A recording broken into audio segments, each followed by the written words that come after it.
Good morning and welcome to our March 1st, 2022 meeting of the Santa Barbara County Board of Supervisors here in Santa Barbara. Madam Clerk, would you please call the roll? Supervisor Lavanino. Here. Supervisor Williams.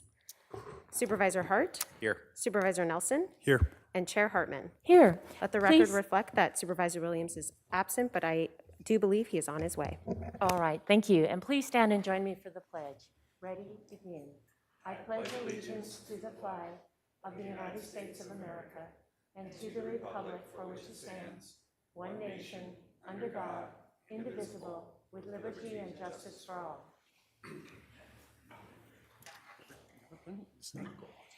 And next item of business is approval of the minutes of the February 15th meeting. Are there any changes or corrections to the minutes? If not, may I have a motion? A motion to move approval. And a second? Second. And all in favor, please say aye. Aye. Any opposed? The minutes are approved. CEO Miyasato, do you have a report today? I do, Chair Hartman. A couple of items to announce. The first is the county is seeking the public's feedback on the draft 2022 County Multi-Jurisdictional Hazard Mitigation Plan update. The plan is updated every 5 years to prepare our community for changing and dynamic hazards, identifying vulnerable communities and structures, and preparing mitigation goals. The public is encouraged to review the draft plans and provide feedback at readysbc.org. That's readysbc.org. The public comment period begins today and goes through March 15. The public may also attend a virtual workshop on March 9th to learn more about the draft plan, and the workshop information is also included on readysbc.org. My second announcement is good news, and that's the county, in partnership with the California Office of Small Business Advocate and the Santa Barbara Foundation, announced a micro business COVID-19 relief grant program with emphasis on micro businesses. The application period opens March 7th on a rolling basis until all funds are granted. Eligible micro businesses that were adversely impacted by the coronavirus pandemic may apply for up to $2,500 in funding issued from the California Micro Business COVID-19 Relief Grant Program. To learn more, go to sbfoundation.org and click the COVID-19 menu at the top and select COVID-19 Business Community Resources. Thank you. Thank you. And Madam Clerk, any changes to today's agenda or announcements? Chair Hartman and members of the board, I do have a couple quick announcements this morning. First, I'd like to announce that we did receive a request from the department to continue administrative item number 16 to our March 8th meeting. Administrative item number 16 is from the Sheriff Coroner's Office. It is to consider recommendations regarding an acceptance of grant funding from the California Department of Justice, DOJ, to allow for effective enforcement of firearm laws. And again, we did receive a request from the department to continue this item to next week's meeting on March 8th. And if we can just add that to the balance of the administrative agenda. I would also like to remind the public that the Board of Supervisors meetings are being interpreted and broadcast live in Spanish. We are broadcasting our meetings in Spanish both for Cox Cable subscribers in South County as well as Comcast Cable subscribers in North County. Members of the public can now view our meetings in Spanish by turning on the secondary audio programming, also known as SAP or SAP, under their language settings. This information is also being currently provided in Spanish through the TV scroll. Lastly, I would like to remind the public who are participating in our meeting today of the board's updated methods of public participation. For the Board of Supervisors' methods of public participation and to provide public comment on general public comment or an item on the board's agenda, please see page 2 of the agenda. Members of the public can attend meetings in person, both in the Santa Barbara Board Hearing Room chambers as well as the Santa Maria Board Hearing Room chambers. Please note the board is following all local and state guidelines, and as of today, we are no longer requiring face coverings indoors. If you attend the board meeting in person, you will no longer be required to wear a face covering, but please be advised that the Public Health Department is still strongly encouraging all county staff and members of the public to mask and socially distance themselves in crowded areas.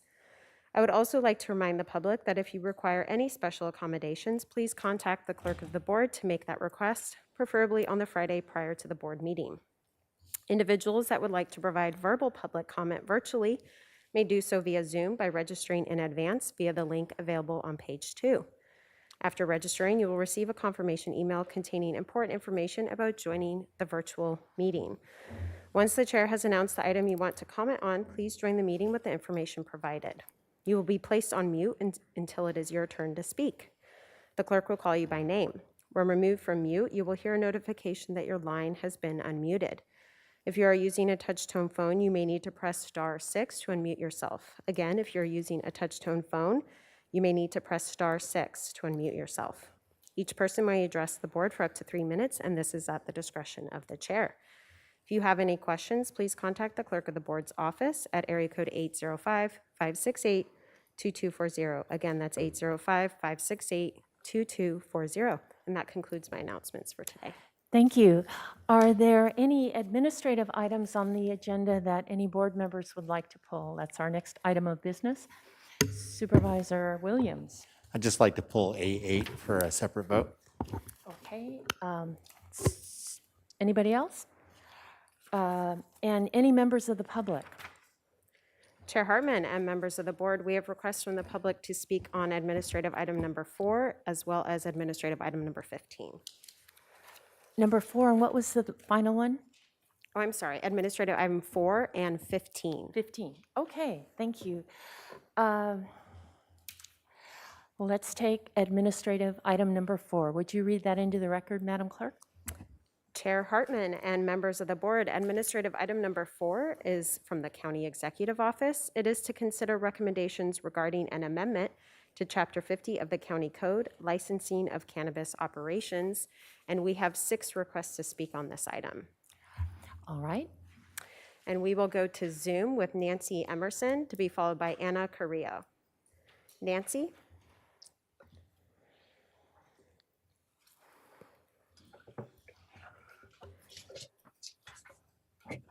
Good morning, Chairperson Hartman and board members. We Watch is very concerned about the actions you plan to take today, adopting amendments to Chapter 50 regulations that separate cannabis processing from cultivation and remove processing acreage from the cap. The cap's purpose was to control the amount of cannabis that could be grown or processed, and residents were assured that you would not change it. It seems like most of you intentionally plan to break that promise. It's not the 3 + 9 acres of processing removed and used for more cultivation that is our primary concern, but the unknown number of new processing projects that will enable cannabis activity far beyond the cap. We do not disagree that there are good reasons to facilitate processing in our county, such as less traffic, control of processing by those who grow, and county income. What worries us is that you are leaping into these changes with no careful consideration of the consequences for residents and existing agriculture. Your earlier hurried decisions to not regulate Ag 2 and to use a statement of overriding considerations for the EIR have made it very hard, even impossible, for residents and agriculturalists to coexist with cannabis activities, and now you are proposing this. If cannabis is being cultivated on Ag 140 land above 20 acres, a CUP is required, but a high percentage of applications have been for Ag 2 cultivation. There is no regulation regarding the total number allowed of these processing facilities, their size, location, or odor control, unless 51% or more of land is in cultivation or an EDRN is only access. Only one project approved to date may be close to the 51%, and most aren't driving through EDRNs. You hope planning will bring CUP language to you soon, but there's no guarantee of that or that a majority will vote for it. There may be a sizable number of applications, and it's not okay to start processing them until there is a CUP. Can you even require a CUP if the processing application amends an existing LUP? Finally, these are land use issues being decided within the business license because the cap is in it. That itself is cause for concern, but for it's not the proper place for such regulations, and there's very little transparency with Chapter 50. Thank you, Ms. Emerson. We will now go to Anna Carrillo to be followed by Sarah Trigado.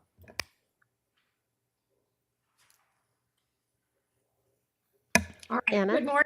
Good morning, Board of Supervisors. My name is Anna Carrillo, and I'm basically calling about what's happening in Carpinteria. I agree with everything Nancy Emerson said, but right now in Carpinteria, we already have many processing facilities. I think when I wrote before, I think I put that there were 19. Now I've counted up that there could be almost 25. So anyway, I think Carpinteria, the coastal zone, just like we didn't get pulled in or we didn't get allowed to have the small acreage banned from cultivation, this should be a whole separate issue for, Carpinteria.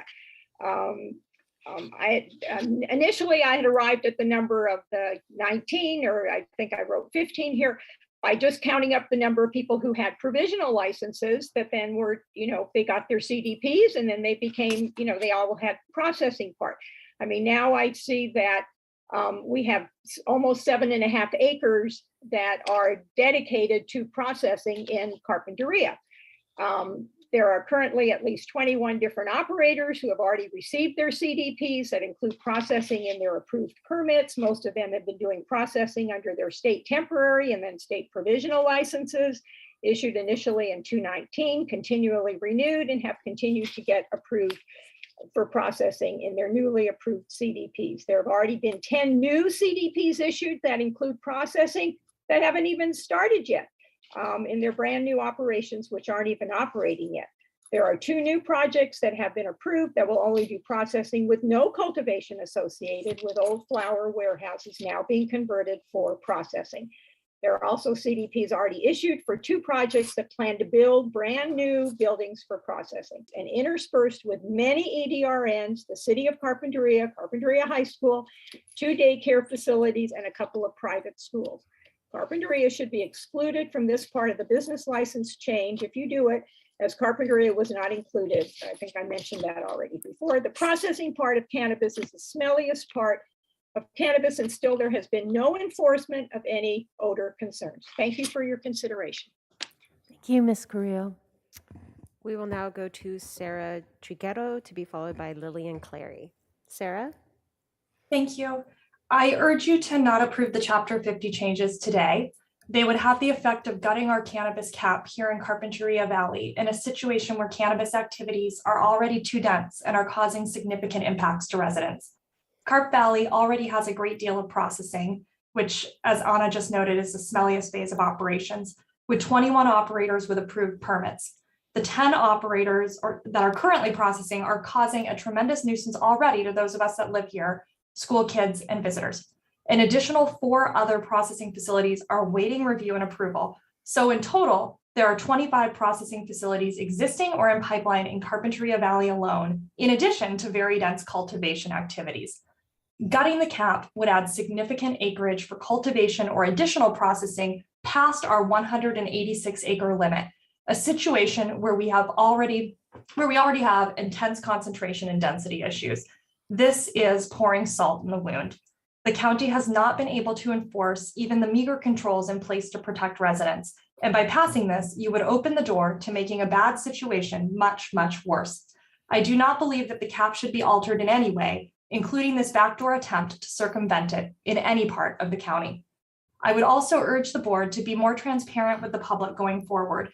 Trying to slide in a change to the cap by exempting processing without mention of the cap is not sufficiently direct, and Chapter 50 is not an appropriate vehicle for land use changes. Thank you very much. We will now go to Lillian Clary, and then we will go to Santa Maria for Dave Cross. Lillian?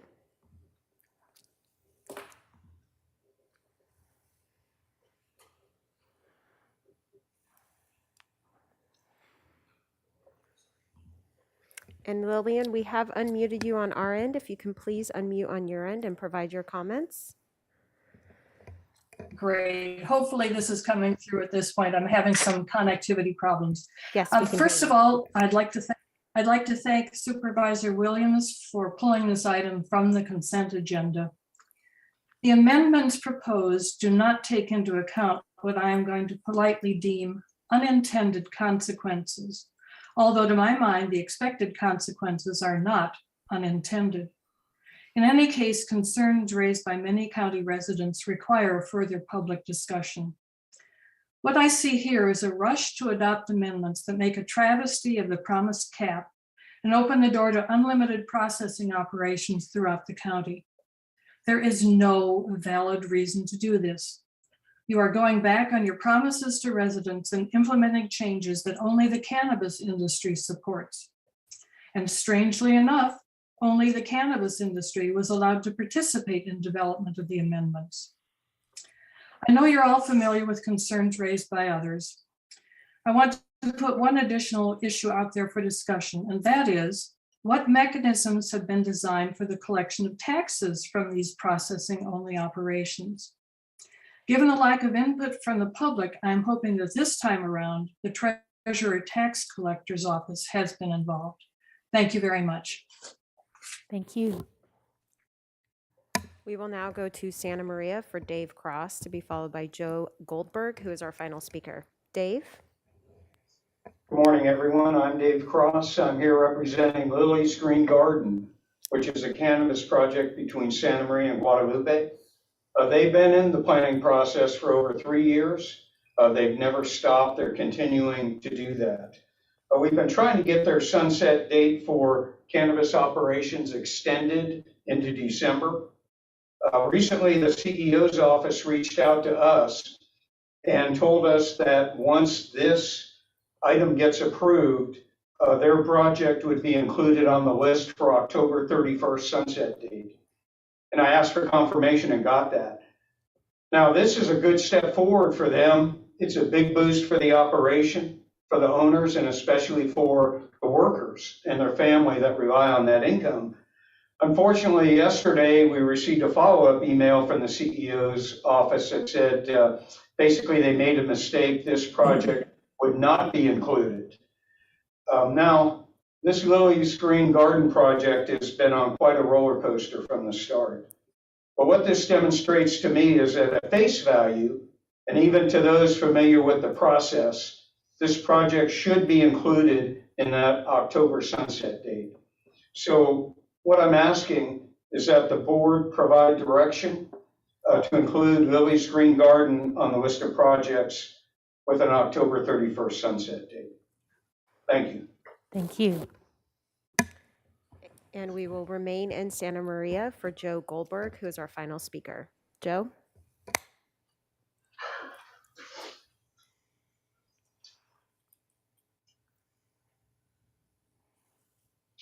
Good morning. My name is, as you said, Joe Goldberg, and I own Lily's Green Garden. This whole legal noncompliance category was, I believe, created so that folks like us could get their land use permits, their licenses, and grow their business. And we have been attempting this for over 3 years. We have spent thousands and thousands of dollars trying to get this done. And we have even met last year as, you know, the planning department kept putting different planners in and we'd have to start from zero and go back and then new hoops to jump through. And we've had meetings in Supervisor Lavanino's office last year, October, November, with the planning department, who told us, we're gonna work with you folks. You should have your permits by April. Here we are in March, and we're no closer than we were last year in October. Then we were at the November board meeting when we were told that these projects would be looked case by case for the sunset date. I got a call last month that said, sunset date set in stone, kick rocks. Basically, you're out. You know, June 30th, you're done. And it makes me feel, you know, that why are we being targeted? We do nothing wrong. We pay taxes. We employ a lot of people. We're good citizens, and I just feel like, this is unacceptable. This is wrong. We're being treated unfairly, where this is unjust, and it's just plain wrong of what you're doing. I've worked for over 45 years in my agriculture career, and now everything that I've worked for is on the brink of being lost and flushed. And you folks just act like you don't care. It just is what it is. C'est la vie. It's not your life. It's my life, and it's my family's life, and it's my workers' lives. And this is unfair. The county says in your logo, one county, one future. Where's our future? Decades we've been here, and now you're ready to throw us out like yesterday's newspaper. So what you're doing is wrong. You need to work with us, and you need to fulfill the promises that you gave us and the words that you spoke of, looking at these projects on a case-by-case basis to extend them. We have been trying and trying to get this done, and we're still at the same place we were basically years ago. And it's not our fault. Thank you. And that concludes public comment on this item. Thank you. So this comes back to the board. Are there any comments that board members would like to make on this item? Supervisor Williams? Well, I feel like having both the farmers and some of the residents both speak illustrates how difficult it is for us to strike the right balance on this issue. What is a erosion of the cap to some is shutting down their business and their livelihood to others. So I think it would just be important for people to understand that if our intention was to circumvent the cap, we would circumvent it by more than 10 acres. 7 in the coast and 3 in the north. The intention of this change is to improve taxation gathering, both by making it easier to tell whether people are being straight to us. If they have processing on site, it simplifies the whole matter tremendously in a way that is easier to verify. So this is a boon for enforcement if we have processing on site. Secondly, it is also simply to prevent operations driving this all over the county, which really doesn't serve any point but to reduce the public benefit for the taxpayers of Santa Barbara County. And no other comments. I would like to say I call for a separate vote on this. I would be more in favor of this if our CUP that we asked P&D to work on were in place, but it isn't. So these can be approved with a land use permit. They don't have to be connected to existing cultivation. It does require best available control technology, but gives the grower a choice, and that includes vapor phase, which is not, in my view, really the most effective. And we already know from bitter experience that it's very difficult to identify where the odor is coming from. So for that reason, I will once again vote no on this. Supervisor Nelson. Yeah, thank you, Chair Hartman. And, that was one of the concerns that I had as well, and a frustration that I've shared with other board members, that it's taken a while to get this LUP to a CUP in the inland back to the board. I met with planning staff this week, and I've been assured that they're going to bring it sooner than the fall timeframe. So hopefully that would give an opportunity for some relief or concern for those in the community who think that processing permits would be moving through the system quickly. And I think we've all seen that nothing moves through the system quickly. And I think we're going to have the benefit of the CUP permit for processing in inland if it gets approved by the board moving forward. So that's something I've been advocating from my office with planning staff behind the scenes, and I'm going to continue to do that. And hopefully that gives us as a board members the tools to address some of these real concerns and neighborhood compatibility issues that exist out there. So I'm going to go ahead and move forward with this. I feel confident that planning is getting back on track on getting that to us sooner than later. Supervisor Hart?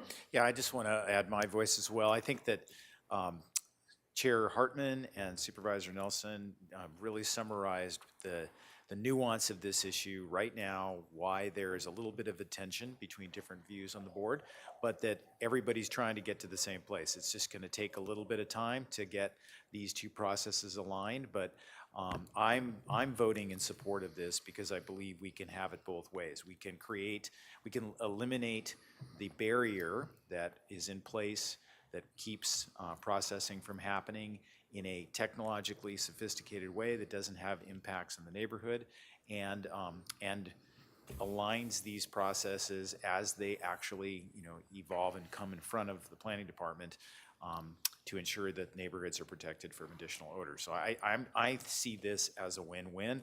I know not everybody does, but I think that the experience we've had with the timing of all these things is that it does take time, and that if we don't start with this ordinance today to open the door to processing, we won't get there. But I don't think we're going to find ourselves with the rush of applications that take the jump ahead of the process that we have for the conditional use permit for processing facilities. I think these things are going to line up. It just happens to be that we need to do this today to get it going for those other things to line up and work together. Supervisor Lavanino? I was just gonna, would you care to do this on a separate vote right now or Yes, after? please. Okay, I will move staff recommendations for item A4. Second. And would you call the vote, please, Madam Clerk? Supervisor Lavanino, Aye. Supervisor Williams, Aye. Supervisor Hart, Aye. Supervisor Nelson, Aye. and Chair Hartman. No. Motion passes 4-1. And A8 is our next item.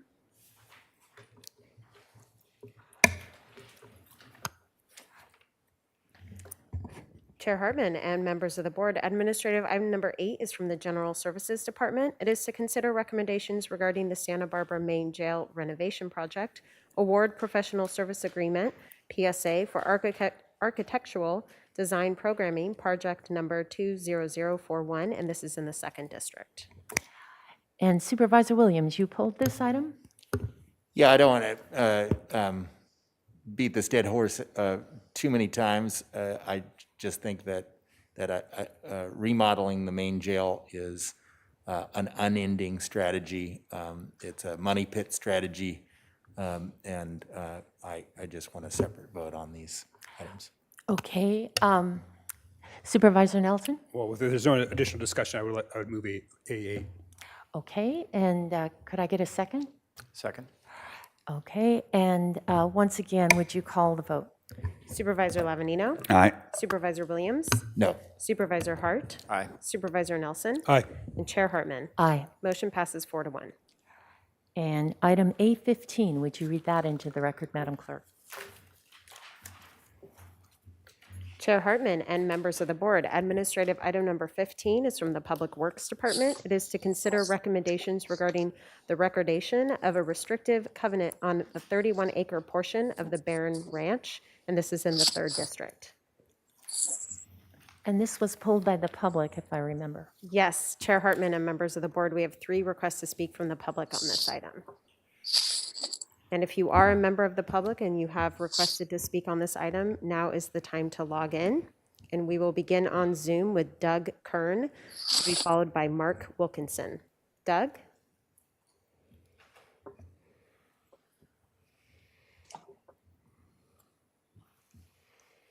Hello, Chair Hartman and supervisors. Can you hear me? We can. Very good. Thank you. Barron Ranch is a very special place on the Gaviota Coast, and GCC has been strongly, involved with many community organizations and members in the Barron Ranch master planning process. We've just received last Friday the restrictive covenant, and we'd like to have a bit more time to review this 87-page document. We've had one working day. We'd like to study it so we can see how that will be integrated with the larger Barone Ranch planning process. We want to make sure that we don't preclude options in the future that we might all like to see. So just need a bit of time to look at this and provide reasonable comments back to you. Thank you. Thank you, Mr. Kern. And we will now go to Mark Wilkinson. And if Phil McKenna is watching, if you can please log in and provide your comments, you will be next. Mark? Started at 3. And Mark, we have unmuted you on our end. If you can please unmute on your end to provide your comments.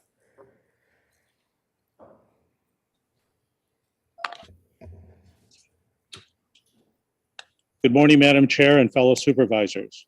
My name is Mark Wilkinson. I'm the Executive Director of the Santa Barbara County Trails Council, a nonprofit organization established over 50 years ago to protect public trail access, build and maintain safe and sustainable trails, and promote public engagement in land stewardship and trail use for all types of outdoor recreation. For more than a decade, we have worked with Public Works and county parks to establish new trails at Barone Ranch. In addition to building and maintaining trails, we have supported Public Works habitat protection work by partially funding the pedestrian bridge over the Arroyo Quemado Creek, providing do not enter signs, identifying the boundaries of the habitat restoration area, providing interpretive signs about the endangered red-legged frog and other animals living at Barone Ranch. In 2019, we initiated a community-backed 1-acre habitat restoration project along the entryway to Barone Ranch. As a result, in the fall of 2021, over 400 native plants were well established. However, the Alisal fire wiped out half of the native plants. So we will water and nurture the new plants that volunteers added last month for the next 2 years. We support the concept of protecting sensitive habitat at Barone Ranch through a restrictive covenant. However, we believe the habitat protection and recreation at Barone Ranch are inextricably linked. Therefore, it is premature to now decide on the boundaries and the nature of the restrictive covenant. Instead, a balanced approach would be to consider habitat protection and future recreation plans in their entirety. This would permit your board to consider the entire picture and not address management of Barone Ranch in a piecemeal fashion. We ask that the administrative item identified as A15 for today's meeting regarding the Barone Ranch Restricted Covenant be rescheduled for a future date to allow your board to consider this item concurrently with recommendations that emerge from the countywide recreation master plan for potential recreation development at Barone Ranch. Thank you. And that concludes public comment on this item. Is Mr. McAlpin or Ms. Wells available? Mr. McAlpin is on Zoom. And before he starts, I would just like to say that I read the language of the restrictive covenant, and particularly that on reserved rights, and trails are called out with other roads, paths, telephone lines, that they can be maintained and replaced and repaired for ranch, agricultural, and recreational purposes. So I think the language is good, but what I am hearing from people is that the actual policies and procedures for maintaining trails and roads, there seems to be a difference of opinion between Public Works and some of the nonprofit and perhaps even parks. It would be valuable, I think, to work out what the policies are. We do maintain trails to Forest Service standards. However, there seems to be disagreement about how best to do it at Barone Ranch, and I think it would go a long way if we could sit down together and work out those policies before we pass this. Mr. McAlpin? Yes, good morning, Madam Chair and board members. Thank you, and thank you for the conversation yesterday too, Supervisor, on that. As you mentioned, existing facilities within this restricted covenant can still function and they can still be maintained. The restricted covenant that's before your board today predates the work that we're doing now on the master plan. The master plan started in 2019. The restricted covenant work started in 2008 with the Tahigas reconfiguration project, and it was also included in our project description. The restricted covenant that your board's being asked to consider this morning is contained in 4 of our permits for the Tahigas reconfiguration project. It was for state Fish and Game at the time. It was for the Regional Water Quality Control Board. It's for U.S. Fish and Wildlife Federal Agency and the Army Corps of Engineers. Madam Chair, we can certainly work on standards, if you will, for the trails, and we'll work with parks on that. But the department sees really no benefit to delaying approval of the restricted covenant today, because your board's approval will really have no impacts on the discussions we've been having with GCC about recreation, because riparian corridors cannot be used for recreation. So I think we need to also keep in mind, when we sat down with the federal regulators, the Army Corps in particular, they wanted 50 plus acres put into a restricted covenant. Through negotiation, we were able to get them down to 31, and that's what your board's considering today. So that's the main channel plus the tributaries that come into that main channel. Mr. McAlpin, is this time sensitive? Madam Chair, I mean, if your board's discretion, certainly if you want to give GCC a week to read it, that would be fine. But it was a commitment that the county made in 2008 to the federal government as well as the state as part of our reconfiguration project at the Tahigas. So. Well, in my view, and I'm not sure, I'd like to hear what my colleagues on the board think, but you have to use the hook you have, and I think this offers an opportunity to resolve what is kind of an ongoing headache. And if we could develop procedures by which we could maintain trails to the highest standards in a way that protects habitat, as well as making less maintenance work over time on the roads and trails, that would be the ideal situation. So I would like to make a motion to that effect, that we delay this matter until we can develop policies for trail maintenance that protects both habitat and trails. Supervisor Williams? Well, I very much support a delay. I just try to understand the difference between what the director just mentioned of giving them a week or two versus waiting until we have all these policies in place. You know, what would be the consequence of doing so? I definitely think it's reasonable to ask some time for them to look it over and understand our discretion in the actual agreement. But I'm not sure that I want to understand if we have enough time to wait for all of these other policies to be developed. Well, it's not many policies. It's a single policy on how we maintain trails. And while I don't want to get into the details of how this works, the two can work very well together. It so happens that the best way to design trails is with sheet flow, which is the best way to support the creek there. And but there seems to be disagreement between departments and between the nonprofits, and this is the opportunity to get it straightened out once and for all. So I'd like to grab that opportunity if I could. Supervisor Hart? Yeah, I agree that we just give a little bit more time, we can have an agreement that everybody supports, and that's the best outcome. Supervisor Nelson? Yeah, I don't quite understand it at this point, and so I don't think I'm going to figure it out here today on the dais. So I'm happy to see this be continued so I can better understand the issue. Okay, so county, I'm just so Supervisor Lavanino and then County Council, if you could explain what we need to do, a date or a. Yeah, I'm not interested in pushing it off and forever.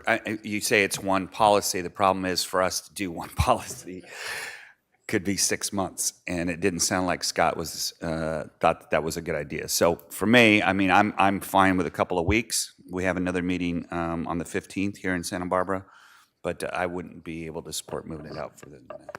Well, I would be willing to delay this until the 15th, but I would like to encourage Parks, Public Works, and my office and the nonprofits to work this out. We can do it. There's agreement on principle. It's just how to apply that.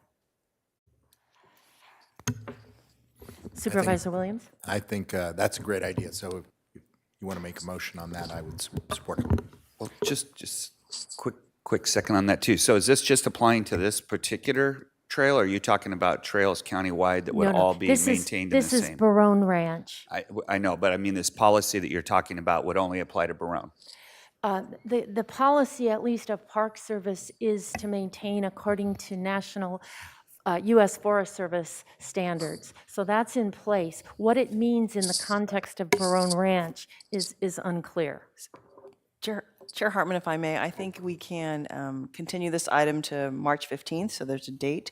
We will work with the departments and the nonprofits and work with Mr. Galpin so we all get a clearer idea on what the timeframes are. When we come back, I don't know if we will have a policy ready for you. I doubt that we will, but we can give you an update at that time. I would be delighted with that. Move continuance to March 15th. Second. All in favor, say aye. Aye. Aye. Any opposed? Motion passes. So that does bring us to the balance of our agenda with a continuance of A16 to March 8th. May I have a motion to that effect?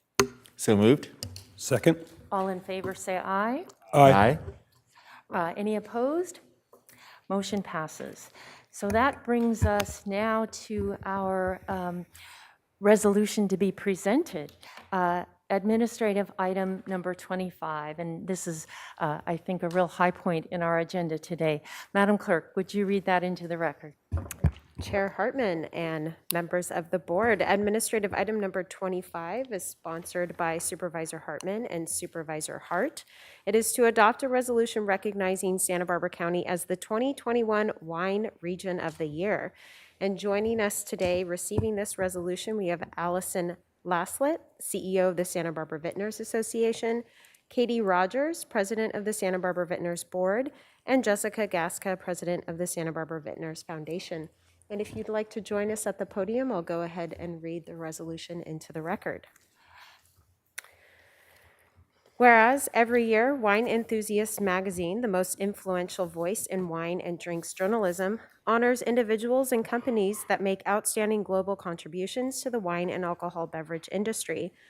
And whereas in the fall of 2021, Santa Barbara County was named internationally Wine Region of the Year, placing above other significant winemaking regions who were also nominated in countries such as South Africa, France, and New Zealand. And whereas Santa Barbara's wine country is one of the world's most stunning wine regions, famous for its expansive views from the steep Traverse Mountains to the craggy bluffs and scenic beaches.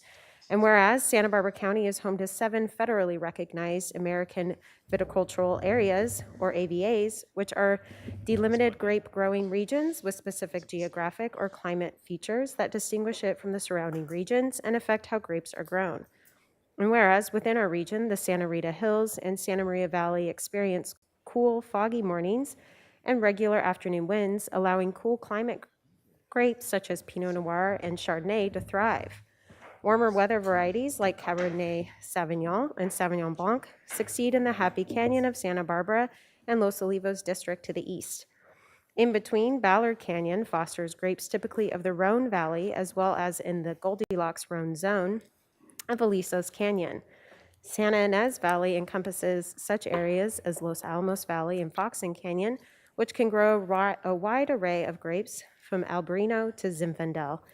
And whereas it is not only our county's remarkable terroir that makes a region special, but our industry professionals from winemakers who create art in a bottle, to agricultural workers who nurture the grapes, to tasting room professionals who promote a culture of pride and enthusiasm for our wines. And whereas Santa Barbara County has one of the highest proportions of women winemakers per region in California, and many wineries offering opportunities for vineyard and farm workers through shareholder bottlings and dedicated scholarships. And whereas, in addition to its variety of terroir, Santa Barbara County ranks high in sustainability as it is home to some of the nation's first organic and biodynamic vineyards. Now therefore be it hereby ordered and resolved that this Board of Supervisors of Santa Barbara County does hereby honor the significant contributions and prestige that vintners and wine professionals have bestowed upon our region and their well-earned global recognition as Wine Region of the Year, passed and adopted today.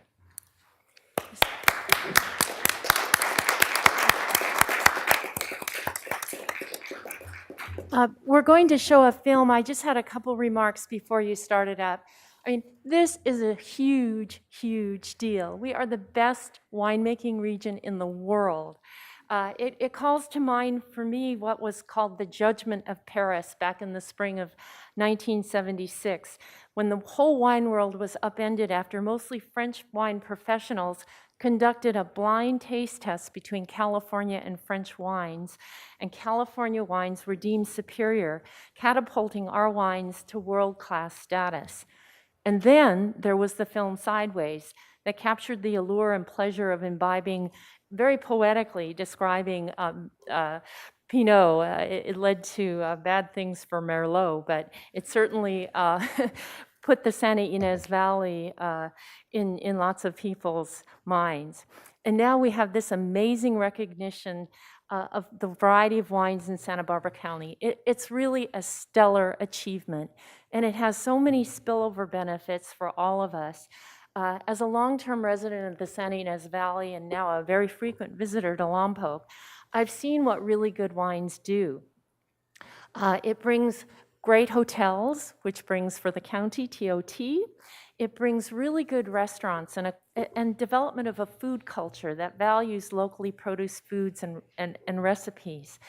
And it brings a greater attention to cultural activities that are place-based, art, history, and theater that showcase the local area, and a greater appreciation for the local environment, part of the terroir, and a desire for hiking and biking opportunities to experience it more intimately.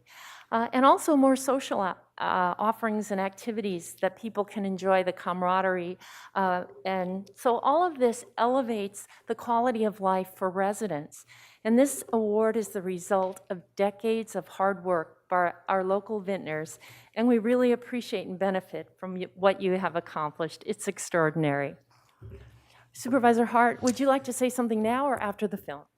I'll just really quickly, because you said that so beautifully, I don't think there's really anything I can add other than it really is an extraordinary achievement to be recognized in this way. And there are so many people in our county who've been toiling for a really long time. The visionaries, you're going back 40 years ago, who thought this would work, to the people today, the farm workers who pick the grapes, the folks who pour the wine, the people who create the wine, all the spillover industries, the folks who are representing the Vintners Association here today. This is just an amazing achievement by a lot of people working diligently and with passion and creativity for a long time. And it's just an extraordinary moment to celebrate. So thank you.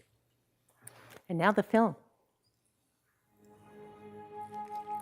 My beginning in wine growing came from my interest in being in nature.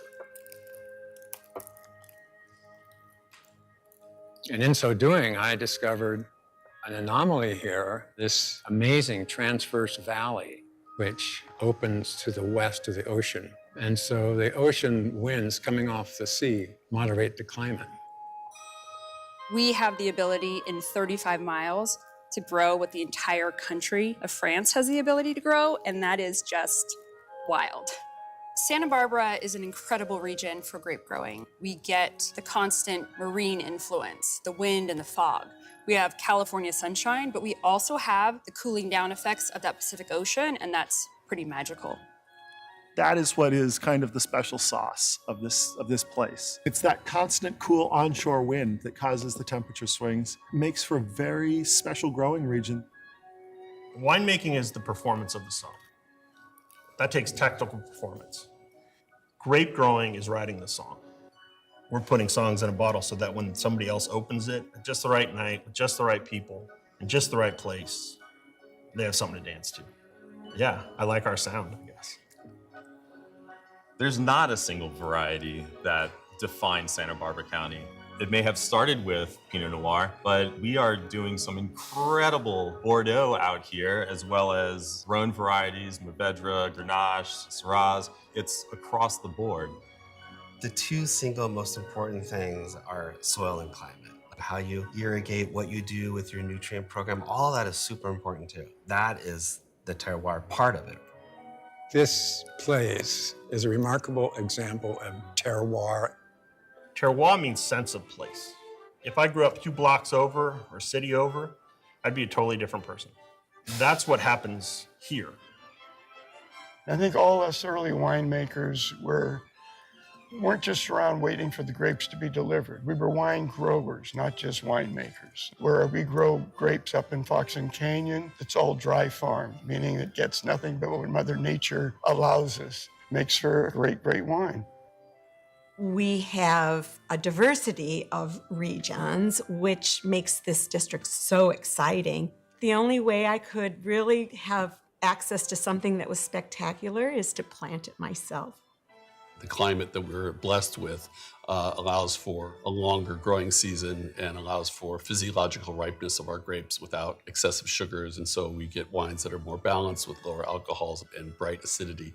Wine is really made by the time it gets to the winery. The fruit is already destined on its path. I'm there to kind of be its guide. We are so hands-on, makes it a very special place. There's a whole team behind every winery, and there's a whole group of individuals who make this happen. It's really amazing to finally be getting that recognition.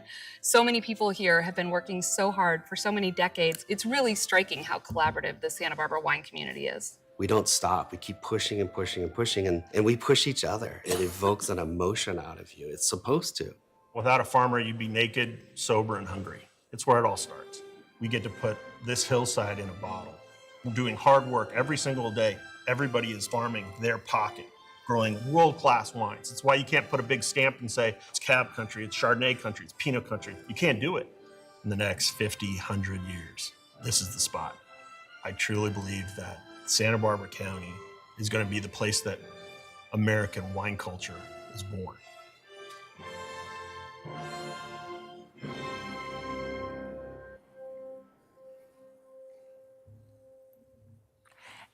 Allison, Katie, Jessica, would you like to come to the podium and tell us what you're thinking about this? Thank you. Thank you so much for having us. We had to make that video to receive the award for Region of the Year, and I loved having an excuse to make it because it took me all over the county. And I'm now in my 5th year at the Santa Barbara County Vintners, and working on behalf of them, I realized how much I've learned about the region. So when the producer would ask for a certain light or a specific vineyard shot or a gorgeous estate, I knew where to go. It turned out I knew every nook and cranny of this county in a way I didn't really realize. And it was all a creation of a vintner or of the land itself where we were going. And our wine region is truly a labor of love. I'm so impressed with the work Santa Barbara County Vintners have put in over the years. It's been more than 50 years of effort, and well over that for some families, planting and growing grapes and making wines that have finally seen us to the Region of the Year award by Wine Enthusiast magazine. For so long, we wanted to hang our hat on one varietal, but the truth is we really can grow anything in Santa Barbara County and grow it well. So I think it took years for everyone, ourselves included, to find an appropriate definition for our region. We finally settled on west of France, just north of LA. It was the only way to truly capture the breadth of our wines and the region. So I keep telling the vintners we've finally arrived, and they keep telling me we've been here for a while. The credit goes to the intrepid vintners of Santa Barbara County, who I always say succeed despite the challenges, the droughts and fires and fickle nature of grapes. The international recognition from wine enthusiasts has honored us deeply, and we are so proud to showcase this award. I'm also proud to be honored by you. Your recognition Your resolution is tangible recognition of the vintners' dedication to their craft and the incredible work of absolutely everyone it takes to support the industry. No region gets here alone, and we all know it. I am often standing before you advocating for the vintners or challenging a decision you've made or trying to explain a request we have.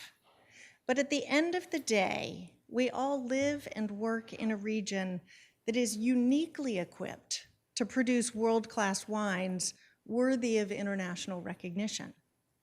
I'm proud of all of us for striving to preserve and promote and protect our region, and for acknowledging the work that takes all around. So Chair Hartman and Supervisor Hart, thank you so much for sponsoring this resolution. To everyone, thank you for this honor, and thank you for seeing us.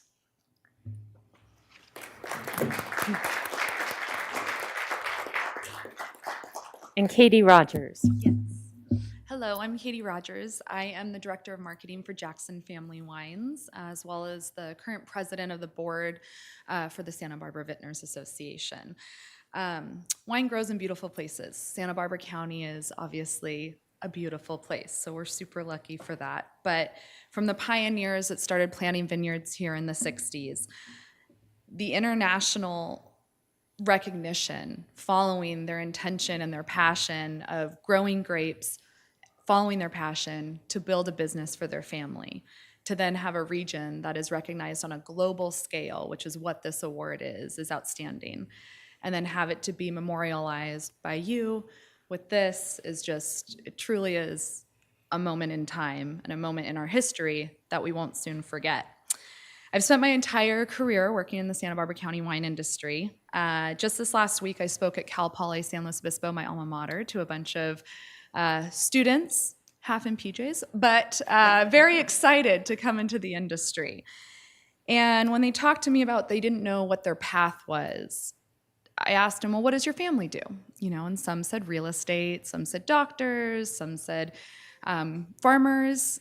For them to realize all of the different career opportunities within the industry itself, from real estate, from lab technicians, obviously from farmers, to sales, to marketing, to public relations, to sustainable practices, to sustainable science. It really goes on. And to know that not just the dream of being a vintner, which is still very well and alive in Santa Barbara County. You can, you know, I have my peers here as well that moved here to start making 200 cases of wine and now have their own thriving business, and were able to leave their, you know, first job to really follow their passion and provide not only for their family, but our surrounding community through philanthropy as well. When people ask me to describe Santa Barbara County, I say it's a community of people that work hard, are dedicated, are committed to sustainability and quality, but are also people that will always pick up the phone and come help you. And when you're on the roads in Santa Maria, it's good to get help sometimes. We are not just colleagues, we are truly neighbors and family. This recognition, again, with the county and the supervisors, along with the international recognition from Wine Enthusiast magazine as Region of the Year, it's an opportunity for us to introduce ourselves to consumers that we might not have met. We might not have met and offered to enjoy and join our family. So with that, as Allison said, we've been here, we've been waiting for you, and we cannot wait to welcome more people to this beautiful community. So thank you. Thank you. And Jessica Gaska.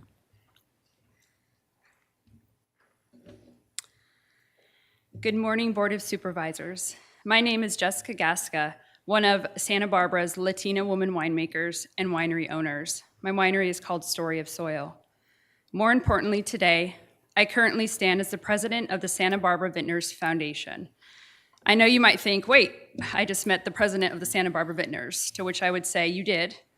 You met the president of our Santa Barbara Vintners Association, and I am the president of the Santa Barbara Vintners Foundation. The Santa Barbara Vintners Foundation is our 501c3 nonprofit, our charitable arm under which the Santa Barbara Vintners conduct its philanthropic work. Our mission is grounded in giving. Listen, it's okay if you didn't realize there were two entities working here in Santa Barbara, because the truth is, whether we are working on getting the name out there regarding a world-class, award-winning wine region, or we are raising monies for our community.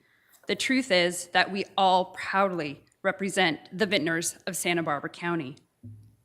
I won't take up too much of your time, but I just thought that you should know the Santa Barbara Vintners Foundation has raised millions of dollars to give back to our community. Most recently, we launched our inaugural Holiday Hope program, wherein the vintners raised almost $30,000 to give back to vineyard families in need during the holiday season. While we are incredibly proud of our biggest efforts, historically raising large contributions for direct relief, we are also excited to have added a new community partner, Community Health Centers of the Central Coast, or CHC. Through this new relationship and collaboration, our efforts are focused on raising monies to help bring health care to our vineyard workers. If you've been up to date on your community reading, you may have heard that in 2021, the Vintners Foundation worked tirelessly during the pandemic, working closely with CHC to bring mobile medical units into our vineyards. I am proud to say that last year, through the Santa Barbara Vintners Foundation, we vaccinated almost 1,000 vineyard workers. And the work won't stop there. This Sunday, the Santa Barbara Vintners Foundation is teaming up with 22 incredible women winemakers and 18 incredible women chefs, as well as other women in our industry, to raise money going directly to the Women's Health Program at community health centers. The Santa Barbara Vintners Foundation mission of ground and giving is our guide, and using that as our parameter to gift giving has also extended outwards to Allen Hancock College, People Helping People, and the Food Bank of Santa Barbara, to name a few. As you can see, the vintners are incredibly invested in our community. We believe in Santa Barbara as much as you do, and we are here to do the work. On behalf of the Santa Barbara Vintners Foundation, we thank you for the recognition, and we thank you for working with us to continue to grow the place we all want to thrive in and the place we all call home. Thank you. Thank you. And we have two public speakers. Would you like to go? Two public speakers. Chair Hartman and members of the board, we have two requests to speak on general public comment and not on the resolution. Okay. Supervisor Lavanino. Thank you very much. Well, congratulations, and obviously well-deserved. There's nothing like going to, I mean, like if you think about what the wine industry has done for us, revitalizing downtown Old Town Orchid, revitalizing Los Alamos, just a great place to go on the weekend. But I also want to remind all of us about the farm workers who make it happen also, that we don't forget about them. So when I pass those cars coming back on 101 from the San Ynez Valley, most of them headed back to the Santa Maria area. Without them, we really don't have an industry to celebrate. So next time we open a magnificent bottle of Santa Barbara County wine, which for me will be probably around 6:30 tonight in my backyard, let's toast them, who are also an irreplaceable cog in the whole industry wheel. So congratulations.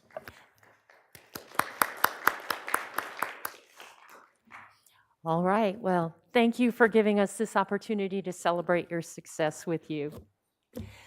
Turning now to general public comment. Madam Clerk. Chair Hartman and members of the board, yes, we have two requests to speak on general public comment, and we will begin on Zoom with Thomas Becker, to be followed by Dr. Amy Smith. Thomas? Hi, can you hear me? Yes, we can. Please proceed. Thank you.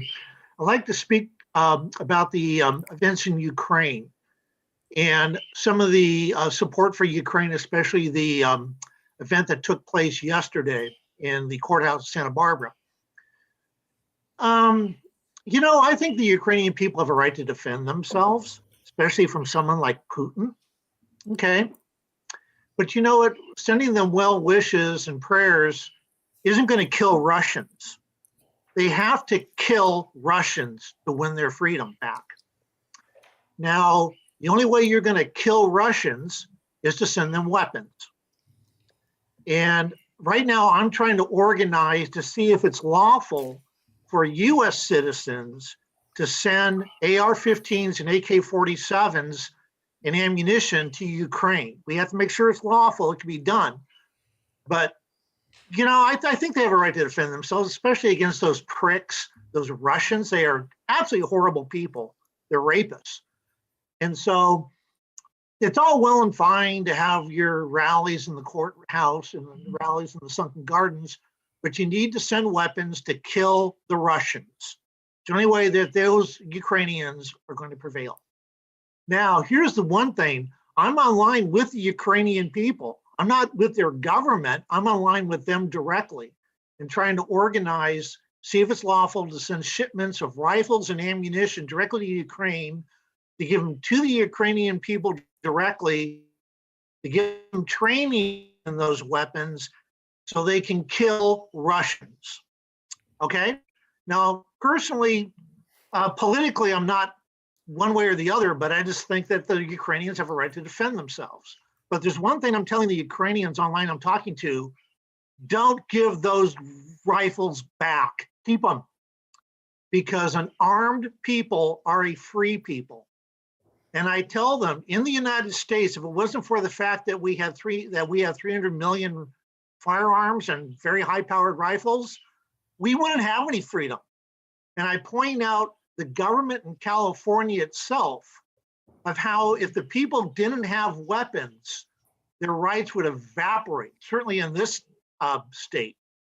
I point out to the idea that in '92, during the riots, the Rodney King riots, the Tom Bradley administration was ginning up hatred toward the Korean community, blaming the Koreans for the problems in the Black community. Koreans weren't having any of it. Koreans took up rifles and defended themselves, and the Korean community was generally left alone during the Rodney King riots. And I point that out to my Ukrainian friends, how rifles will save your life and protect your freedoms. Thank you. Thank you, Mr. Becker. Supervisor Williams. Well, I think Mr. Becker is perhaps pointing towards me, since I was involved in the organizing of yesterday's rally. The rally yesterday and Saturday acknowledged various ways. First of all, it acknowledged that Putin's invasion is not good for the Russian people or the Ukrainian people, and that it is actually very inspiring to see hundreds of thousands of Russians protesting the invasion as well. The cases where Russian troops have been captured, surprisingly, they bring up the fact, hey, I just knew about this invasion 3 hours before we were told to cross the border. We thought it was a military exercise. And so both Russians and Ukrainians are being victimized. But Mr. Becker brings up an important point, that you can't resist an invasion without weapons. There's much simpler ways and much more legal ways than shipping arms.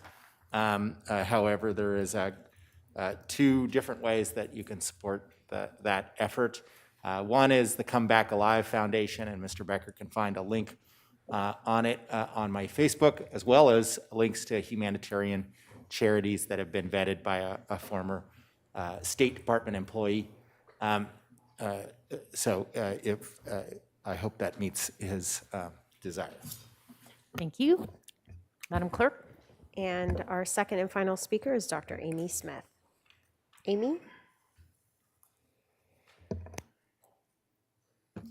Can you hear me now? Yes, we can. Yes. Okay. Good morning.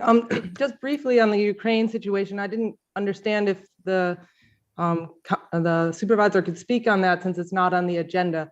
But I am very troubled about the blanket disparagement of the Russian people made in the chambers today by the prior speaker, getting no comment at all from Das Williams. And that is exactly the problem when we live in a society awash in propaganda that was legalized to be targeted toward the US population by the Obama administration. And the causes of this war, I don't see them being discussed at all. I don't understand why the coup in 2014 isn't being discussed, that the US had a huge role in, or the expansion of NATO that puts pressure on Russia, that is no longer a needed alliance in the post-Cold War, but has been used to promote various agendas that actually endanger world. And considering we're talking about nuclear armed opponents, that's very, very disturbing and terrifying. And it's not just one people, one, terrible people, as the speaker spoke, which is just a revolting simplification and makes me afraid of my fellow community members who are so poorly educated and lacking an awareness of their own government's role in these conflicts.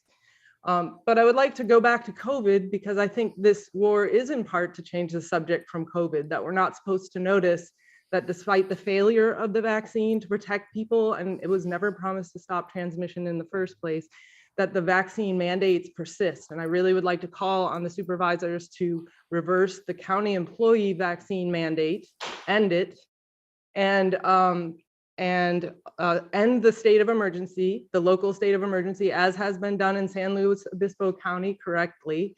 And I really think we need to have, we have also a discriminatory mask policy that you can unmask if you're vaccinated. So our stores and businesses supposed to interrogate people as to their private medical status.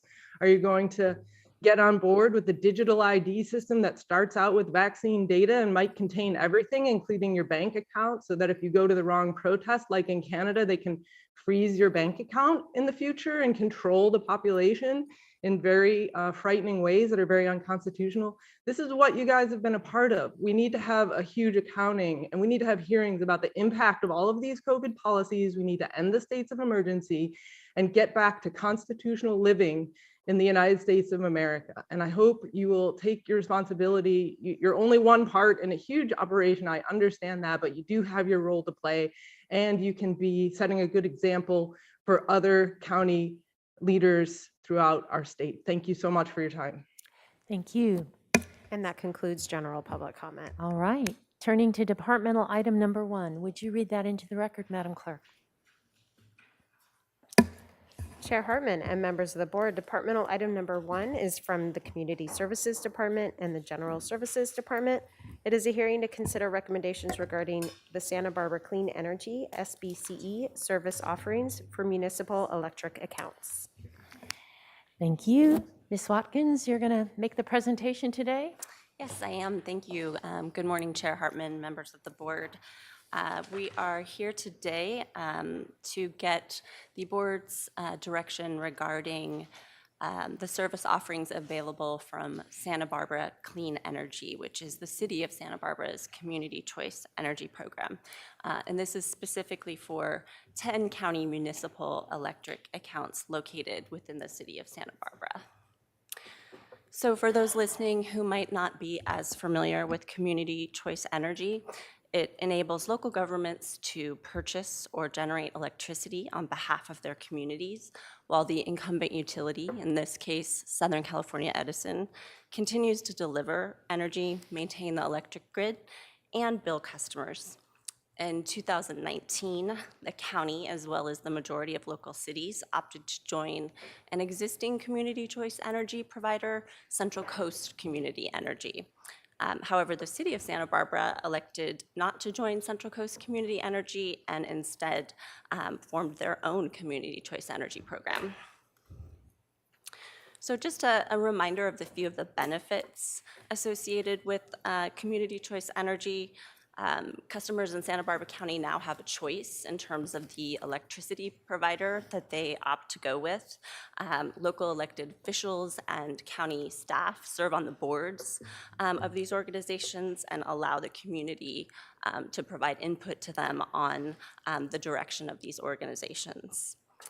CCEs also support our climate goals by procuring a higher content of renewable energy. It's worth noting that both Central Coast Community Energy as well as Santa Barbara Clean Energy have both set a goal of providing 100% clean and renewable energy by 2030, and that's 10 years ahead of the state's goal. These programs also provide new funding for local energy initiatives. For example, customers of Central Coast Community Energy in Santa Barbara County have taken advantage of over $1 million in incentives that offset the cost of things like purchasing electric vehicles or building all electric new housing. for Santa Barbara Clean Energy to be able to offer these types of programs and develop clean energy and storage projects, it's essential that large energy users in their territory stay opted into the 100% green service offering. So Santa Barbara Clean Energy will be enrolling commercial as well as local government customers into their service this coming March.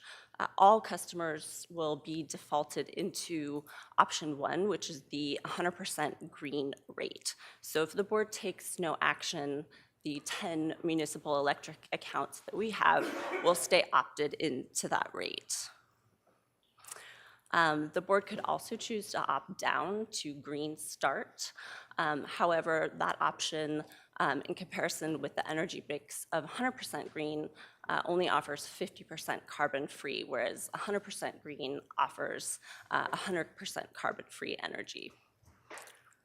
So keeping those municipal electric accounts with the default 100% green option does come with a bit of a price premium. It's roughly a penny per kilowatt hour, more than the Green Start option. The Green Start option is essentially at rate parity with the Southern California Edison rates. Those increased costs on an annual basis are around $41,000. But again, staying opted into the 100% green option allows Santa Barbara Clean Energy to develop local energy programs that support things like electrification and local climate goals. It would also allow them to develop local clean energy projects that will increase local resiliency and reliability, which was a goal of the strategic energy plan that your board adopted. So addressing some of the increased costs, in talking with General Services, it sounds like for this current fiscal year, electricity and utility costs are actually below what was anticipated. And then going forward for this new fiscal year in 22-23, they have budgeted an 8% increase in utility costs, and they think that that will cover most of the increase associated with staying with the 100% green option. So in closing, because of the benefits mentioned in staying with the 100% green option, staff recommends that the board adopt option 1 to take no action and keep county municipal electric accounts with Santa Barbara Clean Energy's default service offering, which is 100% green. Staff is available to answer questions, and we also have Alelia Parento with the City of Santa Barbara who can answer questions as well. All right. Supervisor Nelson. Yes, thank you, Chair Hartman. Ashley, so currently our electrical rates, including these, are absorbed into the internal service funds, is that right? So there's a cost allocation model that we have at the county. Yes. So that charges out to the user. Yep. And so therefore, this would be paid for across both general fund and non-general fund departments that are users of this program, right? Correct. The costs would be spread across departments that pay into those 10 municipal electric accounts. And so looking at those specific departments, I think the breakout is about 80% of the costs go towards general fund related costs, and about 20 go to costs for square footage that is paid for things like external grants. Okay. And then to get back to that, right now, this is already in our budget for this year, so we wouldn't need any budget adjustments for this year? So it is not in our budget for this year. However, General Services has indicated that we are below our projected costs for utility costs, so it should not have an effect for this fiscal year. And then for the coming fiscal year, they have conveyed to departments that there is going to be an 8% increase that they've projected for utility costs, and so discussed the need to build that into departmental budgets. And so this, staying with the 100% clean energy option would raise, on average, our costs around 6.9%. So that 8% cost would roughly cover that. besides our county's existing goals with the clean energy and whatnot, does this tie into like our energy and climate action plan in any way? Is this one of those things that we actually get some kind of credit for potentially? So because these accounts are located within the city of Santa Barbara and our climate action plan is specific to the unincorporated area, we wouldn't necessarily get credit, but we do have, other goals in our ECAP specific to county operations that encourage the use of efficient buildings, setting an example for the community by adopting, renewable and energy efficient building practices. Okay, thank you. Supervisor Williams. Well, does the city CCA have the same time of use rates as 3CE? I mean, just so people understand that if you live in 3CE territory, which is any of the unincorporated county and the most of the cities in the county except for Lompoc and Santa Barbara, you can use cleaner energy and cheaper energy anytime after 9 p.m. and anytime before 4 p.m. So the peak dirty energy, also expensive energy, is 4 to 9 p.m. Is that the same, or is it more akin to what SEE's time of use rates are? Let me invite Alelia Parentau up to the podium to answer that question, but I did want to mention that they do have increased rates for net energy metering customers, so that's actually a benefit, and Alelia can go into a little bit more detail. Thank you, Supervisor Williams. So we do follow the Edison time of use rate structure, which actually is the same. It's also the peak pricing is 4 p.m. to 9 p.m., so that's when it's most expensive, much cheaper during 12 to 4 and overnight.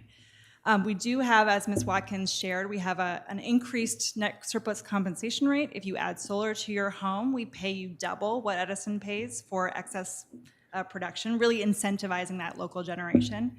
So yeah. Well, that's good, and it's good that you're up, because I want to, of course, bring up a stickier issue. I support the option A, which is to do the higher rate to enable the city to do both the programs and the local generation required to meet their goals. But I really think that it is our job as a large customer to push that those goals are met and are met in an ambitious way. Believe me, the energy staff at the city are top quality, Alelia being a shining example of that. But there has historically been an unwillingness from the top at the city, and by the top I don't mean the council. The council seems to want it to happen as quickly as possible, but the top level staff historically have not supported ambitious energy moves. And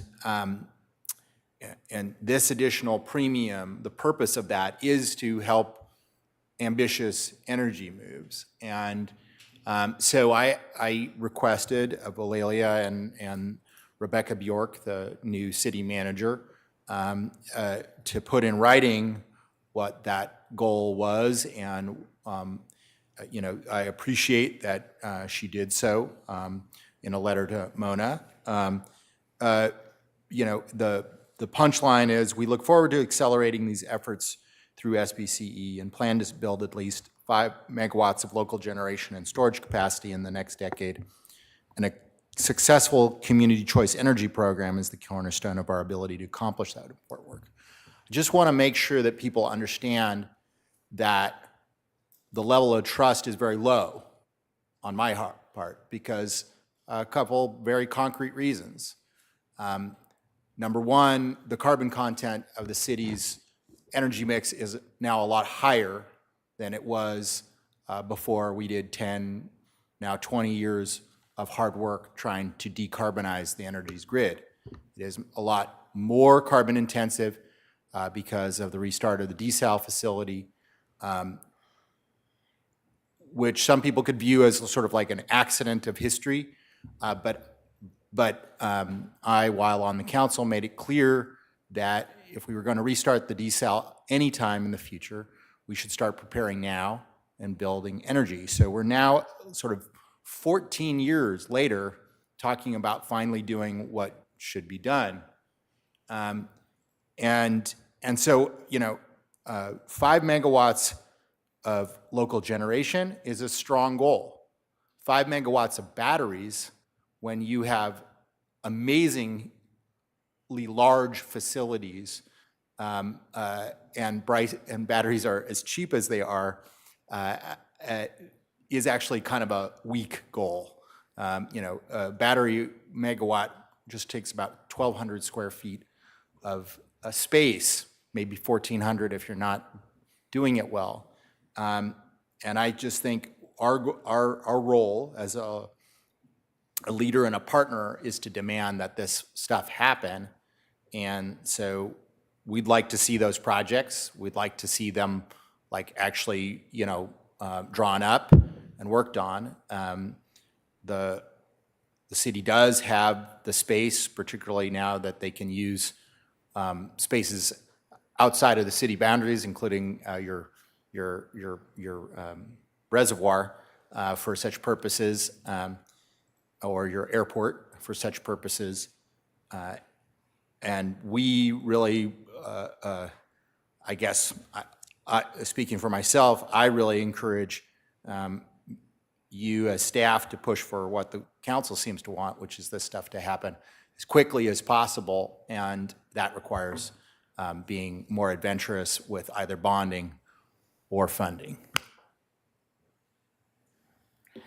That was a statement that doesn't necessarily require an answer, unless you choose to. I actually would like to address that. Thank you so much, Supervisor Williams. I'm really glad that you brought that up because I think it is important, given that this program is designed by the community, really for the community and accountable to the community, that our customers, including the county, being the second largest customer of SBCE, does hold us accountable. I really appreciate the frankness with which you brought those concerns to us and really look forward to addressing them with you. Yes, the letter hopefully is under-promising and will over-deliver, but we do want to be cognizant, especially in the last 2 years, of supply chain issues we've experienced and design delays, et cetera. So we don't want to over-promise.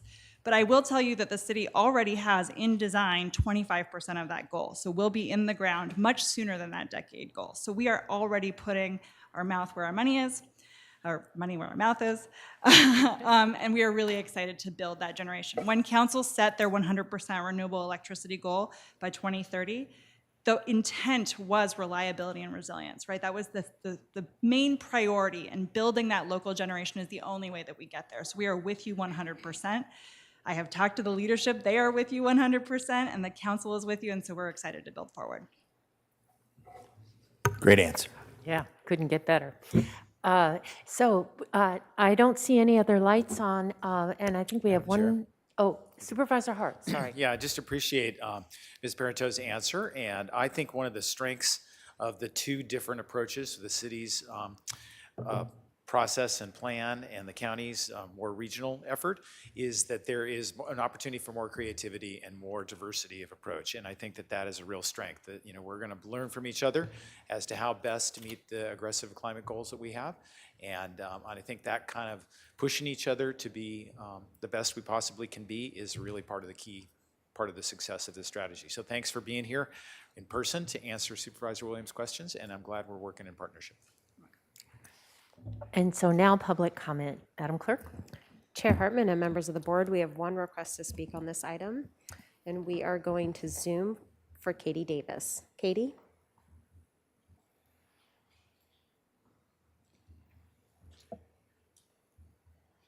And Katie. Hey, sorry, I just had to unmute myself. Hi, this is Katie Davis, chair of the Sierra Club Los Padres chapter, which covers Santa Barbara and Ventura counties. And I just wanted to support sticking with this 100% green default and carbon-free electricity, and salute Santa Barbara for choosing this default and being part of this trend. Over 30 cities, municipalities in California have set a default of 100% carbon-free or 100% renewable energy. It's a real trend in Southern California, particularly in CPA territory. So with Ventura County really taking a lead in most of its cities, setting a default that covers millions of people. And it's been, it's been a win across the political spectrum. Even we were seeing even Republican-leaning cities doing this. I was at the Thousand Oaks City Council meeting, which is a Republican-leaning city, and watching their climate action plan update. And they have some very outspoken members, and there were some controversial things, but this was not one of them. They were really proud of the fact that they've reduced greenhouse gas emissions from the electricity sector by 80% with this plan. So it shows what we can do. We're seeing real projects, local energy, local jobs, better resilience as a result of these investments that are really paying dividends on that investment. So I think it's an excellent move. It will help us electrify our transportation and buildings and meet our carbon reduction goals. Their programs will help the county meet its goal as well.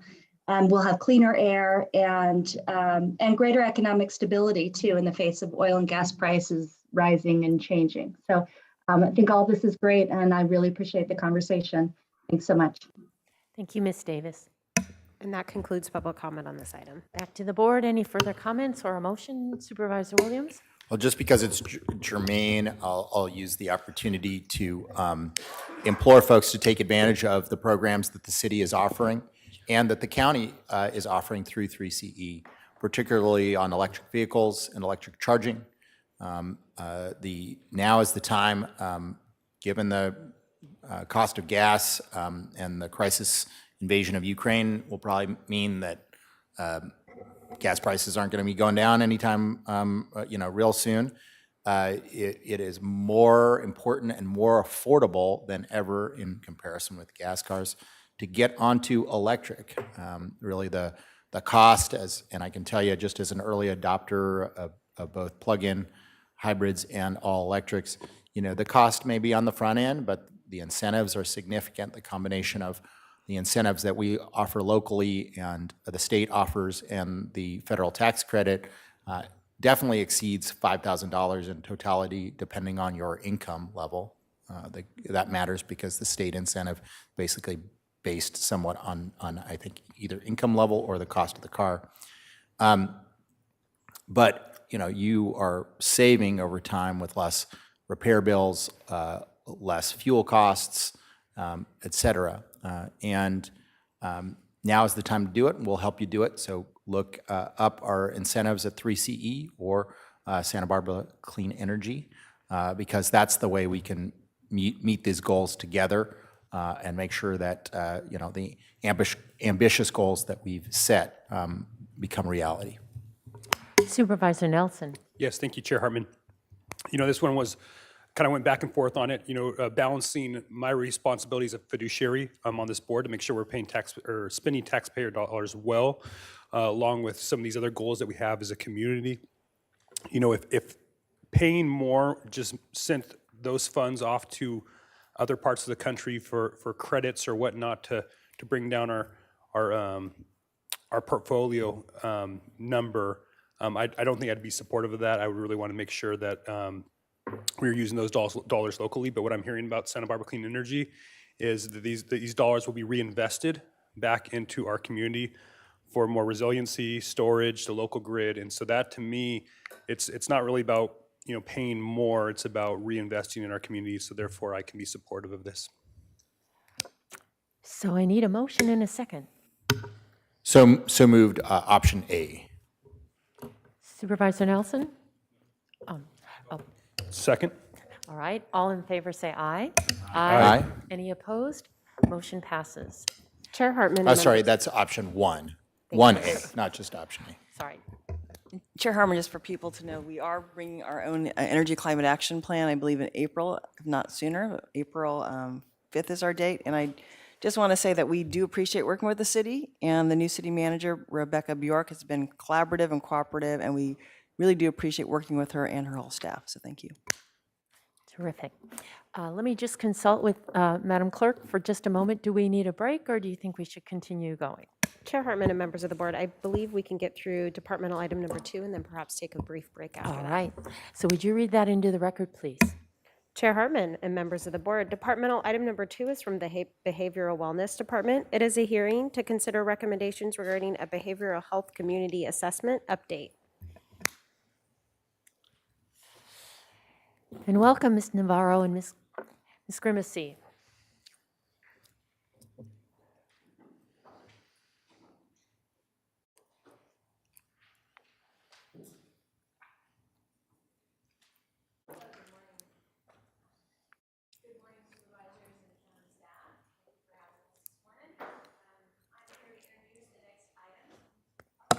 Sorry that. Good morning, supervisors and county staff. Tony Navarro, Director of Behavioral Wellness, here to present the next item to you. This is a project that was well underway when I started my tenure here in December, but I just want to start the presentation by thanking the board for your approval of American Rescue Plan Act funds to behavioral wellness to conduct and comprehensive community assessment as we look to see what the needs of our community are and the impact of COVID, and have the community identify what their needs will be over the next 3 years as we together come to our next normal in the county. So to present on an update of the community assessment survey and the next steps of the prioritized community services that came out of that plan that will be implemented countywide for the next 3 years is Suzanne Grimacy, BWell's Public Information Officer and Chief Strategy and Community Engagement Chief. Thank you, Tony. And thank you for the opportunity to speak. We know that globally and nationally, the COVID-19 pandemic has had an impact and has affected people's mental health, and it's created unique challenges for people currently struggling with mental health or substance use disorders. However, it's with huge thanks to our Board of Supervisors for supporting the ARPA funding for the survey process, with huge thanks to the tremendous stakeholder group that has been involved, with very special thanks to over 5,000 of our community members who took their time to give their input and complete the survey, that we've been able to get a better idea of what the unique local impact is within our community. So I want to start with how I'd like to use this time. I want to give a little bit of a background review on the ARPA funding goals, provide you with an update on the final survey results, but also calling attention that you should have the detailed narrative survey results in your packet. I'd like to give our recommendation highlights and next steps. So the ARPA goals to address the increased mental health needs due to the pandemic impact, including the vulnerability of our targeted populations. Objectives guide anyone who needs mental health support to know where to find assistance and how to access support, to teach how to recognize signs of mental illness and risks of self-harm, to expand mental health services through community partnerships and grants, and to enhance rapid response and services to meet the immediate needs of individuals in our community. So the survey process was led by the Department of Behavioral Wellness and the Community Wellness Team, along with a very broad stakeholder group that provided input throughout the process, including input on key populations and targeted outreach strategies. The survey was developed with the invaluable assistance of Jill Sharkey and Erica Felix from UCSB to assure efficacy of the survey. The survey also included questions from the 2019 Cottage Population Health Survey, which again was just incredible because we had the opportunity to look at how our population responded just before the pandemic and then allow for those same questions to see how people are responding now. It was through the amazing partnerships of Cottage Hospital and UCSB that we were able to minimize the expense of the survey itself to allow our focus on spending to go to direct services. Also have to give thanks to a few of our local private foundations who provided the necessary finances for incentives as we did our field-based outreach for our targeted populations, where that became a critical way of helping to engage people in completing the survey. So it was a true collaboration. The survey itself took about 10 to 15 minutes to complete. It included questions that covered demographics, ACEs, so adverse childhood experiences, mental health impacts, including assessing traumatic stress and other forms of stress, both before and after the pandemic. And it had questions related to forms of resiliency and coping. It's really quite fascinating to see the results. This slide has a lot of very small words. I don't expect you to be able to read them all, but it was important that we share just how many people were involved in the stakeholder process throughout our community to help plan and distribute this survey throughout our community. So starting to look at the results, as you can see here, over 4,731 online surveys were completed. An additional 435 surveys were completed in paper form through the field outreach that took place. You can see from the graphs that 88% of the surveys were completed in English, 12% in Spanish, but for the paper surveys alone, where our promotores were just integral, being out in the community, 89% were completed in Spanish, 9% in Mixteco, and 2 in English. It's important to note that survey participants were also able to leave their contact information on the survey if they wanted a call back regarding resources or if they were interested in being a part of the planning process. We had hundreds of participants that listed their contact information for a callback regarding resources, and I have to say that process of calling back was humbling, and I'm so grateful I could be a part of it. The data that we learned through the survey tells us the what, but what we were missing from looking at the paper and the numbers was the why. And that's where those calls back to talk to real-life people to hear their experiences, as well as the focus groups we led, became critical. The mental health impact. So this combines both our Spanish and English-speaking participants, and I'll show you the breakdown in the next slide. But what it shows us is the majority of people reported their mental health was worse due to the pandemic. So 61% of the almost 5,000 participants said now, as compared to prior to the pandemic, my mental health is worse. Here you'll see it broken down between our Spanish and our English-speaking participants, which is fascinating, and we will be doing a much deeper dive to better understand the why of what you see in the orange circle. So English-speaking participants, 65% said their mental health was worse. But in our Spanish-speaking participants, 67% said no impact, only 25% said it was worse. So our understanding why is a really critical piece, and we're looking forward to that analysis. Physical health, this was fascinating. Can I just make a note? I mean, this is interesting considering all trends statewide indicate that the disproportionate effect on Latino populations of the pandemic in terms of actual health outcomes and deaths, that life expectancy for Latinos dropped at least 2 years during the pandemic. And so I think that understanding why people who are dying in much higher numbers are reporting no change compared to the rest of the population would be really important to understand. And I think you'll see as we look at a few more of the slides, a little more depth to that question. But I appreciate you saying that. Thank you. Next slide is physical health. So this is fascinating. And as you know, many people in the world are much more comfortable with the language and sharing their physical health than describing mental health symptoms. So what we saw, the highest symptoms that bothered people were feeling tired and having trouble sleeping, uniquely at the time of the survey as compared to prior to the pandemic. So we saw 27% overall reported feeling tired and having low energy. Almost a quarter of participants reported having trouble sleeping now as compared to before the pandemic. And then you see a high level of reporting on symptoms of pain.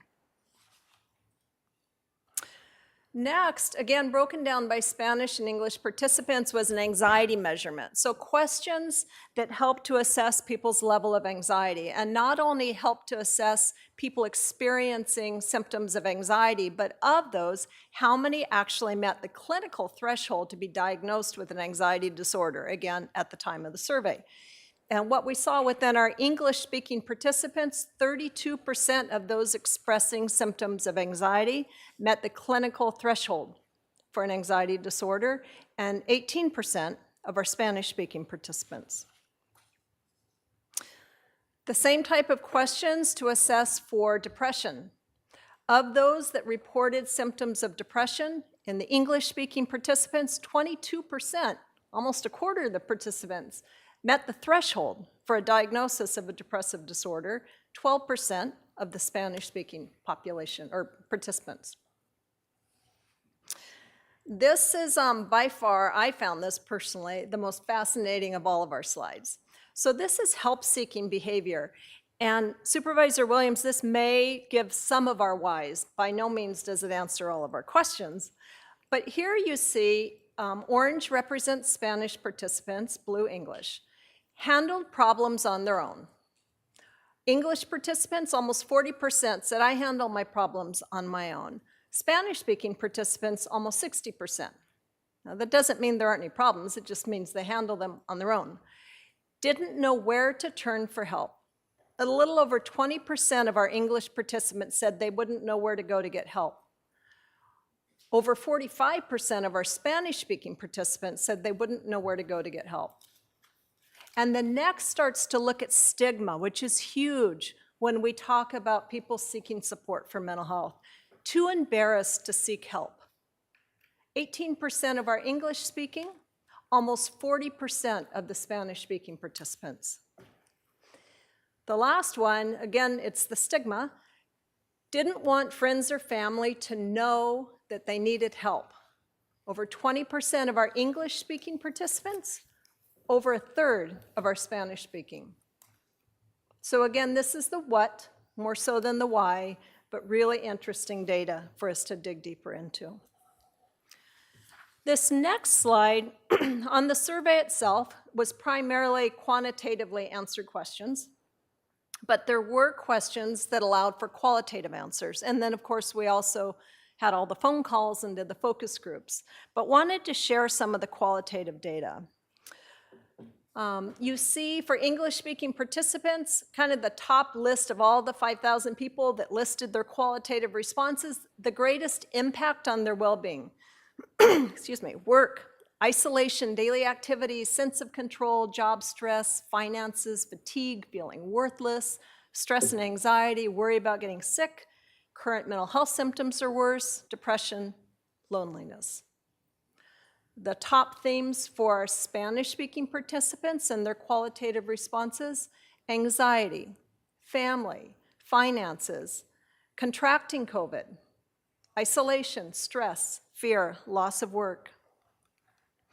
Want to take just a minute to go back to all of the phone calls that we made in English and in Spanish. I had a chance to be a part of the English, others helped with the Spanish, to help people link to resources and referrals. People were calling, some about themselves, mostly calling about loved ones, looking for ways to link to resources. Interestingly, of literally almost 300 calls, only 2 met the threshold that they needed services from Santa Barbara County Behavioral Wellness, so their levels of need were individualized at a lower level of need. We found the greatest challenge in helping people to find open providers for seniors and for children. Things were simply impacted. Once again, the promotores were an incredible, incredible help in helping us with our focus groups. We led focus groups countywide in targeted populations geographically, as well as targeted populations with people, English, Spanish, and Mixteco. But before I, thank you, reading my mind. Before I speak to the outcome of our focus groups, I want to talk a little bit about how we might think of our Santa Barbara County system. Not even a system of care within one organization, but our community system. Behavioral wellness might be thought of at the very top tier of our overall system, but it's only one part of how we as a community meet the behavioral health needs, mental health, substance use within our community. One way to think of it is like this, then the image of a triangle or a pyramid. At the base of the triangle, those are our universal community education and supports, our prevention and our early intervention activities and supports. The next tier up is slightly narrower, and the general community supports are more focused in their design and type of service. And then just above that, they become even more focused. That might be where you see a lot of the behavioral wellness type of services. And the top is for those with the most complex situations of seriousness in mental health or substance use disorder. Whoops, didn't mean to do that yet. It's important in any community to have a balanced triangle and to have balanced resources at each level throughout that triangle. And that's why it's so important for us to work together in partnerships. Prevention and early intervention activities at the lower levels are essential for helping to keep the higher levels of the overall system balanced. When it's not balanced, certain levels of this triangle begin to bulge due to the demand for those resources. There's inadequate services, inadequate resources then paired with those that are trying to get the services. And in this case, a system will not work to meet the individualized needs of those in the community. The community survey feedback supports the development efforts really within the bottom foundation. What people are asking for, what people are saying they need, falls under that universal bandwidth, and I'll explain a little more about that. I want to give one example, though, before I dive into more things the community spoke to that falls under that base level that is just pairing so beautifully right now with where we are as a community.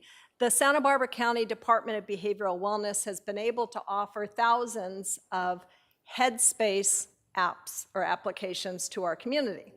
And I want to mention that it's free of cost, so I'm not trying to do any kind of an infomercial that would cost money. But we are partnering up with the state, the California Mental Health Services Authority, to be able to issue these apps. Now, Headspace is amazing. We share in Santa Barbara County with over 70 million other people using this app in 190 different countries. So this is something that's researched and known to be effective. Headspace is right now known as a leader in mindfulness and behavioral wellness. It takes minutes. It's like a 5-minute meditation app, and people see huge results from that. So we are working on developing a platform page on our website where it'll be easy to click and get it. But in the meantime, I'll make sure that you all have the link if you wish to download it yourself or share with others. But we're very lucky to have that. Okay, themes of the focus groups. The focus groups, again, we targeted certain populations and geographic areas, and yet the themes were consistent throughout, which was fun to see. And here's what they were. Social connection opportunities. People asked for easy ways to interact with other people, even just group activities, opportunities to share stories with other people that got it or experienced it like they did. Accessibility to resources. Easy and quick access to mental health services and support. Education and stigma reduction. Education on symptoms, coping strategies, and how to access services in a way that reduces stigma. And you might think back to that slide where we were looking at people's help-seeking behavior. And a variety of accessible services and supports. People said they'd like to have a range, not just therapy and more counselors, but groups, activities, faith-based supports, and community members that were trained to talk to people that knew about resources. So people that they could casually, comfortably, that they trust, talk to. It didn't have to be a therapist, but they could help to direct them. And again, these core areas were universal across all of our focus groups. So what were the ideas generated through that? So through the collective input and the creativity of the stakeholder group, all the names that you saw up there on that slide, the ideas were developed that were aimed to meet the community needs that were learned through the survey process. It's well known, and I know for a fact that each of you know this because I've worked beside each of you in disasters in the past, but it's well known that social connection and social cohesion with disaster recovery is critical for community and individual resiliency. The ability for community members not only to access support when they need it, but to be able to be of a support to another is critical in helping people to make it through disasters. It's also helpful for recovery and resiliency building. So what I love about this is we're talking about recovery from the pandemic, but being able to set up a system that'll be there for us for our next disaster 5 years from now is a pretty exciting thing. So of the ideas, these were the ideas the group came up with. There's only so much funding available, so highlighted in gray is what we have put forward in the RFP, which was issued in the start of February, and proposals come in on March 7th. So the highlighted areas are social connection opportunities. So more of those things, groups, activities, ways for people to connect together, training on mental health, that type of thing.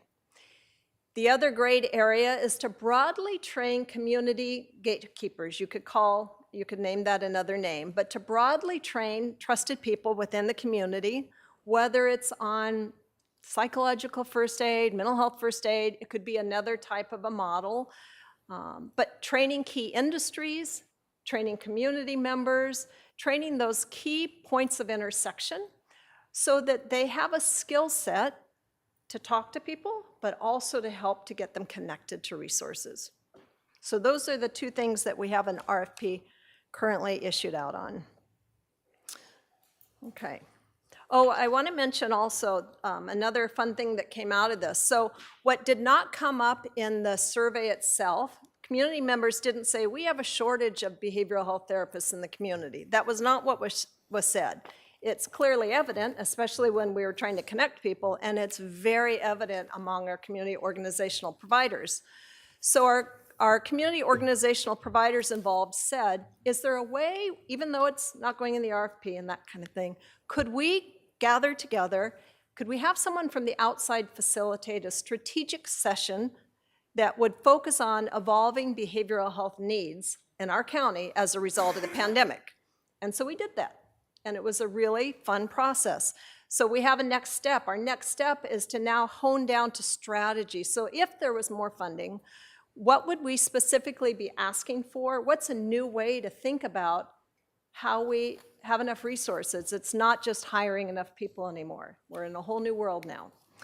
And we do have some of our private foundations that have been involved as a part of that process, and they say, we'd love to see what's needed, and we'd love to be a part of helping. So that's another side thing taking place in relation to this. Okay, next steps. We have the proposals for the RFPs will be awarded March 7th, and then of course go through the public review process and so forth, with services beginning in June. But a lot of things have actually already begun as a byproduct, which is kind of fun. The stakeholder partnership group that was involved, many wish to stay on and be a part of a steering committee. So to stay connected to how these services are taking place, are they working, what else can we do? I told you about the group looking at evolving behavioral health issues, so this will all continue on. In the future, at some point in a few years, we would do another survey and see where our community is so we can see, did these services help? And there's also a great interest in publishing these results, but that's after doing a much deeper dive. So our researchers that have been helping have been a part of, or are a part of that process. And I think that is it. So thank you for your time. Well, this is a lot to think about. Supervisor Williams. Well, I'm especially impressed that the sort of training and systematizing how to have people in the front end be able to refer people to whatever help they can get, being in the RFP directly answers something that the community has been asking for, and I really appreciate the department's responsiveness on including that in the RFP. Thank you. Supervisor Hart. To summarize, it's the no wrong door philosophy Yes. that we have asked the department to embrace. Yes. Supervisor Hart. Well, I just want to thank Ms. Grimacy for her tremendous work during the pandemic, and before that, she really has become the county's crisis manager for behavioral wellness, and I know that Director Navarro really appreciates the team that she has inherited and the great work that they're doing.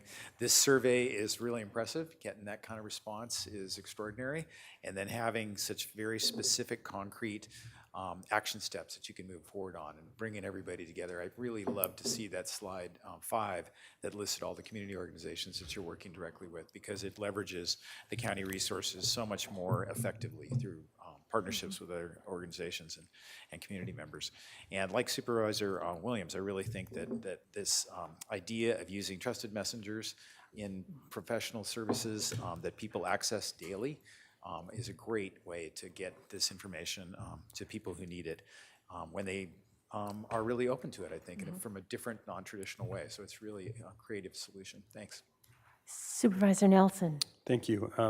Again, kudos on the presentation. I know it started off with COVID, but it really is a discussion about what our system of care, and that I think is hugely important. You know, being in this job over the years that I've worked for the county, it was eye-opening when I found out that, yeah, we have a behavioral wellness department, but that's not necessarily, not everybody can be a client of our system. And so there's a lot of families out there that might have private insurance, which is actually most of the families in Santa Barbara County, that might not have the same type of resources that we can at the county. And it creates this real disconnect there where there's people that need services because, you know, mental health does not discriminate based on socioeconomic level by any means. And making sure that we do have this full system of care and that we are supporting private providers and making sure that we have as many of the therapists out there. There's a huge need for children. I mean, I hear that all the time. Making sure that we have therapists in the community that can address those needs, not just a school psychologist, but other resources that the schools can direct out to. And I think that the more that we're doing to partner with our churches and our schools, because those are our, you know, those that are touching out the community. You know, Chair Hartman talks about, you know, building community and making sure that people have places to go and have those relationships. And I think that this informs us, not just for behavioral wellness, but even in our planning as we go through, you know, when we look at community and we zoning and all those types of pieces, that we're making sure we're not just looking at that through a keyhole, but we're looking at the whole system and keeping this in mind. And I was just listening to a podcast on the way down this morning, and it was talking about the number one cause of homelessness is loss of connection. And so, you know, this is also a huge preventative measure for homelessness. Yep. And, you know, kudos to you guys all. I think it's great that we're having this community conversation. The other thing that I think that was mentioned here that I think we're seeing a lot of progress on is the destigmatization of mental health. You know, we're seeing professional athletes, you know, regular people have these conversations and not being condemned for it.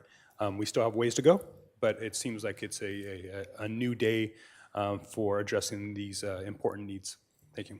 Supervisor Lavanino. Thank you, Madam Chair. And I also want to thank you. I think this was an excellent report. And anytime we go out in the community and we ask questions about how we're doing or how they're doing, you know, it's eye-opening. It brings up different conversations. I thought what was really interesting in this was when I was looking through it, I really liked the fact that you broke out the English and Spanish responses, because I think it, again, shines a light on how we have to be culturally sensitive and culturally aware that people are even might be experiencing the same thing as their neighbor, but they're viewing it in a different manner. The fact that Spanish speakers were kind of downplaying almost the impact it had on them, when we know that, you know, it cost people jobs. It really put a strain on people. They were downplaying it and saying, I'll take care of it myself. I'll deal with it with my family and I'll take care of it myself. So I think the idea of going to trusted community members, sometimes, they're not going to be watching a Board of Supervisors hearing. They're not going to know about our web pages and how the county communicates usually. So they're going to get their information from a trusted neighbor. They're going to get it from, a minister or somebody at their church. And so, we've got to get information to people where they absorb it. And I think this is a really great move in the right direction. So thank you. I have so many thoughts going through my head. I'm trying to get them organized. The first is that the triangle really shows we're reaching towards a collaborative impact model. How do we take all the different actors who are engaged in this and even draw on new ones, hairdressers and barbers, where people talk a lot, to get a network created around mental health and wellness. So I really think that that is absolutely stupendous. And it gives us something that I think our CEO has been driving us towards very subtly over the years, and that is getting performance measures for mental health, quality of life in our county. But government can't do it all. We depend on this larger network. But what government can do, and what you've done in this process, is catalyze and help to frame a structure that others can participate in. And I think in the modern day that is really a very significant role for government, and particularly county government, because we've got that broader reach. I did have a couple of questions.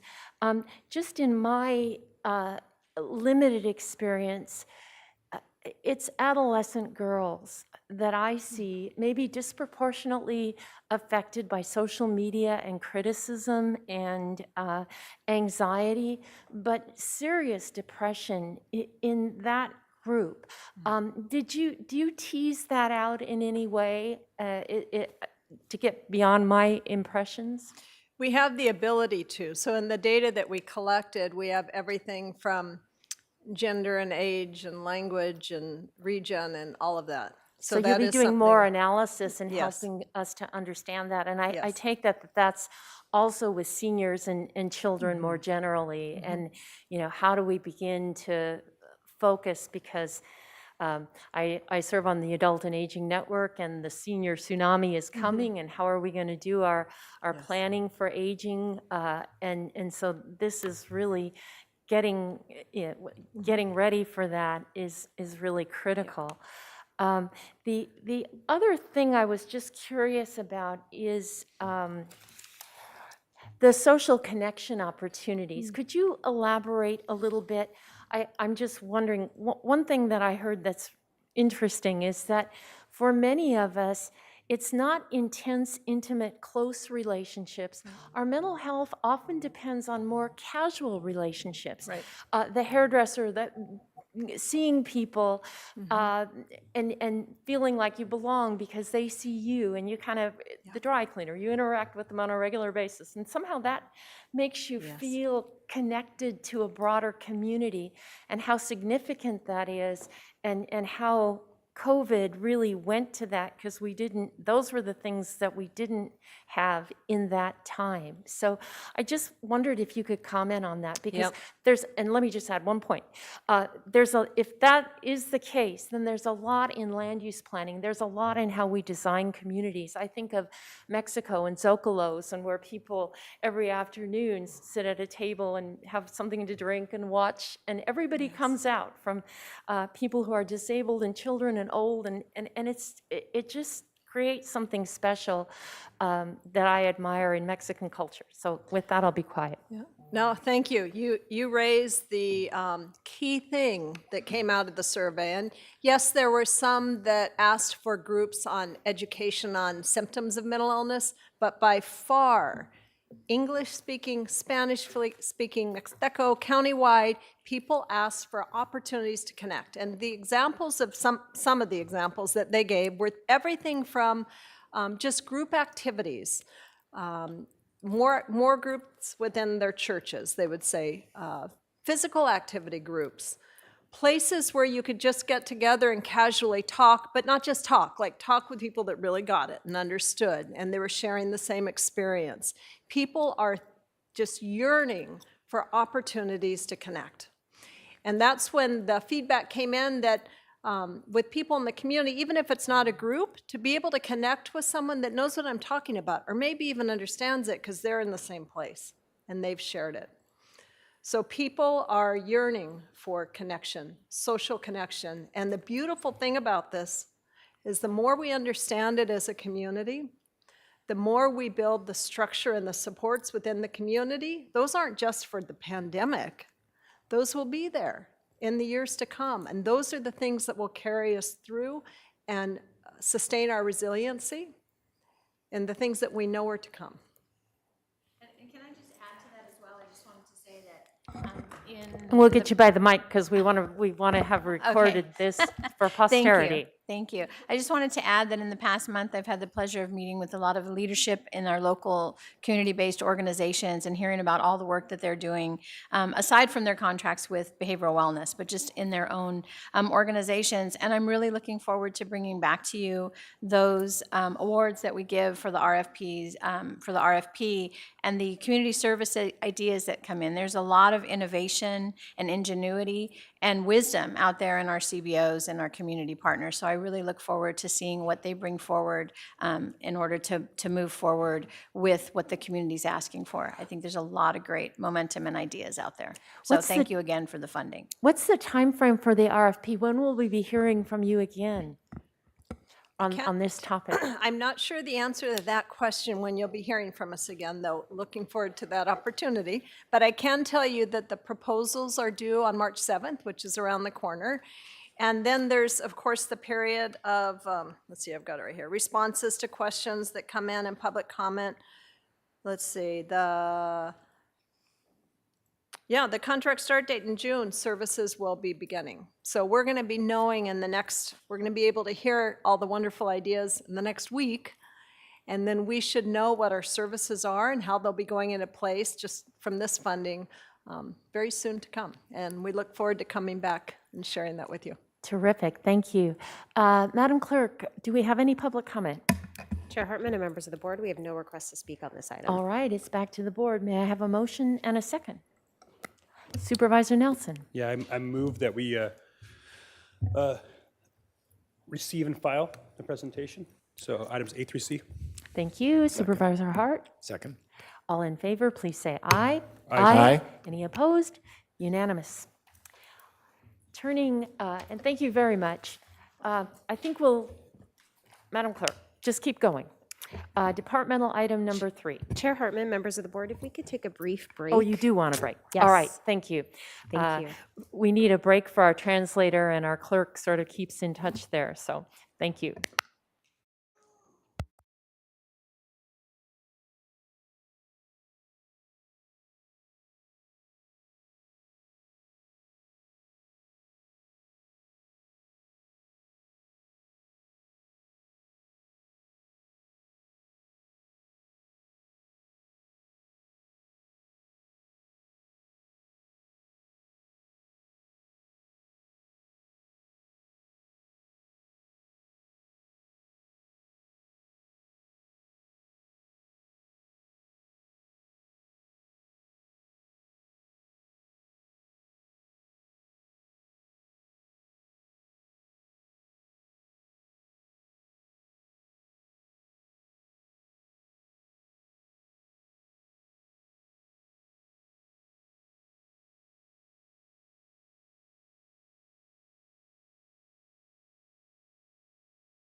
Good morning again. After a short break, we're reconvening the March 1st, 2022 meeting of the Santa Barbara County Board of Supervisors, and we're turning to departmental item number 3. Madam Clerk, would you read that into the record, please? Chair Hartman and members of the board, departmental item number 3 is from the County Fire Department and the County Executive Office. It is a hearing to consider recommendations regarding a report on KPMG's operational performance review of the Santa Barbara County Fire Department. CEO Miyasato? Thank you, Chair Hartman. So next slide. So today's presentation is similar to what we've presented to the board in the past. KPMG reviewed the fire department actually last year, or maybe started even before that and during COVID, so there's been some delays because of that. And so today we're going to have KPMG, who's on Zoom, present their recommendations, and the fire department will present their implementation plan. Next slide. And so as you know, the context of this is this was part of our Renew 22 initiative, and KPMG was selected back in 2019. So far, 9 department reviews have been completed and presented to the board. That was done in the first year. In the second year of the contract, they have looked at fire, behavioral wellness, and social services, and those will be brought to the board when those are completed and the implementation plans are done. And we still have more departments lined up for the third year.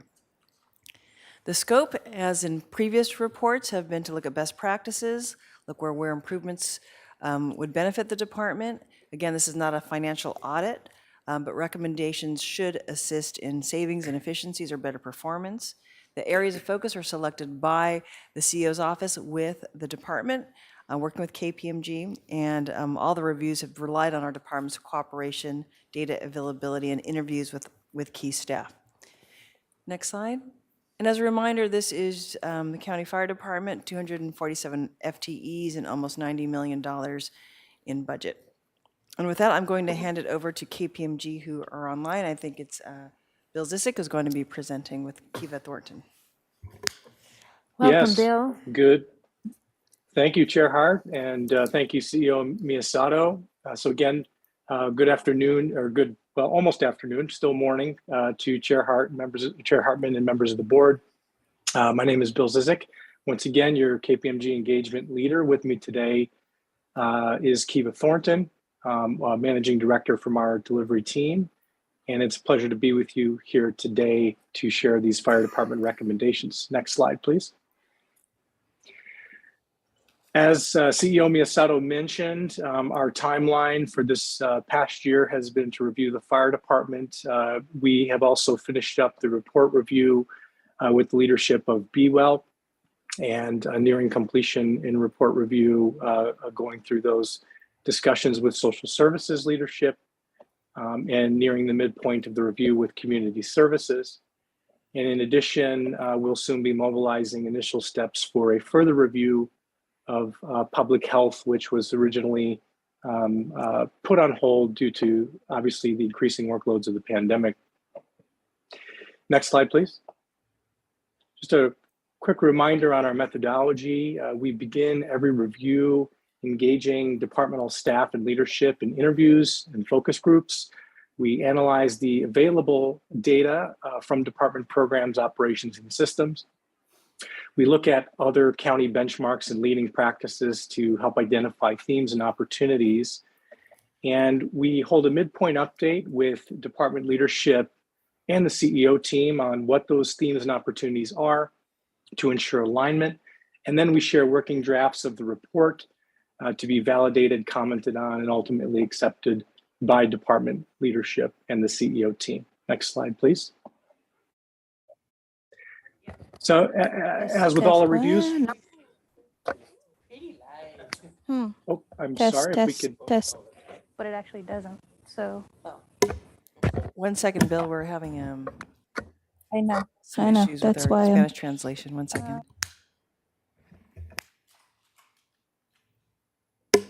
You can go ahead, Bill. Okay, thank you. So as with all the reviews, we'll begin with our commendations that you see on the screen here. To start, the department should be commended for their significant investments in technology enablement. The department, as your board knows, has outfitted fire apparatus with mobile data computers, MDCs, iPads, which allow the department to access CAD data, view maps, routes to an incident, as well as record incident notes. And as firefighting in California becomes ever more challenging and unpredictable, investing in these technological tools will allow the department to manage these increased workloads more efficiently. We also want to commend 2 innovative strategies regarding serving and safeguarding community. First, we've highlighted the initial progress with respect to data-driven deployment, staffing and call triage strategies, such as implementing the 4-person staffing in rural areas with higher travel and response times to better protect the community and firefighters as well, responding to especially structure fire incidents. And secondly, the use of engine companies for inspections to help provide an opportunity for those engine companies to gain familiarity with structures in the jurisdiction that they serve, as well as be able to engage with community members in a non-emergent scenario. And we finally commend the department on their commitment to effective internal communication and the level of strong morale that we observed in all of our interactions. There was demonstrated commitment to the mission of the department, whether it's responding to medical incidents, fire, or large disasters within the county and indeed across the state in terms of mutual aid, and a high degree of professionalism in all of our interactions with leadership and staff. Next slide, please. The board will recognize this maturity model from our past presentations. The model looks across key elements of department's operations, and we've highlighted 2 here. And again, the purple box represents where we assess the current maturity of the department, and the gold is where we think the department will reach with implementation of our recommendations. And so the 2 elements we'll highlight for your board today, first around optimizing the model of service delivery from a public and community perspective, and of course the related issue of the underlying data reporting and analysis.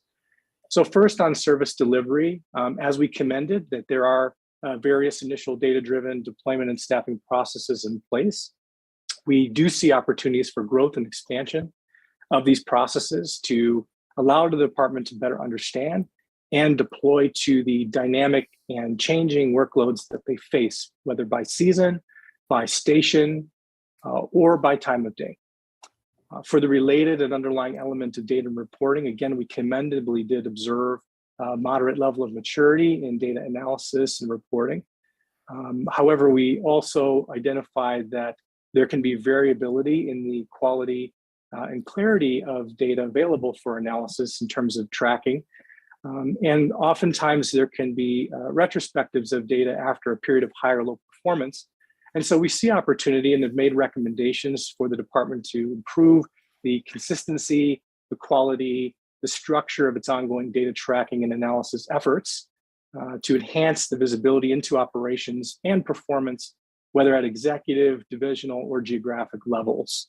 And this includes topics like mutual aid or incorporated city workloads, which Kiva will touch on shortly. Next slide, please. And now I'll turn it over to my colleague, Kiva Thornton, to cover our recommendations. Thank you, Bill, and good morning, everyone. So as you can see on the slide, there were 6 key recommendations that resulted from our review. However, for the board today, I will focus on the 3 main recommendations that are highlighted in purple as having potential policy implications for the board. The first being demand-driven deployment, as Bill mentioned, the second being performance management, and the third, financial management.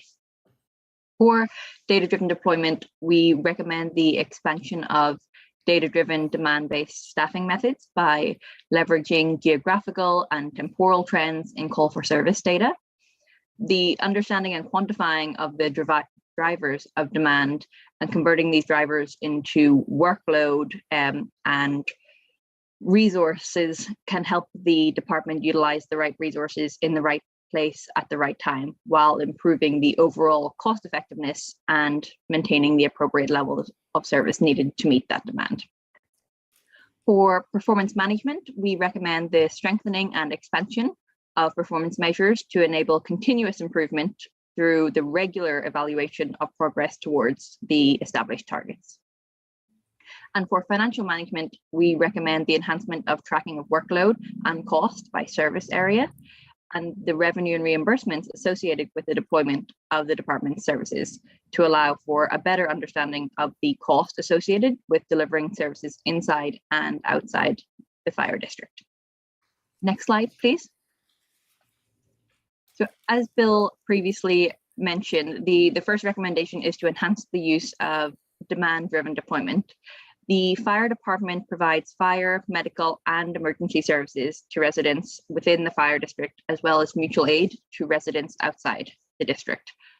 The top graphic on your screen illustrates the average department workload in minutes by month for the period covering 2015 to 2019. The bottom graphic illustrates the annual sum of that workload in minutes for the same period.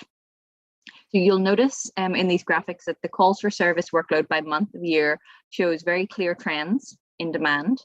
The winter months of January through May have significantly less workload than the summer months of June and October, with mutual aid comprising a large percentage of workload throughout the months of the year. In the bottom graphic, it's important to note that while medical emergencies make up the majority of the department's calls for service, they consume significantly less workload than fire-related calls.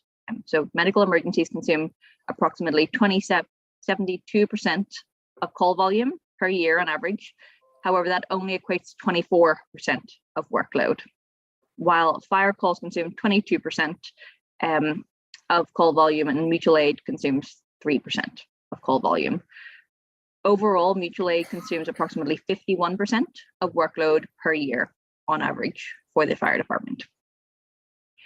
So our recommendation of data and demand-driven deployment, the implementation of that will allow the department to better monitor workload and implement dynamic resource management and deployment. This would allow for the proactive scheduling of additional staffing for high workload periods to increase capacity to respond to calls for service, and also allow the department to explore the use of fast response vehicles to respond to certain lower acuity medical calls during peak hours, to increase the number of fire apparatuses that are available to respond to fire, mutual aid, and auto aid calls. Next slide, please. The second recommendation to highlight is to enhance the use of performance management to aid data-driven decision-making. In the annual budget, the department lists 13 key performance measures, which provide some insight into the extent to which the department is achieving aspects of its strategic performance goals. However, we have recommended the use of additional performance measures, which would provide a comprehensive view into performance at each station, battalion, and the overall department operations, which would be monitored on a weekly or monthly basis to provide real-time insights into operations and performance to drive decision-making. The additional performance measures would allow the department to more robustly measure and drive performance by reviewing key metrics such as average dispatch times, turnout and response times by vehicle, station, or battalion. The department would be able to track and demonstrate their real needs with verifiable data on workload, personnel, and other resources, which would support the management of operations and resourcing the development of budget requests in conjunction with the CEO's office and enable future decision-making. These recommendations would and should be reviewed on a regular basis through the use of dashboards, for example, which we are showing on the screen now, to aid in the discussion and implementation of the data. It would allow the department to have greater ability to evidence the results it's achieving for county residents, measure progress towards established strategic goals, proactively detect and address challenges as they arise, and provide support and coaching to staff as needed. Next slide, please.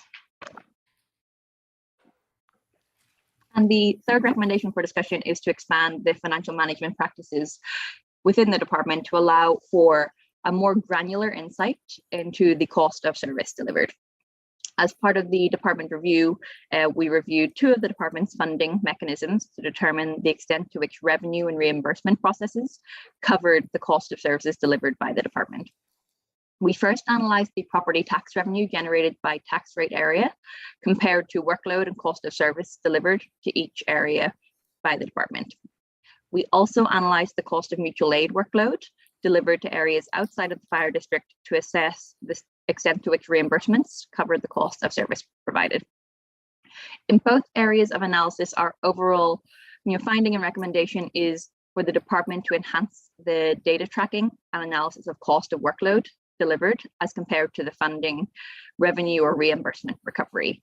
The development of a consistent methodology for tracking workload and related costs and conducting the analysis on a recurring, consistent basis can inform department and county leadership as they manage the department's budget and staffing and contract development in the future. The enhanced data tracking and analysis would also allow the department to better understand the costs and resources associated with delivering services to the tax rate areas and cost of delivering mutual aid services to inform future budgetary decisions. Additionally, as part of the review, there's also an opportunity for the fire department and the sheriff's office to re-examine their cost sharing procedures for the aviation support unit. While the ASU should remain a joint structure, there is an opportunity to develop separate budgets and separate maintenance costs by vehicle to increase transparency into budgeting practices and allow fair allocation of costs between the departments. Just to highlight the other recommendations that we made, which can be found in full in our report, we have made recommendations around the enhancement of the consistency and streamlining of the inspection process, workforce development recommendations to better enable recruitment and retention of the workforce and aid in succession planning, as well as technology enhancements to develop a plan and associated processes to outline current and future technology needs. So to summarize, the key takeaways from our review are to expand data-driven deployment and approaches across the department, leverage existing data to improve performance monitoring and encourage continuous improvement, and expand processes for tracking the cost of services delivered by the department. We would really like to thank the fire chief, his leadership team, and all the staff for their cooperation during the review. We really enjoyed working with the department. They have a very strong culture and commitment to the county, and would also like to thank the CEO and her team for their support in the department review process. I'll now hand back to CEO Miyasato. Thank you. Thank you, Kiva and Bill. If the board has any questions of KPMG, you can ask them now, or we can ask the fire chief to present his implementation plan. You can ask questions. Supervisor Williams. So if I'm understanding this correctly, there's a bit of a gap between our expense for mutual aid and our reimbursement. Have you, in your analysis of other jurisdictions in the state of California, is that normal? Meaning, are other jurisdictions also have that? Yes, Supervisor Williams, Chair Hartman, members of the board, that is common. There are certain procedures that the department must follow in cases where mutual aid is reimbursed, such as a declared state or national disaster. There is also other mutual aid where the cost is not recovered, and it's more of a reciprocal idea that there are times when the county will provide a certain level of support to other jurisdictions, and then there are times when the county will receive. And indeed, the department does track some of that on a volume call for service basis, and our recommendations also say that that should also be looked at from a workload perspective. Again, quantity of calls does not always equal resources consumed, especially in those large incidents that from a mutual aid perspective can be deployed to. So it is common that if you look at the full cost of resources that are deployed to mutual aid, you're not going to get reimbursement for all that. That's the way the system is set up. From our work with the department, we understand that they are following what's called the CFAA approach to when it is reimbursable. But again, what's reimbursable is only a narrow component of all costs. It's firefighter time plus a multiple to help cover overtime, an additional 50%, let's say. But there are other operating, running costs, infrastructure costs to maintain your overall state of readiness that aren't reimbursable under that state formula. So it is common, but we recommend it is something that should be monitored and understood. And from a financial and fiduciary perspective with the board, made visible in discussion in this forum. So I don't see any other questions. So Chief Hartwig? Thank you, Chair Hartman and members of the board. I just wanted to start, if I could, by recognizing a few of the folks that did the heavy lifting on this. Shauna, Assistant Department Head and CFO for the district, kind of led the effort in compiling all the data and information necessary to complete the report from KPMG, and the CEO's office that kind of grinned and bared it while we got everything that we needed to do, along with all the other work that we're doing. And of course, Rob Heckman, our administrative chief, who did quite a bit of work as well. So I'm going to just launch right into it. I'm probably not going to spend a lot of time and really open it up to you all for questions as you have those. First of all, in a commitment to do anything better and best, you have to look at yourself. And often when you look at yourself, you're not as honest as when other people look at you. Maybe I'm stating the obvious. And so having somebody come in and look at things that you don't necessarily like to look at or haven't looked at has been painful for us. I have a new appreciation for those that actually go under the knife for exploratory surgery, because this seemed to be a bit exploratory and surgical in nature, and yet again, we're committed to doing it right, and we're committed to doing it better. And so to the extent that I could thank KPMG and Kiva, because we've had some very direct conversations over the past few months, I'd like to thank them for taking a fairly different perspective and approach at looking at how we run our business. As you know, we've engaged consultants, Citygate and others that are more specific to fire and public safety, but this was a pretty different approach. With that said, let me get into our presentation. And quite frankly, I think you'll notice a couple things right off the bat. One is that a lot of our weaknesses are our strengths as well. And that was interesting to me, but it just means that as much as we're doing things right, we can do things better. And I think that was important to note. Another thing I think that you'll find here is that we agree with really most everything, meaning that we haven't prioritized some of the things that they have found, but we really didn't see anything that they came up with that we didn't already know about. Specifically, if you look at the first slide, 1.1 through 1.3, and those recommendations that Kiva just mentioned, we really believe that the dispatch center and the work that we're doing right now to create the CAD to implement an emergency medical dispatch or reference system or EMPDRS through priority dispatch will address some of those things. We also in 2.1, when we talk about the costs and the process for tracking costs of delivery, there is a desire to track more closely costs associated with TRA or tax rate area. We have done that on an as requested and as needed basis for some of the cities that we provide a service for, that are part of the district, not through contract, but are part of the district. But we typically don't track and haven't tracked, but see the need and the value in tracking costs by a tax rate area. The recommendation to have better and more transparent cost sharing and tracking with the air support unit, we agree with wholeheartedly. We're currently finalizing an MOU with the sheriff that will, I think, better track those costs. Next slide, 2.3 is the forecast for capital planning in conjunction with general services.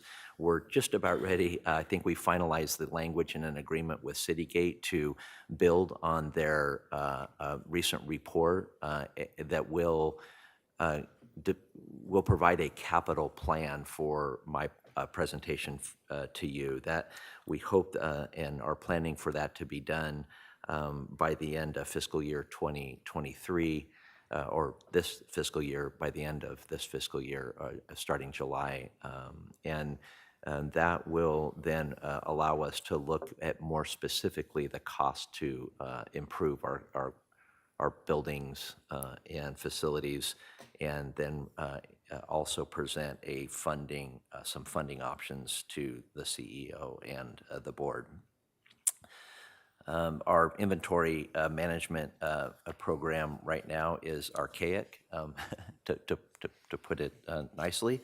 I think it's effective, but it's mostly paper-driven, and finding a better system is at the top of our list as well in this next fiscal year.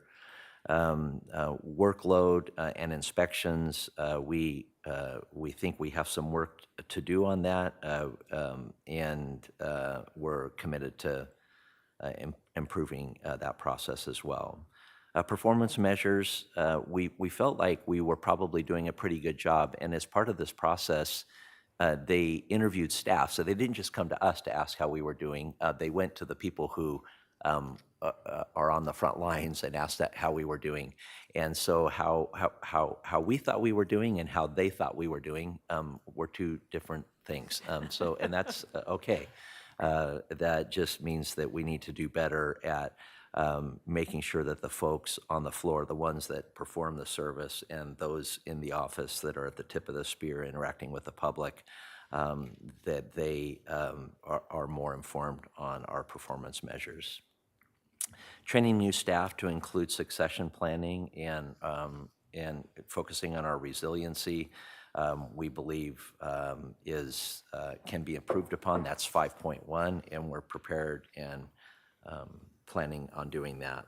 We talked about the data collection, and I really do think if there was a common theme in some of the KPMG findings, it was our ability to not just collect data, but to collect the right data. And we just need to do better, and we're committed to doing that. We are evaluating, as it relates to recommendation 6.1, we are evaluating a few different products right now that we think will help us do that. That also includes a 6.2 and an information technology plan. We have a new IT manager recently, and he is working on a technology plan, which I think will address a lot of the concerns that KPMG had. I'd like to stop there. I do think I'd like to kind of talk a little bit about your question, Supervisor Williams, but maybe I'll wait and see if you have any specific question related to your concern on mutual aid and/or the difference in reimbursement and expenses. And that's all I have. Again, thank you very much, Chair Hartman. Supervisor Williams?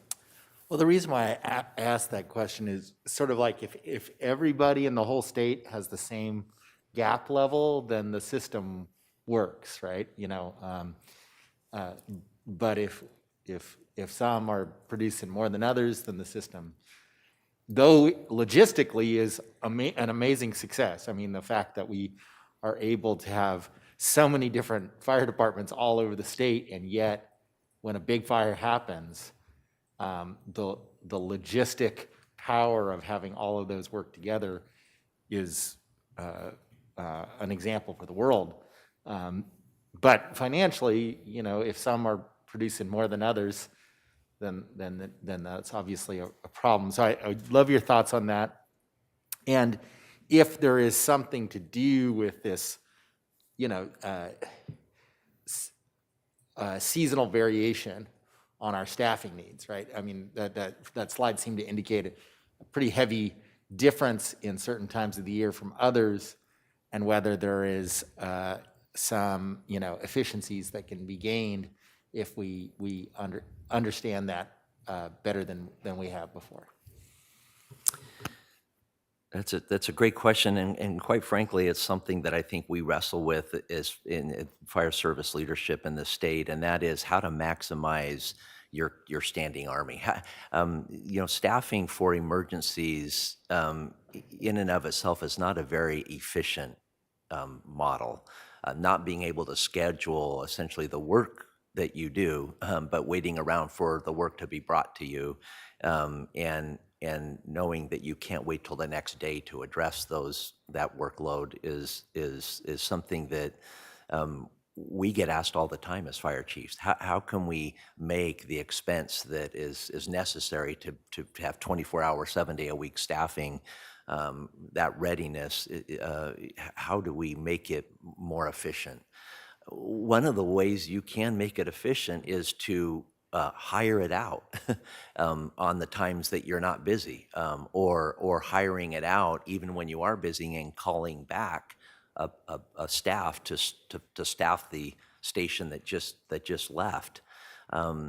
And that's really what we've done on mutual aid. I think if you look specifically at the chart on page 29 where it talks about the cost of mutual aid, it in my mind, and we went back and forth with the consultant on this, there is something about costs that would normally be incurred because of your readiness and your commitment to provide 24-hour day, 7-day-a-week staffing. And the graph that they've showed is our entire budget divided by each station, by full-time employee. Well, some of those costs are going to be costs that we would have to pay for regardless of whether or not they were busy in county or out of county. So what's more important to me to look at from a financial management standpoint is how much additional money am I spending to send resources out of county? In other words, for me to cover back behind that station that's gone, and as you see, those numbers are huge. 65% of, in some cases, or over 60% of those workload hours are out of county. But that's from portal to portal. So where a fire or medical call, a day's work for a fire station with some calls might be 3 or 4 hours. If they're gone for 24 hours out of county for a 21-day assignment, that's 24 hours where it could, if they were just back at home, be working 3 or 4 hours. So then I say, well, but how much money am I spending to cover back behind to keep that resource available? It's roughly about $7.5 million in overtime that I spend to make sure that community is still protected. Interestingly enough, we budget about $9 million in revenue, which figures about right for us. We get reimbursed for the amount of money that it costs to cover behind for that resource out of a state-declared incident out of county, and that's what we're talking about here on mutual aid. We're not talking about in county, we're talking about out of county. And then we get an administrative rate that covers wear and tear on the fire engine, staff time to process the paperwork. So from a out-of-pocket, from a cost above and beyond what it would normally cost for me to staff the station, we're not losing money. And I say losing money because I believe the consultant said it well. We know that helping our neighbor isn't let me figure if this makes financial sense. We ask for help and we get help. And we do that by absorbing some of the costs associated with doing that. In many and most cases, as you can see here, we're reimbursed for the costs associated with filling back behind that station and not leaving it open while that engine's gone. So I don't know if that helps in the explanation of kind of that large delta.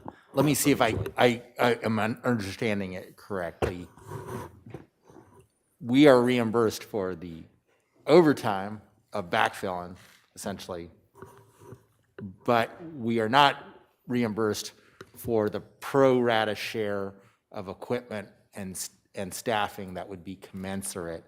but neither are other jurisdictions. And we're not completely reimbursed for in-county stuff because we're so intermeshed, fire department to fire department, that would be maybe not worth it to try to, get into that game. Am I getting that? I think that's a good way to put it. We're not reimbursed for the expenses incurred that we would probably normally be, that would be incurred anyway. But the overtime itself, and that is a cost above and beyond what we would normally pay at most, and in fact, all of our overtime costs are reimbursed for those incidents that are state declared emergencies, which are almost all of our out-of-county responses. Okay. Supervisor Nelson? Yeah, getting back to those numbers there, you said, so we budget 9 million.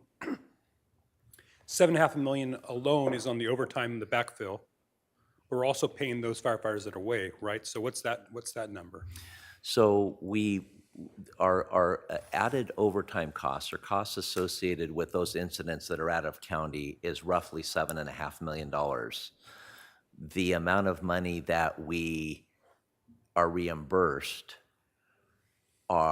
and again, that's the duty crew that we're sending out. So the overtime cost that we incur is the cost to cover back behind. That's roughly $9 million, about a 17 to 20% difference in revenue versus cost. Now, we're not making any money on it, but it does go to cover some of the administrative, and that's what it's for, to cover some of the administrative expenses associated with managing the overtime system. Okay, thank you. What were the biggest surprises that you found from the KPMG report? I would say, I think the takeaway for me was we found ourselves saying, well, we do that. Or wait a second, we have that. That's included in a policy. Or wait a second, we do inspections that way. Or they know how to do this. And what came out was just because we know where they are and we know how it's supposed to be done doesn't mean that the people that are doing the work. So that was the biggest gap for me was we would look at ourselves and say, well, no, we have it right here. And the consultant would say, well, yeah, but we talked to the people that should know this and they don't know where that is. So thank you for it. But so that's probably, for me anyway, and I don't know about for Sean. Yeah, may I ask Mr. Heckman or Chief Heckman about what you find? I found that we had processes in place that were, in our mind, were good and efficient and effective. And what I got from the study was that we could do a better job to refine those and just go into more depth. Data is everything. And historically, the fire service has not necessarily been great at tracking data. And I think we've done a yeoman's work to try and get up to speed, but I think we can do it a little better. But overall, it was a good comprehensive report. And Shauna, did you have something from the financial piece? More from the IT and financials. So I think just the data-driven tracking analysis that we do at a level that meets our needs, but having that information more regularly reviewed, monthly, daily, would provide leadership a better opportunity to strategize and work more efficiently overall. So I think we have a lot of opportunities. Some of the technology isn't quite ready yet, but we are exploring it. But definitely an opportunity there for us and something we've been looking at. But it will be a bit of a hurdle for us just getting it implemented and rolling it out. But it certainly will be beneficial to the community and leadership and, of course, the board. Well, thank you. The thing that, Supervisor Lapanino, go ahead. I just wanted to once again thank CEO Miyasato and KPMG. These things are probably the best tool that I have on the board to get in depth on some of these departments and really kind of take a look at it. And I think it's huge kudos to the department to be able to say, yes, I mean, it isn't nice, when you look in the mirror, we don't see any of those flaws. You know, it's like, oh, no, my hair looks great. This looks good. This tie looks good. And then your wife comes in and is like, oh, you got to fix this. You got to fix that. You got to fix that. So I just appreciate your response to it, that being open. And I think all of our departments have done a really good job of saying, all right, this is a little critical. Most of it's not meant to be, but you're not going to be able to fix something unless you identify it and say, okay, we should probably be doing this better. And I think, you know, we've all been doing the same things for the last 20, 30 years as tools for data have exploded, and we can do things better and smarter. And I think that's what this whole exercise is. So from both sides, from CEO's office, KPMG, asking the right questions, to you responding. And I find that in almost any business is a lot of times management knows, well, we do this. You know, we're supposed to be doing this. I know this. But the person actually doing the work is like, well, I might have been trained on that one time a long time ago, but I don't know anything about it, or I forgot about it, or I'm new. So again, great report. Thank you. Supervisor Hart. Yeah, I just want to add that it is remarkably consistent as we go from department to department, that this issue keeps coming up every time. So it shouldn't be a surprise anymore for us and the departments that are coming through this process. But and the reason is that we have underinvested in this technology as an organization, you know, countywide. So that is, you know, bad in a sense, but it's also an opportunity because the technology has matured and evolved and become more stabilized, and the platforms are more efficient. So it's an opportunity now to invest in those things and get better results than we would have been if we had been a cutting edge investor in technology that was changing radically. So, you know, maybe it wasn't intentional, maybe it would have been better to do it sooner, but it's going to be good when we do it now. And the fact that you're willing to embrace it and use this data and have it guide decision-making in the future is the most important lesson of all. And so really appreciate your willingness to do that and excitement to make the changes. Supervisor Nelson. Yeah, thank you again. Chair Hartman, you know, obviously the data-driven staffing has been kind of the issue that we're all talking about, because that's where there's disagreement. But, you know, 9 out of the 10 other points here have been implemented or we're working on, so I think that's a big deal. And just to speak about staffing for emergencies, you know, it's just like insurance. You know, you pay for it hoping you're never going to have to use it. That's exactly what we're doing here. You know, and just think about the opportunities, the opportunity cost of when we have that that staffing. You know, fires that might be, you know, millions of dollars that are stopped a lot sooner because we're able to deploy resources.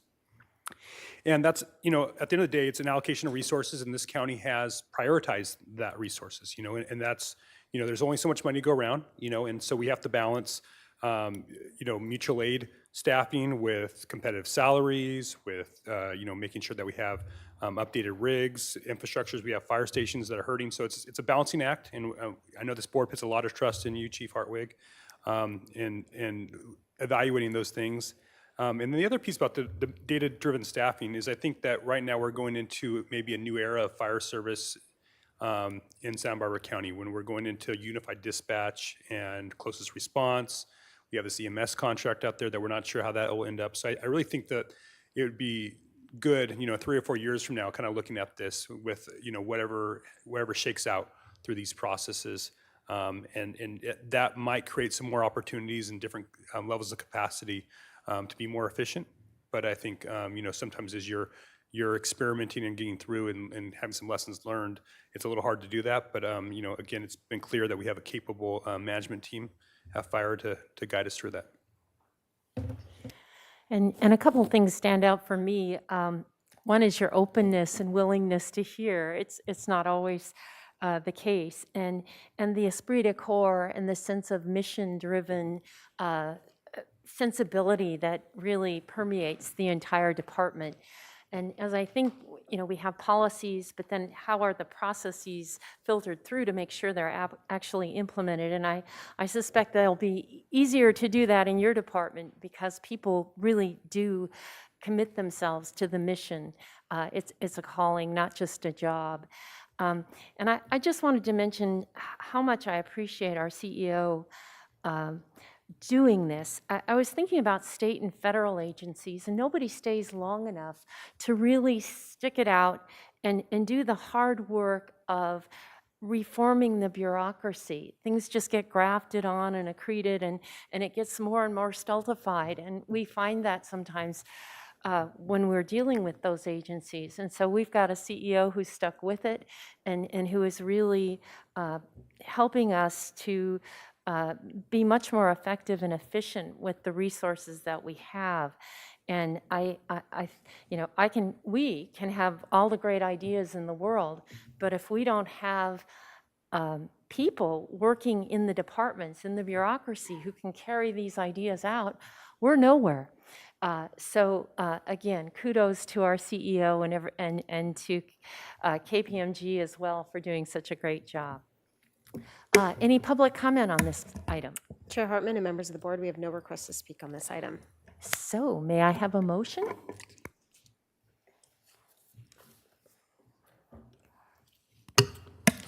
I move that we receive and file and approve items A through C. Thank you. Second. All in favor, please say aye. Aye. Any opposed? Motion passes unanimously. Madam Clerk, we're going directly to item number 4. Chair Hartman and members of the board, departmental item number 4 is from the Planning and Development Department. It is a hearing to consider the recommendations of the County Planning Commission to approve the Galileo Pisa LLC Apartments Project, case numbers 19 GPA 3, 19 RZN 2, and 19 DVP 39. This is in the 2nd District. Thank you, Madam Clerk.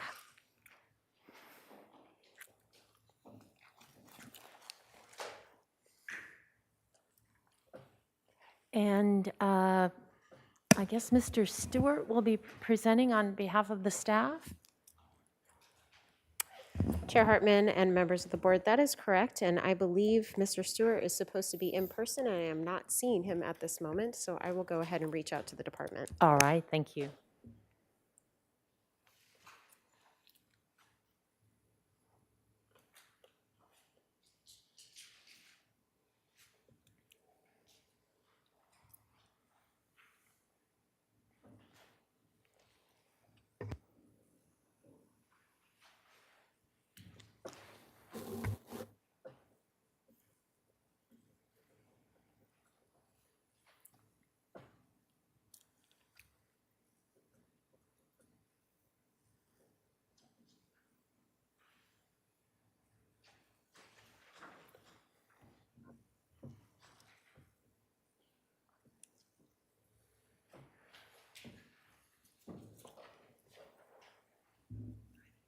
Not Mr. Stewart.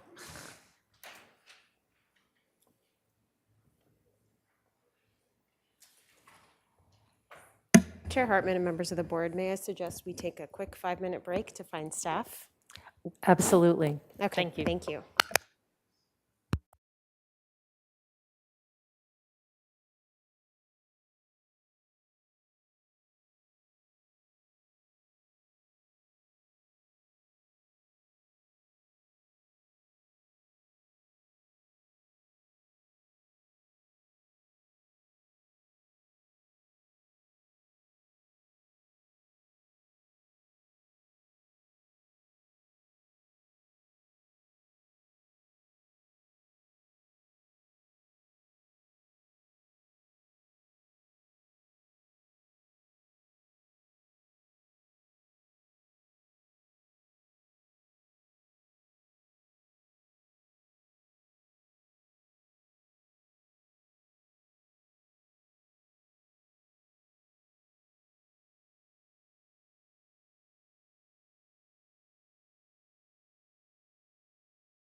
We're reconvening the Santa Barbara County Board of Supervisors meeting of March 1st after a short break. We're turning to departmental item number 4. Madam Clerk, would you please read that into the record? Chair Hartman and members of the board, as previously stated, departmental item number 4 is from the Planning and Development Department. It is a hearing to consider the recommendations of the County Planning Commission to approve the Galileo Pisa LLC Apartments Project, case numbers 19 GPA 3, 19 RZN 2, and 19 DVP 39, and this is in the 2nd District. Thank you. Mr. Wilson, would you like to introduce your team? Madam Chair and Commissioners, thank you. Today we'll have Sean Stewart presenting and the Supervisor Alex Tuttle's here, as well as the Deputy Director. And my apologies for the earlier break. The first time they've let me out of my office for days, so I'm still learning. We're glad to see you here in person. Mr. Stewart. Hello, Chair Hartman and Supervisors. Sean Stewart, Staff Planner speaking for the Galileo Pisa Apartments Project. This project includes 3 permit types: a development plan, comprehensive plan map amendment, and rezone. And additionally, a mitigated negative declaration was prepared to analyze the project's anticipated environmental effects. It's asked of you today that your board take final action on the project. The project site is located at 5317 Calle Real on the corner of Calle Real and North Patterson Avenue in the Eastern Goleta Valley Community Plan area. The site is comprised of 2 parcels that will be voluntarily merged following final action on the project. Parcel 22 is 1.5 acres and consists of a remnant avocado orchard, and parcel 51 is approximately 1/10 of an acre and is currently vacant. The project consists of a 3-story, 27-unit apartment building with a maximum height of 36 feet and includes 3 detached carports, 60 vehicle parking spaces, 54 covered bicycle parking spaces, and meets the 40% common open space requirement. The comprehensive plan map amendment will revise the community plan's land use designation map to reflect parcel 51's change from general commercial to residential with a corresponding density of 20 units per acre. The rezone will make a similar change to the county zoning maps. Notably, the majority of the site is already zoned DR20.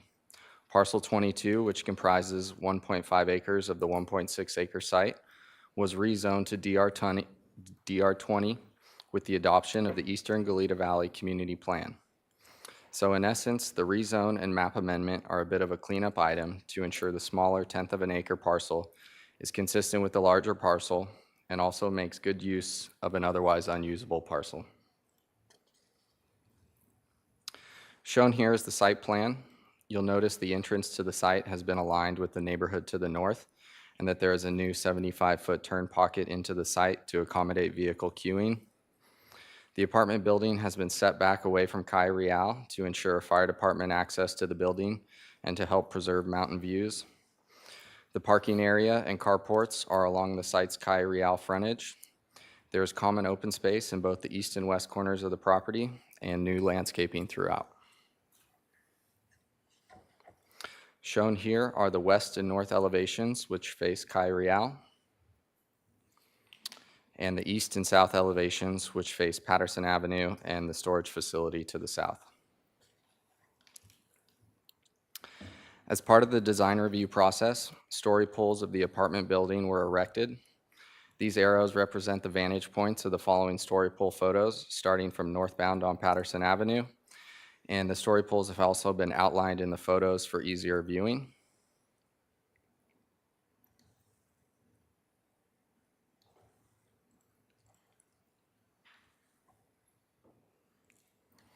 And here's the final view of the site from Calle Real. As described in the board letter for the project is consistent with all applicable Eastern Goleta Valley Community Plan and Comprehensive Plan policies. For instance, the project is on public services, will complement surrounding architecture and largely preserves mountain views, includes a soil remediation plan to ensure the site is safe for residential use, is an appropriately sited urban infill housing project, And regarding transportation, adjacent intersections will continue to operate at level of service C or better during peak hours. The project would not have a significant VMT impact, and the project is sensitive to the lack of street parking in the area and therefore includes 2 vehicle parking spaces per unit, which is double the required amount, in addition to 2 covered bicycle parking spaces per unit. A mitigated negative declaration was prepared for the project to study its anticipated environmental effects. No significant and unavoidable impacts were found to occur, but less than significant with mitigation impacts were found for 10 resource areas. The majority of the project's mitigation measures consist of standard best practice construction measures. However, there was an individually crafted mitigation measure related to the hazardous materials and site remediation. And then less than significant impacts were found for the remaining resource areas. Following approval of the comprehensive plan map amendment and rezone, the project will be consistent with the zoning code, given that multifamily housing is an allowable use in the DR zone district, and at least 40% of the site is comprised of common open space. The project meets height, parking, and setback requirements and complies with the site's allowable density of up to 20 units per acre. As indicated in staff's board letter, the Planning Commission requested your board consider whether the installation of a new crosswalk is warranted at the project's driveway. Staff studied this in coordination with the Public Works Department and found that the warrants would not be met to justify the installation of a crosswalk. The genesis for the crosswalk stems from the concern that residents would not walk to the existing crosswalk at Patterson Avenue and instead will cross at the driveway to reach the sidewalk on the north side of Calle Real. However, the anticipated usage is not there due to the small size of the project and convenient pedestrian access to the existing crosswalk at Patterson Avenue is already built into the site design along its eastern side. In addition to the information presented, I would like to point out that all of the project's findings are able to be made as indicated in the board letter, and therefore staff recommends your board follow the procedures outlined in this slide in order to approve the project, which includes adoption of the findings, M&D, project conditions and mitigation measures, as well as the rezone and comprehensive plan amendments. This now concludes my presentation, and I'm available for any questions. Thank you. Do any board members have questions for Mr. Stewart? Okay. Going to public comment and starting with the applicant, Ms. Trudy Carey. And how many speakers do we have, Madam Clerk? Yes, thank you, Chair Hartman and members of the board. Before we proceed with public comment, we will hear a brief presentation from the applicant, and then we have currently 5 requests to speak from the public. Good morning. I'm Trudy Carey, the applicant for the Galileo apartment project. Before we get started, I want to thank staff and the public agencies who over the past 2 years have tirelessly answered our questions as well as questions from the public on the proposed project. For those that don't know of our work, we're local architects, planners, and builders. We've been building here since 1979. The Carey Group offices happen to be located on the 2nd floor of the self-storage building on the adjacent property, so this is our immediate neighborhood also. We're proud of the strong and thoughtful project we have before you today. We have a very talented design team who are also available today for questions. I was going to say next slide, but I'm in charge of that. With the input of staff and the immediate neighbors, the project has been well studied, which you can see from the list of reports that have been prepared and approved. In answer to the neighborhood concerns about traffic and safety, we normally would have prepared 1 traffic analysis report, but as you can see, we prepared 5 reports which were all favorable. Those are the ones with the circles. We looked at traffic counts, accidents in front of Orchard Park for 500 feet, accidents at the overpass at the on-ramp at Patterson, the length of the median left turn pocket, and we even did a turning movement analysis if 2 cars exited, one from Orchard Park across the street and one from the proposed project. They all turned out to be favorable. In fact, it turned out the apartments have minimal traffic impacts and have less traffic generated than Orchard Park does due to fewer bedrooms and less car ownership per household member. In fact, the site with apartments generates much less traffic than if it had remained a commercial site, say for a shopping center, or originally Albertsons was going to go on this site before they went up the street. This is a log showing community outreach. We had numerous neighborhood meetings and groups, and the public was invited to come to our office one-on-one to go over the plans. And as you know, we had 4 BAR meetings refining the project, all which were very well attended, as was the Planning Commission meeting. I brought today the 4 sets of plans that were reviewed and changed at the BAR meetings. These all vary with styles, plant placement, building modeling, and color palettes. And it was a very extensive review. You're happy to flip through them. This is a view of the existing site. As you can see, there are 3-story buildings with 3-story elements and a future 3-story building on all 3 sides of this site, along with commercial zoning. These commercial zones were in place when the Orchard Park homes were built. Mr. Bradford, as it turns out, the opponent, was actually one of the developers of the Orchard Park PUD, and he still lives there today across the street from the project. Our site was Zone C3 prior to the last general plan amendment, as Sean pointed out, and then it was downzoned to DR20 for high-density housing. For public safety, Public Works is requiring the project to only have access, I don't know if I know how to do this. Wait a minute. Whoops. Right there, they want us to go straight across the street from the Orchard Park entrance. We are not allowed to have any other access points to Patterson Avenue, despite we have 1,000 feet along Galileo, or coming out into Patterson due to the intersection and the traffic patterns. So this has reduced our buildable area quite a bit. It requires us to have a hammerhead or a cul-de-sac because we can't pull in and then pull back out. In regards to Mr. Bradford's statement on his flyer that there will be no trees in the median, this is not necessarily true. Per Public Works, when the final width and visibility requirements are determined in working drawings, then they will decide about trees in the median.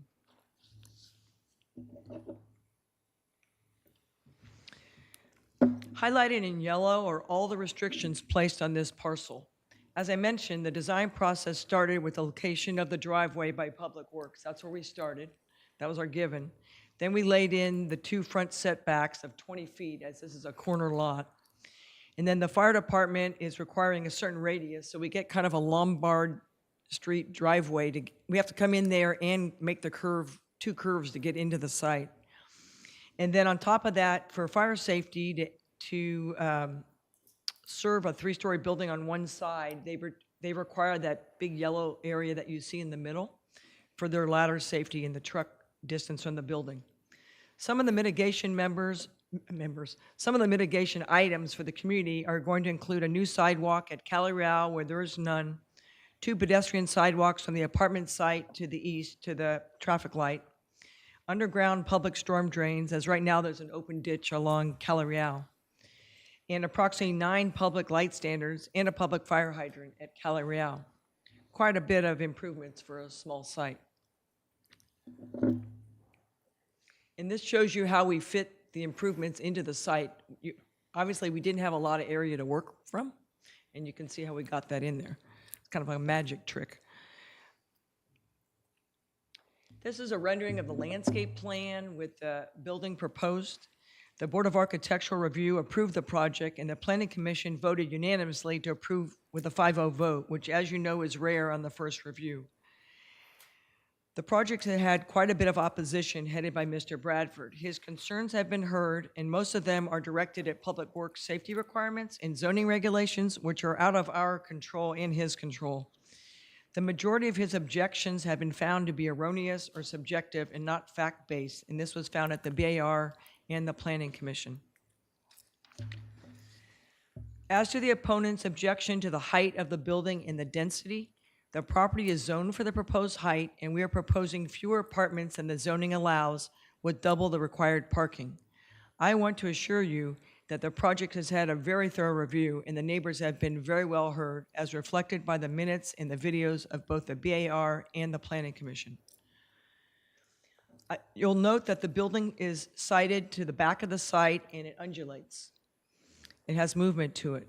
In regards to the siting of the parking behind the building, the BAR has had us prepare an alternate site plan with the building to the front. After much discussion, the BAR members voted that it was better to site the building to the back for a variety of reasons, and then had us mitigate the design with a different plant palette, adding screening behind the carports, dividing the carports into 3, and they studied the view into the project at the drive entrance in Patterson Avenue very carefully. You'll notice when you pull in the driveway, you pull into landscape only. You see the 3 red trees at the bottom there. The next slide is really important because it shows the scale of the proposed building to the neighborhood. It's very hard for anybody, whether you're trained or not, to read drawings. And you'll see the size of the building compared to the self-storage buildings is a third of only one of the buildings. It's much narrower, and it's about the length of that first building. I think the public must think, because the heights are similar, that the building mass is similar to the self-storage, and they're really not, as you can see in this slide. We think the project is going to be great. We're bringing 27 new, well-designed rental apartments to the community, which are sorely needed. And what we're truly excited about is that we've gone to the expense. We're going to build 18 rental townhomes on the second level with mountain views to the north and southern exposure to the south. You know, it's very rare that you get good sunlight into an apartment, and the fact that these are able to be south-facing is a very big deal, and with mountain views. On the first floor, you have one-level, ADA adaptable, 2-bedroom apartments that open up to the green space to the back. Each apartment has a private washer-dryer space, extra tall windows north and south for plenty of sunlight.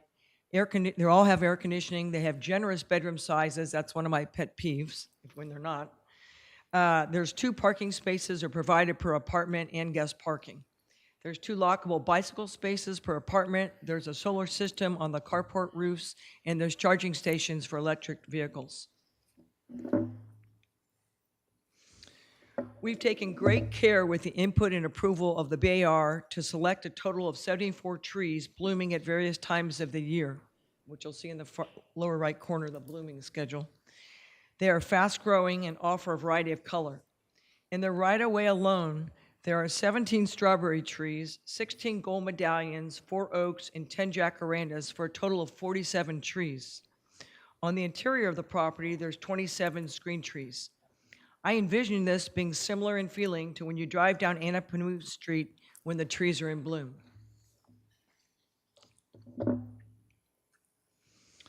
As you've previously seen this slide, I'm not going to go through it too much, but the site is really close to a variety of destinations such as the public bike path, major employers, medical offices, shopping, schools, entertainment such as the movie theater and the bowling alley, parks, the public library, and the public tennis courts on Kellogg, to mention a few. If I was a kid on my bike, I'd be very happy here. It is our desire to give rental priority to nurses and firefighters who are nearby so they can live in the area where they work. I've highlighted a few of the commissioner comments as they closed their meeting at the Planning Commission, and they approved us with a strong unanimous vote of 5-0. Ms. Carey, that is your 10 minutes. Can you wrap up? Good enough. All Thank you very right. much. I would like time to rebut or answer any questions. Thank Okay. you.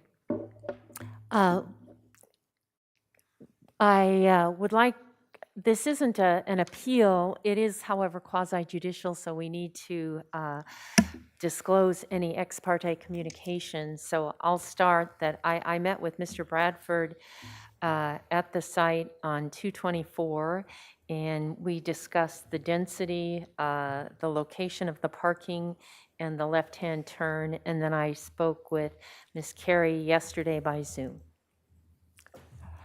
Supervisor Hart? Yes, Madam Chair. I met with, excuse me, I had a meeting with Paul Bradford via Zoom on 2/18, where we went through all of the specific issues that he raised in his letter. And then I had a meeting on February 25th with Ms. Carey, where I asked her about all the questions that Mr. Bradford had raised in his letter. Thank you. And Supervisor Nelson? Yes, I received an email from Paul Bradford on Friday, the 25th, which included his letter, as well as cards from neighbors where they had concerns. I also met via Zoom with Ms. Trudy Carey yesterday afternoon to discuss the project as well. Supervisor Lavanino? Thank you. I've had the same email from Mr. Bradford with the notes attached, and I had no communication with the other side. Supervisor Williams? I met with Mr. Bradford in my office a couple weeks ago and talked via phone with Ms. Carey yesterday afternoon. And before we go to public comment, does anyone have any questions for Ms. Carey? Okay. So, Madam Clerk. Chair Hartman and members of the board, we have 5 requests to speak on this item, and if you are a member of the public and have requested to speak on departmental item number 4 regarding the Galileo Pisa LLC apartments, please log in now to do so. And first, we did get a request from Pete Jordana in person as well as in Zoom. Is he here in person? Great. We will begin here in Santa Barbara with Pete Jordana, to be followed by Kathy Odell. Okay, and I will now close public comment for Thank you. Additional people in the queue. With the 5, is it? Come forward. Well, this is a very special day.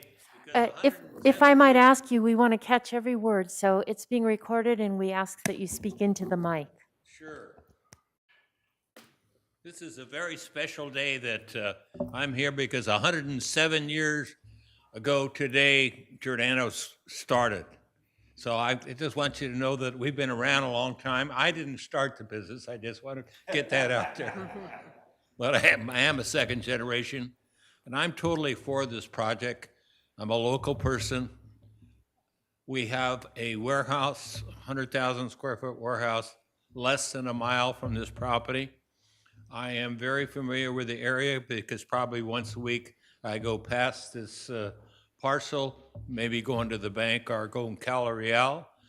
Probably the most important thing that I'd like to stress, we need housing.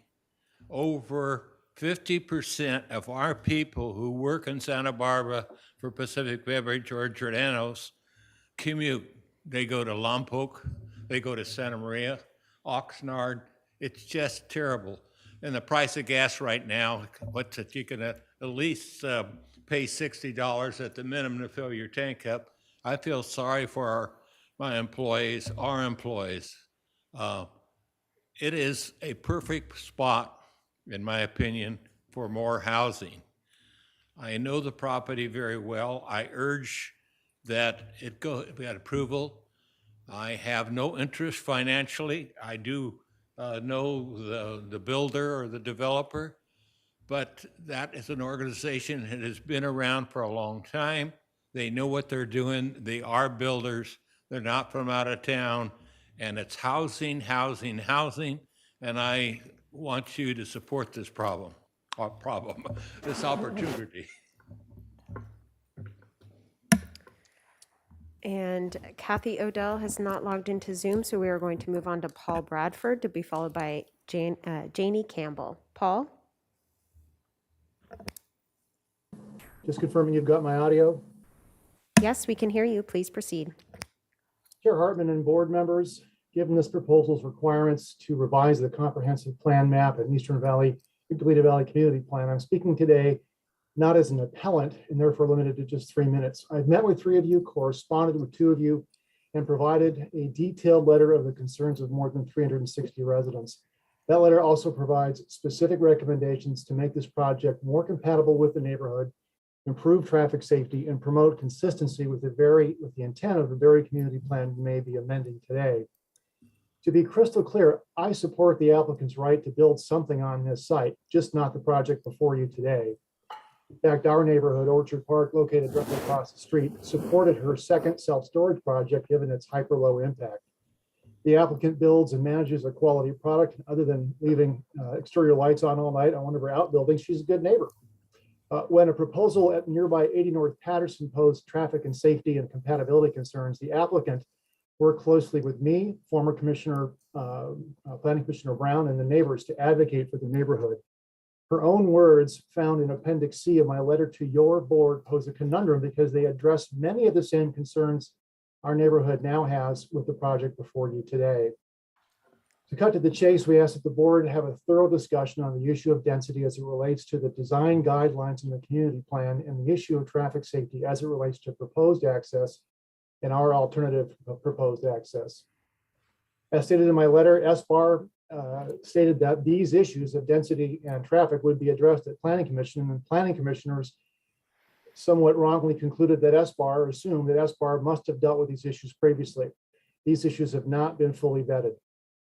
While the community plan sets a density ceiling, your board has full discretion on what density is or isn't compatible with the broader community plan guidelines and the existing neighborhood.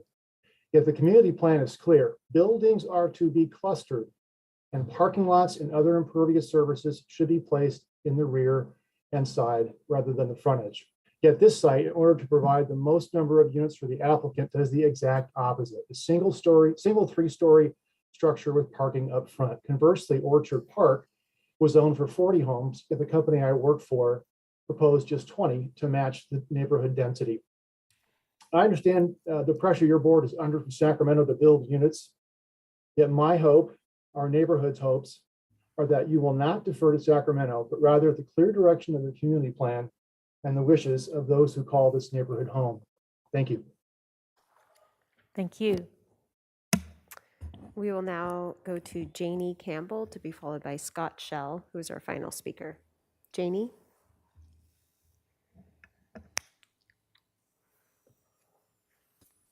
Can you hear me now? Yes, loud and clear. Great. Madam Chair and Supervisors, my name is Janie Campbell, and I live in the Orchard Park Lane housing that as my neighbor Paul. My concerns as a homeowner and a constituent are in keeping with many of my neighbors who oppose this project. For a community with architectural standards, Galileo Pisa's density, height, monolithic design, and traffic concerns seem to have been considered by another government with no sense of aesthetics, community impact, design sophistication, or safety. I'm totally aligned with the well-researched and detailed letter that Paul Bradford submitted on February 20, Supervisor Hart. In that letter, he made clear that we've been asking for mitigation that has seemingly been ignored. Paul explains the conflict created when the Planning Commission would not consider the density and access issues, assuming that the Board of Architectural Review had already done so. We were directed not to discuss these topics with the, but to do so with the Planning Commission. So this erroneous assumption left our concerns unconsidered and unheard. I'm also compelled to point out the applicant protested a project in our neighborhood using similar language, which Paul referred to in his talk. We're only asking for your consideration of our concerns. Paul has suggested some reasonable and effective solutions to some of these anticipated problems. So please help us feel that your mission to provide quality public services to the people of Santa Barbara County in response to their need for a healthy, safe, and prosperous environment. Let us know that that includes health, safety, and prosperity of the majority of your constituents. Thank you. Thank you. And we will now go to Scott Shell, who is our final speaker. Scott?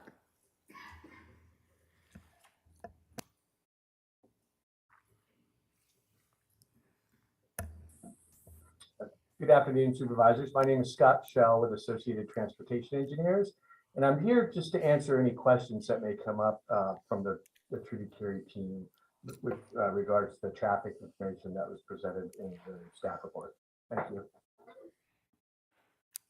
Could you get a little closer to your mic or sound system? We're having trouble hearing you. Okay, how's that? That is much better, Mr. Shell. Okay, Thank you. great. Time to get a new mic. Again, I'm Scott Shell with Associated Transportation Engineers, and really, as part of the project team, was here to answer any questions that might come up about the traffic information that was presented in the staff report. Great, thank you. So with that, are there any questions about traffic for Mr. Shell? Okay, with that, then public comment is closed. It's back to the board. It's in Supervisor Hart's district. Would you like to lead off? Yes, thank you, Madam Chair. I really appreciate Mr. Bradford's advocacy for his neighborhood and the folks who've communicated with my office about their concerns about this project. But I do want to start by referencing Mr. Giordano's comment about the need for housing.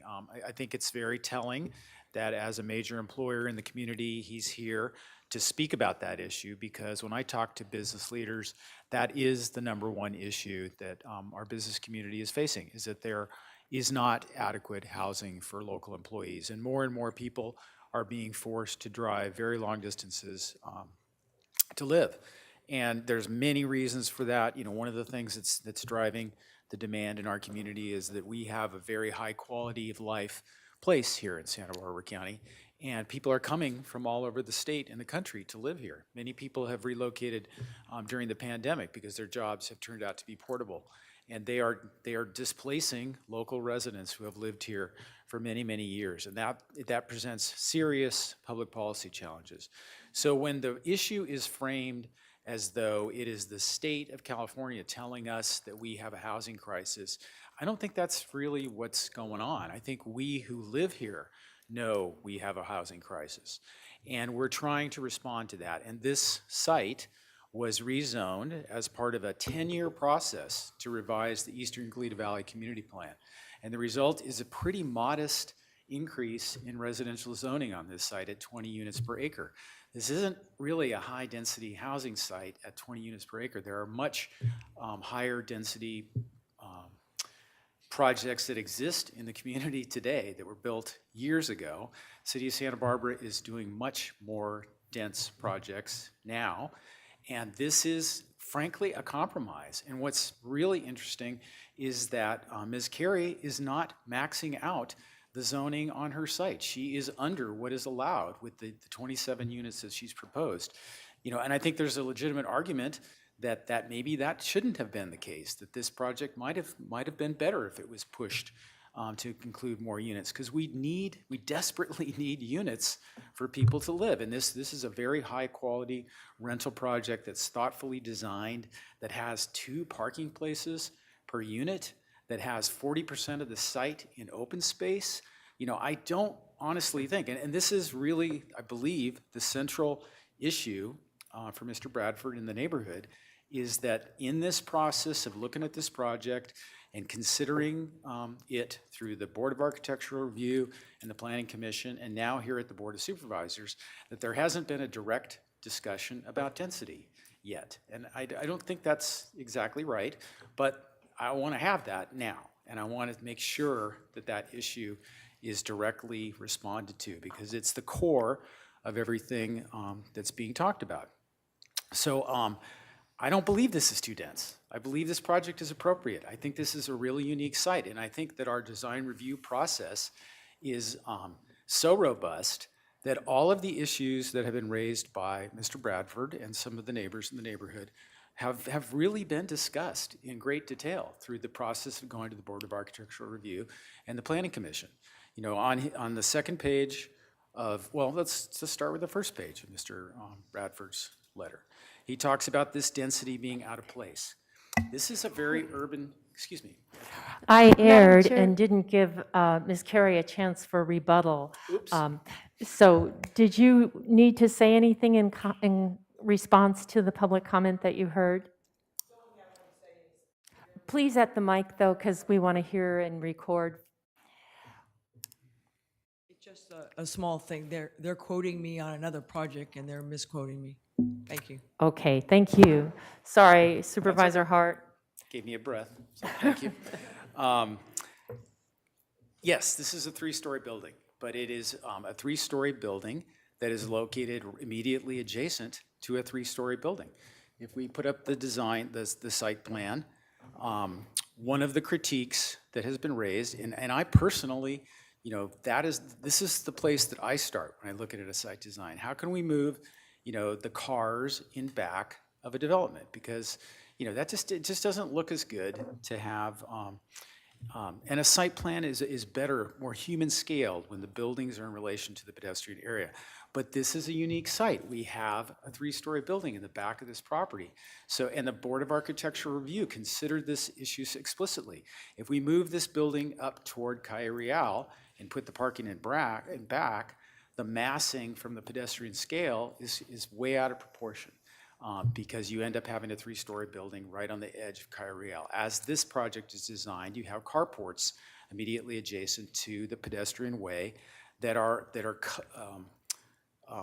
obscured by landscaping, mature landscaping with trees and bushes. So that if you're walking on Calle Real and you're looking over at this structure, what you're really seeing is you're seeing a landscaped buffer in between the sidewalk and the carports, which have solar power or solar panels on the roofs and have electric vehicle charging stations.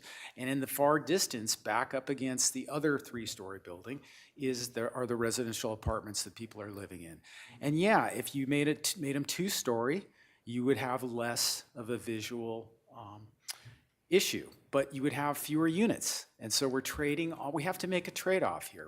In the world where we need housing, we are making the conscious choice to have density in this urban location at a busy intersection near services that people can walk to and not rely on their cars. Mr. Bradford's second point in his letter talks about the removal of mature median landscaping. Yes, there are 3 jacaranda trees coming out of the median in this proposal in order to accommodate the left turn lane that the Public Works Transportation staff believe is the best way to handle the traffic. But there are, I don't even remember how many trees Ms. Curry said. I think she said 47 trees in the right-of-way that are being, new trees to replace the 3 jacarandas that are gone. There's more than 74 trees, I think, in total on this site. 40% of the site is open space. This is a remainder avocado orchard in a place that isn't going to support urban agriculture. There's no way that use is going to continue. There's going to be, the original zoning for this property was a commercial center that would have generated far more units. So instead, because of time and a shift in strategy, we're doing apartments that we need. There are many legitimate issues about access and traffic safety for this intersection, and this is a complicated place that I voted against commercial office space across the street from this because of traffic and safety issues. But this applicant has worked really carefully with Public Works Transportation staff and has done their very best to design a project that can fit into this neighborhood. And there are not a lot of discretionary issues available to the applicant and I believe our board about the design of the traffic safety improvements and the infrastructure for that. So the other point that, actually I think I might have gone through them all. I was going to go individually through each one of them, but I think I have kind of hit on all of them as I've been talking. So in summary, this project is change in a neighborhood that is well established, and that change is often difficult. But if we are going to be serious about addressing the housing needs of our community, we will have to embrace change. And this project is very thoughtfully designed. It has had rigorous review at the Board of Architectural Review. I believe it went back to the board 4 times for revisions. Many of the changes in this plan were not the original choice of the applicant. They are the result of that collaborative architectural design process and input from the neighbors and input from the board itself. And the result is a project, that is most like the existing neighborhood. It architecturally and its design flavor is matching the existing storage building, and the location of the building was the choice of the Board of Architectural Review. the location and the style and the type of landscaping was the choice of the Architectural Board of Review. All of these things were modified and changed from the applicant's original proposal. And I think that process is the best thing we have available to raise up the neighborhood concerns about a project and to have a public, transparent process where design experts weigh in and help move that project in the right direction to be more compatible with the neighborhood. Obviously here at this point in time, there remains concerns from the neighborhood, and I respect those concerns, but respectfully disagree with the conclusion that we should not support this project, which is below its maximum zoning, provides 2 parking places for every resident of the apartment building with additional guest parking, and is designed in a sensitive way to blend in with the neighborhood. So I hope at the end of all of this, there are going to be wonderful families and employees of Mr. Giordano's business and all the other businesses that desperately need housing for their workers living in these wonderfully constructed new apartments that will be great friends and neighbors of the folks across the street in the neighborhood. Supervisor Williams?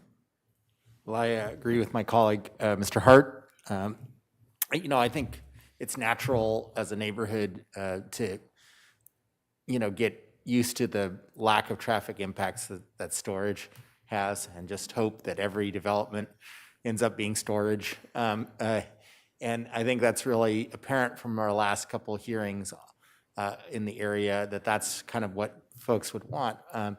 But we don't have that level of intrusive government to force everybody to do storage, and it doesn't meet a burning societal need. As Mr. Hart pointed out, and Mr. Giordano, it's not only the biggest issue for business. If you're talking about generational continuity, for your kids to be able to survive here, we need more rental housing. If you're talking about diversity, and the biggest factor is whether there is housing. If you're talking about the environment, 60% of our emissions are transportation, and that's being driven by people having to live farther and farther away from their jobs. The biggest environmental issue is can we build housing close to jobs? And I would even argue such things as the pandemic revealed to us, really the people who got sick over and over again, it was because of the question of and the difference of housing. So if this is the biggest factor in all of the issues we're tackling, we need to be meaningful about addressing it. And a rental housing project, though I agree with Mr. Hart, it probably should have put more density in this project in order to reach that. But I think this project is approvable today. I don't see any other lights, so I'll go. I would like to echo Supervisor Hart's appreciation for the neighborhood association and how active they have been. We need housing, but we don't. We still have to conform to our rules and policies. So I looked everywhere trying to figure out what this wouldn't conform to, but I came to the same conclusion as my colleagues, that the parking in the community plan is ideally in front, but it's site-specific. And in this case, it's much, much better in back. The parking in front, the building in back, or you'd have a tunnel effect, and it would be it would not be attractive, whereas the landscaping, I think, will be very pleasant for the entire neighborhood. The one issue that I did ask Mr. Robertson to be available today is to talk a little bit more for all of us about that left-hand turn and whether that's long enough. That was another issue that Mr. Bradford raised, and I would like to hear Mr. Robertson, if you would be willing to just discuss that for a moment. Madam Chair, members of the board, can you hear me? Yes. Okay, perfect. So this is something that we worked with the applicant on for quite a while. And based on the number of peak hour trips that this project generates, they are fairly low, 15 peak hour trips. There's about 7 trips into the site total, about 7 trips out. And this turn pocket in the peak hour is anticipated to have no more than 4 vehicles in the hour. So after consulting with both traffic engineers, we felt that 4 cars in an hour qualified for our shortest pocket, which in this case, well, our shortest pocket that we would allow in the county would be a 50-foot pocket with a 60-foot taper, so a total of 110 feet. In this case, we've actually designed it a little bit longer, 75 feet with a 60-foot taper, and we feel that that would actually be confident long enough, and we feel it would be confident to handle the peak hour volumes for that project. Thank you. And just a quick question, do the trees have to come out? Is that already known for sure, or is that still a question to be answered? Madam Chair, members of the board, that's actually a question to be answered. I think Public Works would want to save as many trees as possible, but the safety of removing the vehicles from the high-speed lane is going to be more important than saving the trees. And as Ms. Carey said, that Public Works is willing to let the applicant plant more trees if that's the case, but to remove the cars from the high-speed lane, we need to build the pocket per our standards. Great. Thank you so much for being here today. No worries. Supervisor Nelson. Yes, thank you, Madam Chair. I just want to echo what my other colleagues that have mentioned already. You know, we keep talking about the job, housing, and balance, so we got to have housing down here in the South Coast. I mean, that's the bottom line. This seems to be a balanced project. They could have done more. They chose to do less. I like the siding up against the storage units. You know, that makes a ton of sense. It seems to be a thorough project, so thorough that they actually have a blooming schedule. I mean, that seems to me somewhat excessive, but it just shows the care that the applicant's gone through to really answer every question for the community and our board. And so I'm inclined to support the project. Supervisor Lavanino.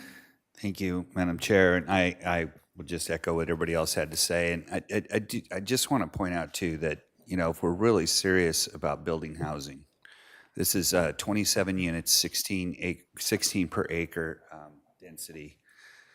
And they've been in the process for going to be pushing 3 years.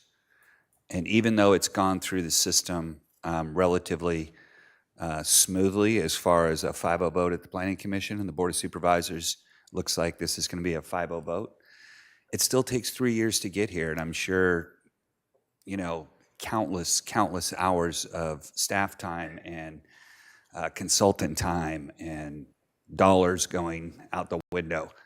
We got to do something about that, because this is not a sustainable way for us to build housing in Santa Barbara County. And I know we all want to protect neighborhoods and we all want to protect our views. That's why this is a beautiful place to live. But we're not going to fix our housing problem by having people wait 3-4 years to get to us and approve projects that are under the density level that you know, are in an area where we all, as a policy direction, would say this is exactly where we want a project to be. So, as Supervisor Nelson said, when you talked about a blooming schedule, I've been here 11 years, first time I heard of that one, but unfortunately now that's probably going to be a requirement, you know, that we're going to have a blooming schedule. So I support this, and we've just got to figure a way to fast track some of these things that we just so desperately need. So may we have a motion? Supervisor Hart? I'll move the staff recommendation. Second? Second. All in favor, please say aye. Aye. Aye. Any opposed? Motion passes unanimously. So we'll recess now to lunch. There is no closed session today, and we'll be back at 2 o'clock.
Good afternoon, and this is the March 1st, 2022 meeting of the Santa Barbara County Board of Supervisors here in the Santa Barbara Hearing Room.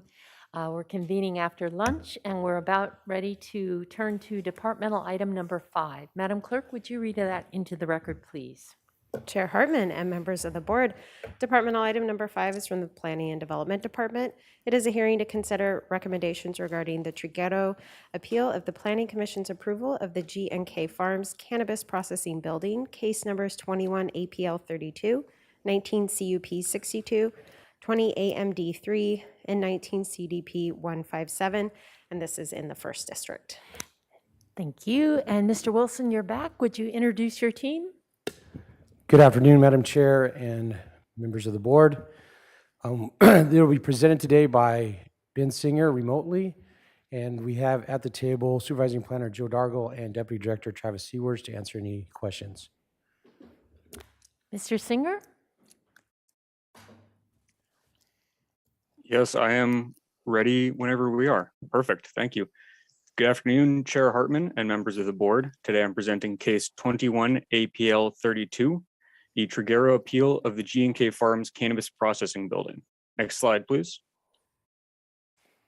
The site location is shown here. The project site is located between Highway 101 and Highway 192 or Foothill Road. The city of Carpinteria is shown in pink and is approximately 4,000 feet southeast of the parcel, and the La Mirada existing developed rural neighborhood, or EDRN, is shown in green and is approximately 350 feet northeast of the parcel. Next slide, please. A closer view of the 14.66 acre parcel is shown here. The parcel is in red with the La Mirada EDRN, Highway 101, and Foothill Road all noted as well. As you can see, the site is developed with greenhouses already, similar to the adjacent properties, which are also largely developed with greenhouses. Next slide, please. The county zoning administrator heard and approved the proposed project on November 16th, 2020, and an appeal of that decision was filed on November 30th, 2020. The Planning Commission then heard and approved the proposed project on June 9th, 2021, and an appeal of that decision was filed on June 18th, 2021. The proposed project has been revised since the Planning Commission's approval in the following ways. The odor abatement plan, or OAP, no longer includes installation of a second buyer's vapor phase unit, and it does now include the model OAP language. Boilers are no longer included in the proposed project, and 5 more water tanks have been included for a total of 10 proposed tanks. Next slide, please. The proposed project is for a new 25,418 square foot, 25 foot tall cannabis processing building and a new detention basin. The proposed project also includes 10 new water tanks as mentioned and 2 emergency generators. Grading for the proposed project consists of 1,400 cubic yards of cut and 1,000 cubic yards of fill, which is primarily for the detention basin. The proposed project will also include 50 new full-time employees in addition to the 30 already on site for a total of 80 employees working on site. Next slide, please. The site plan is shown here. The green areas are existing greenhouses, an existing warehouse, and other smaller sheds. All existing structures have been permitted under separate permits. The blue area next to the existing warehouse is the proposed detention basin.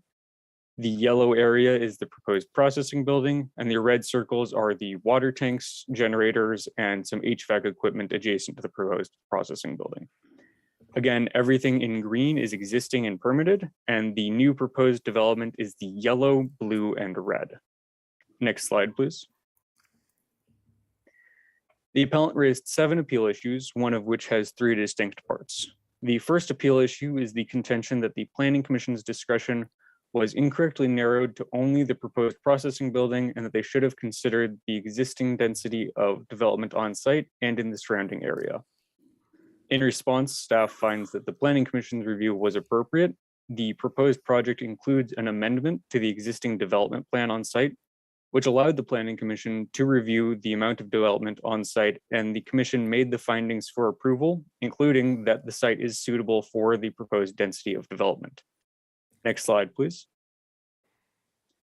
The second appeal issue is the assertion that the proposed project is inconsistent with the comprehensive plan, including the coastal land use plan and Toro Canyon plan, specifically relating to public views, services and utilities, prime soils, and protecting biological resources.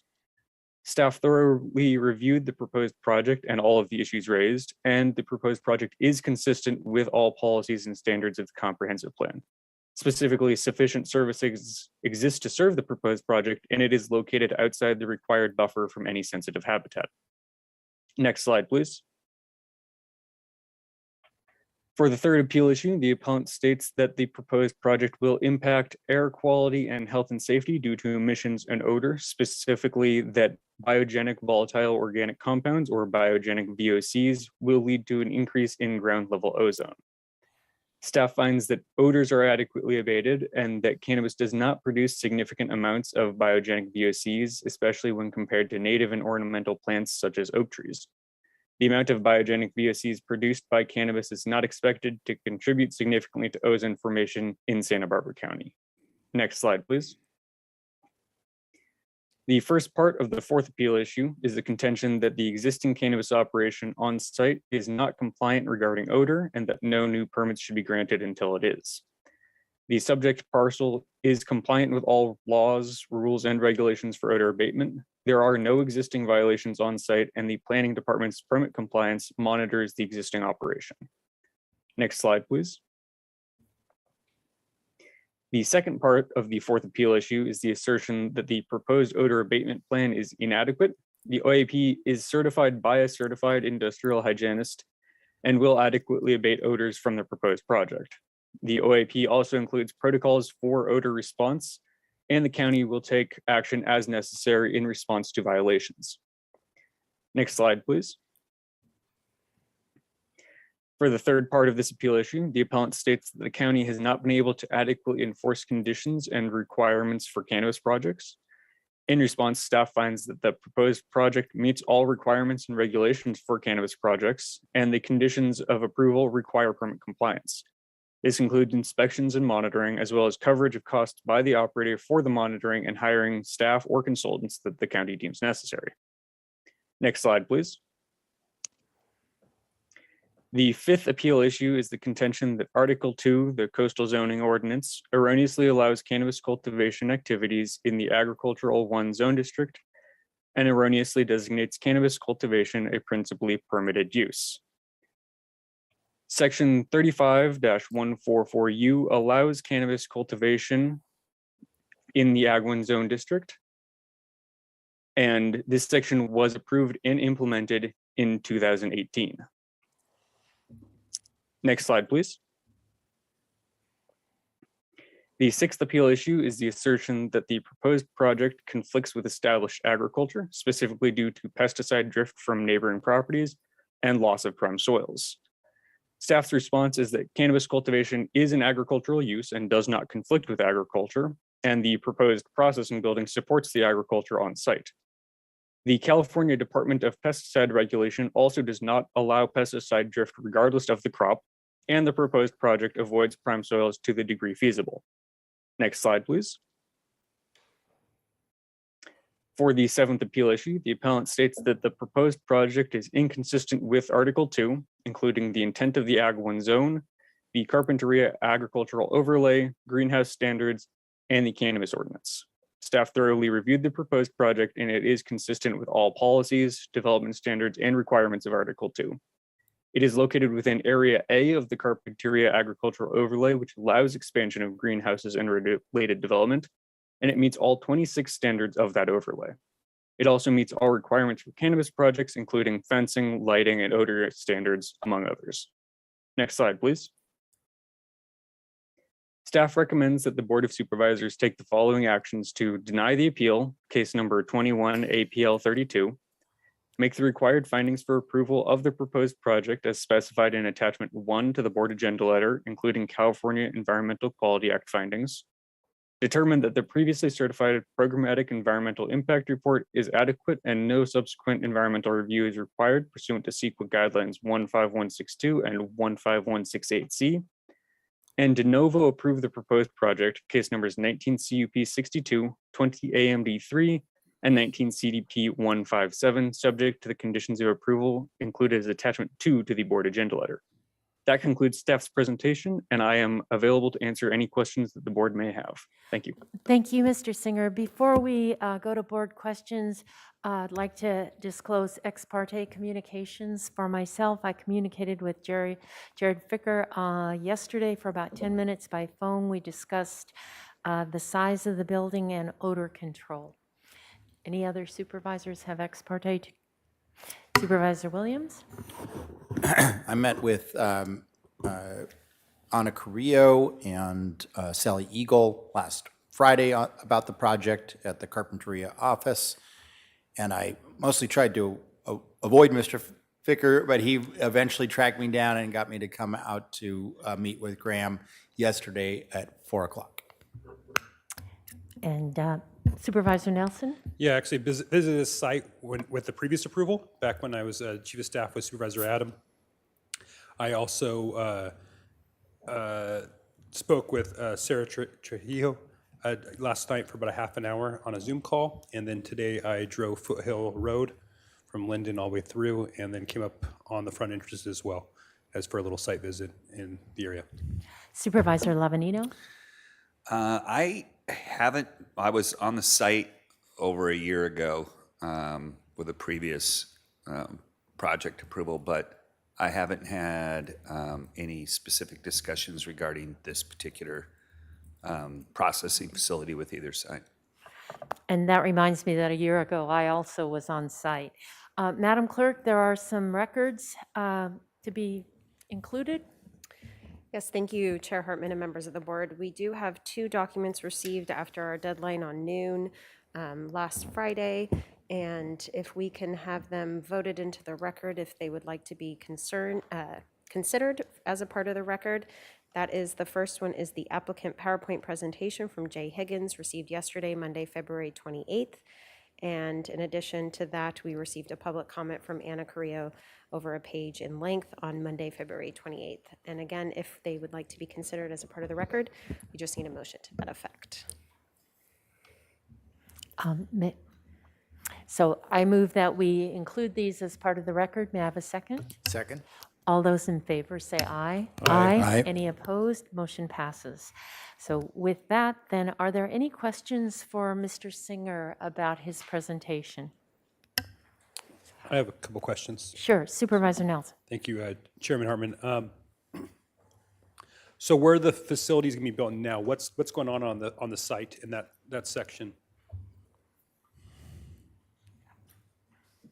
Supervisor Nelson, through the chair, that area is currently vacant. It's in the past been used for shade structures and hoop houses, but as far as we're concerned right now, it's vacant. What was there, when there was shade structures and hoop houses, was there cannabis cultivation there at one point? No, there was not. That area has not been used for cannabis cultivation. It's been used for cultivation of other crops that do not require permits from planning. Okay, thank you. And then the processing that will take place in this processing building, is that currently happening on site or in those existing greenhouses? Can you speak to that? Supervisor Nelson, through the chair, there is some processing occurring in the existing greenhouses. Each greenhouse has some processing permitted as part of the previous permits to allow cultivation in them. The processing building will allow for expanded processing as well as packaging, things like that. The applicants will likely be able to speak more to the processing that is currently taking place in the greenhouses. Okay, and I'll have a question about that then when the applicant does their presentation. And then the last question I have, excuse me, is the appellant has talked about that there's quite a few odor complaints in the area. Have any of those led to actionable zoning violations? Supervisor Nelson, through the chair, I'll answer that one. There's been numerous complaints logged or submitted to our department for this site, both under a zoning violation record and also under the permit compliance record. However, staff has responded, contacted the operator under those complaints. but we have not been able to verify that this site solely is a source of any odors due to the vicinity of other operations. So there is no violations related to odor on this property at this time. Okay, thank you.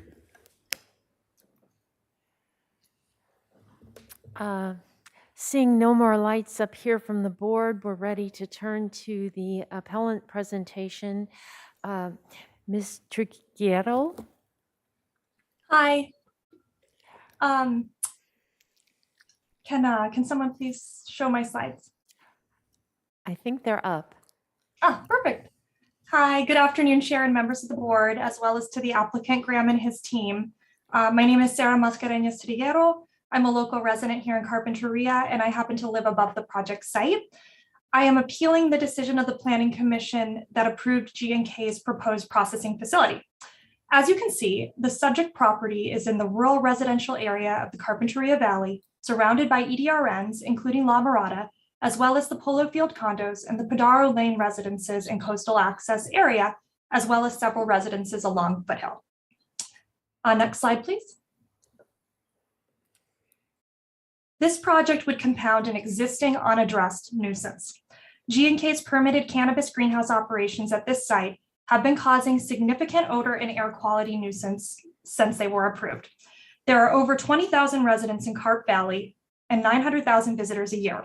Local residents and visitors are regularly subjected to noxious cannabis fumes that put our quality of life and health at risk and impede our ability to enjoy the coast. As recently reported in the Santa Barbara Independent, county records show that Graham Farrar's two properties, the project site and this project site and his property at Casitas Pass, hold the dishonor of having the most cannabis odor complaints filed by Valley residents since 2015, 252 and 285 complaints respectively. The applicant's track record operating the existing site greenhouses is a relevant factor when evaluating proposed expansion developments such as what is before you today. It does not make sense to compound an existing nuisance with a poor operator track record by allowing the expansion of the most emissions-causing cannabis-related activity processing on this site, with the additional marijuana that would also be coming in from another cultivation facility. Next slide, please. The county is currently not able to enforce required controls and conditions to protect the local community. Despite hundreds of odor complaints, with the project site being one of the top offenders, required quarterly and annual industrial hygienist reviews have not occurred for the existing site for years. To be clear, this is not the fault of county staff. They're trying their best, but are not equipped with the right technology or experts to pinpoint the source of odors experienced in residential areas. The county has meanwhile been placing improper reliance on odor abatement plans that allow the growers to render judgments on odor complaints, as is the case for this project proposal, versus the county being a true objective arbiter with the right tools to adjudicate.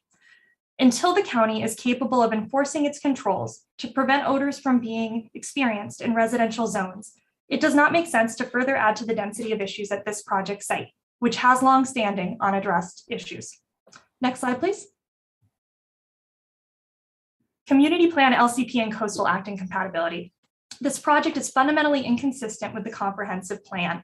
The Planning Commission erred in approving the project in relying on a high-level finding that the proposed project would not be detrimental to the health, safety, comfort, convenience, and general welfare of the neighborhood and would not be incompatible with the surrounding area. To the contrary, it takes considerable interpretive gymnastics to reach this conclusion. The project is incompatible with the rural residential character of the Toro Canyon Community Plan.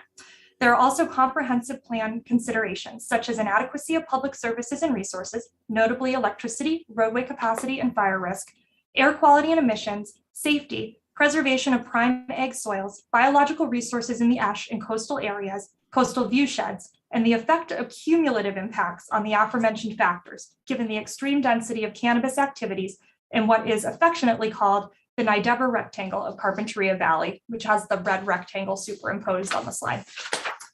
The existing approved grow on this site has impacted residents negatively, and I anticipate that this would intensify if the proposed processing project is approved. I get personally frequent nausea and headaches from the cannabis air quality and odors in my home and yard. Many of my neighbors have suffered similarly, and my visitors comment on this frequently. Some residents have also experienced respiratory issues that their doctors believe are attributable to cannabis. My grandmother, who died in hospice at my house during the pandemic, complained frequently about the fumes. There are very real and unacceptable impacts to the lives of those of us who live near these operations, and the county has not protected us. This project proposes carbon filtration. Unfortunately, we cannot expect that this will take away all of the incremental processing odors. There will be incremental air quality and odor impacts. The Marijuana Business Times notes that it is not that carbon filters don't do anything, but they do not get all the odors out. The best-in-class technology today is simply not sufficient to protect residents of CARP from experiencing incremental cannabis air quality and odor issues that an incremental processing facility would bring. The Planning Commission improperly narrowed the scope of its review in not considering the broader holistic context and planning ecosystem in which the project resides. Factors like surrounding density and cumulative impacts, whether on the project site or surrounding locations, have a direct bearing on compatibility and consistency findings with the comprehensive plan and are germane to a decision as to whether a CUP is appropriate, since a finding is required for a CUP that the project is adequate in size, shape, location, and physical characteristics to accommodate the type and level of development proposed. This particular site already has very dense cannabis activities on 8.17 acres of a 14.66 acre parcel. This project would add another 0.57 acres for processing. The area surrounding the project site has over 100 acres of combined permitted and pipeline grows within that small Endeavor rectangle area. The cumulative impacts on the existing site and nearby render this project wholly inappropriate, particularly as it involves the smelliest rung of cannabis production, and there are already 21 approved processing permits in Carp Valley. If you look at current active state provisional licenses, the small Carpinteria Valley has more provisional licenses than almost all California counties, ranking 8th if you compare it to entire counties that allow cultivation, notably more than 20% in Carpinteria than the entire county of Los Angeles. Another required finding that your board must make today if you are going to approve this project, that in designated rural areas, the use is compatible with and subordinate to the scenic and rural character of the area, and that the proposed use is not inconsistent with the intent of the zone district. The project site is surrounded by egg fields and existing greenhouses, low-density residential development, and EDRNs. The addition of a processing warehouse, which is an industrial type use, will mar and efface that significantly. Putting a permanent processing facility on the site is a significant escalation and prevention of the land being used for open field farming in the future. You have to have a sense of humor here. The greenhouse overlay requires that property owners remove structures if any component is abandoned for 24 months. And yet, in this case, the county is allowing as a justification for the processing warehouse reliance on a 1982, the year I was born, approval of a 6th greenhouse that was never built.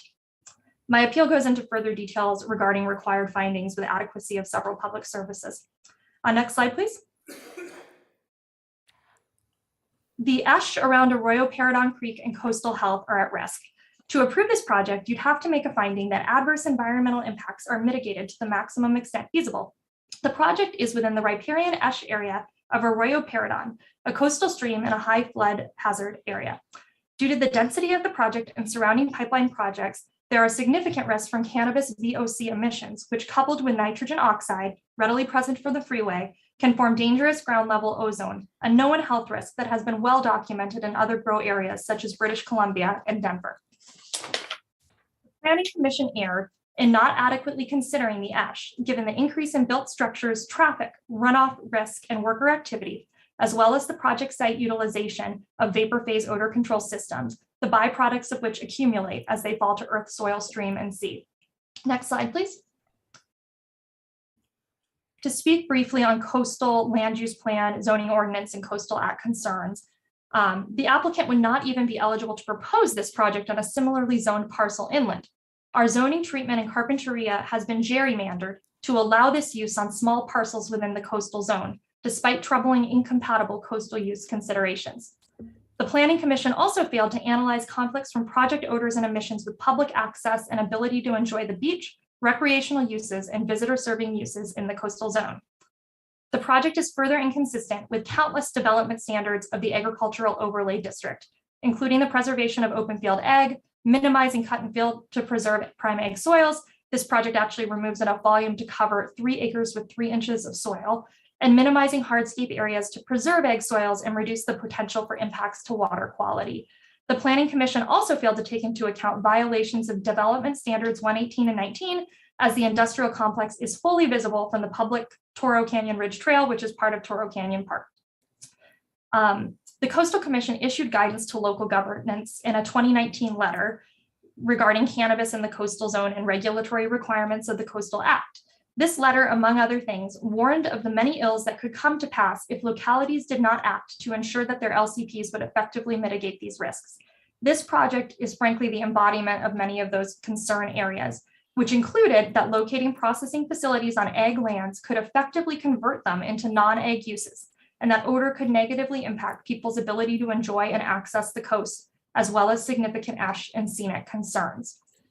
Respectfully, I urge you to approve the appeal and deny this project, given the existing nuisance and poor operator track record for the existing project site activities, the county's inability to effectively enforce resident protections vis-a-vis existing operations, project incompatibility with the comprehensive plan, significant environmental issues, and broader Coastal Act and LCP concerns.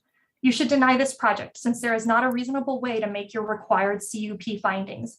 Fundamentally, it is detrimental to the health, safety, comfort, convenience, and general welfare of the neighborhood and is incompatible with the surrounding area. Thank you. Thank you. You went over your time about 40 seconds, so we'll take that off your rebuttal time if that's all right. Thank you. You're welcome. Turning to the applicant, Mr. Higgins, are you the first, or Mr. Farrar? Do we have a clicker for the slide?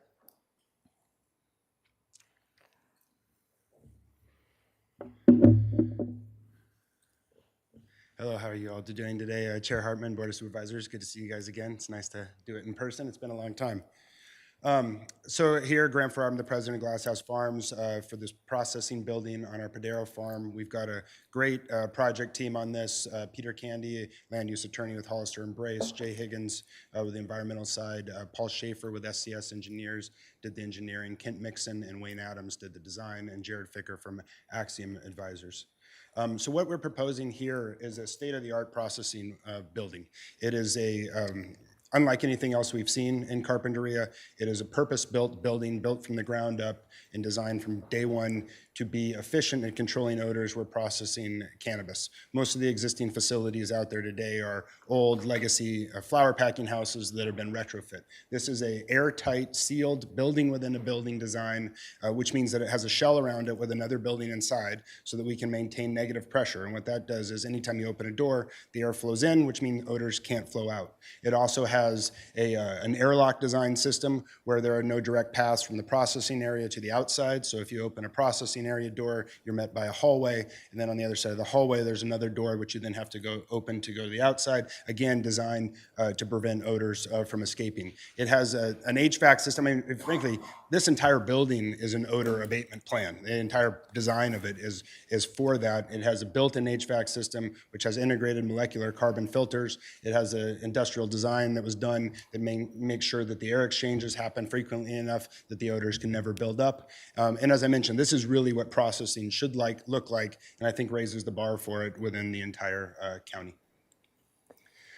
So the reason that we're doing this, and I guess first to remind people that this is totally separate from the already approved cultivation operation. This project is the building alone. The site was always approved for an additional 42,000 square feet of development. As you can see from the site plans, what was originally intended to go there was another greenhouse. So the property currently has 5 greenhouses. It was intended to have 6. Would be an option to build 42,000 square feet of greenhouse. We thought better for the community, better for us, better for the county, to instead use 25,000 square foot, so well within the development envelope of 42,000 for this processing building. The reason we want to do it is really because it's a win-win-win. It is a win for odor because of its design. It's a win for the county because it keeps tax revenue here rather than getting shipped out to other jurisdictions like Lompoc. And it's a win for us because we don't have to have hour-long drives to transport cannabis harvested at this site up to our manufacturing facility at Lompoc. So that's the real reason. It reduces vehicle trips, it better controls odor, it keeps the tax revenue in the county, and it improves our business efficiency. Again, the reason for this is to control odors. We are focused heavily on improving odors on Foothill Road, which, as a reminder, is not actually is much higher bar than the standard of the ordinance. The ordinance is residentially zoned areas. In our case, Foothill Road is about 10 feet away from the ridge vents on our greenhouses, so much closer, but we do know from the community that that's a concern for them, so we're working on improving that. I heard mention of the complaints of the operation. It's also worth noting that this remains one of the only fully licensed farms in Carpinteria. Both of our farms are the two farms that have been in operation in the area for some of the longest. We have, as evidence of this commitment, we have taken the already entitled cultivation that we have and put that under the umbrella of the coalition MOU of best practices for odor. So I think it's worth noting, and hopefully that's seen as evidence of our commitment. This project was already approved. We did not have to further encumber it and raise the bar on it, but we did that voluntarily because of our commitment. So this project does not increase intensity at all. There's no increase in cultivation. It does not increase the scale of anything. All it means is that the same amount of cannabis that is being cultivated currently is now going to be processed in a better, more efficient, and more odor-contained way. Just a reminder, project timeline, we started this in December of 2019. We were appealed to the Planning Commission where we won there with a 4-1 vote. We've submitted our construction documents to the county already, and now we're here before you guys. I think you know who we are. We've always had a strong commitment to the community and all of our operations. We love Carpinteria. We want to keep farming in Carpinteria. We thank you guys for your support. On the appellant concerns here, you notice that this appeal versus the Planning Commission one was a change, and the reason for that is because every concern that was raised in the appellant's original appeal to the Planning Commission has been integrated and incorporated into the project. Now I'm going to hand it over to Jay Higgins for the rest. Thank you very much. Thank you, Madam Chair. Board, Jay Higgins representing Graham as land use agent. First of all, thank you to staff. The staff report, all of them throughout the process have been very complete and concise. So I don't have too much to add, just maybe emphasize some points that Graham made. The project site in its developed state was originally approved in 1982 for 6 large greenhouses. Only 5 were built around 1983 or 84. In 1986, the Planning Commission exchanged some of the remaining square footage from the last greenhouse with a 16,000 square foot metal storage building.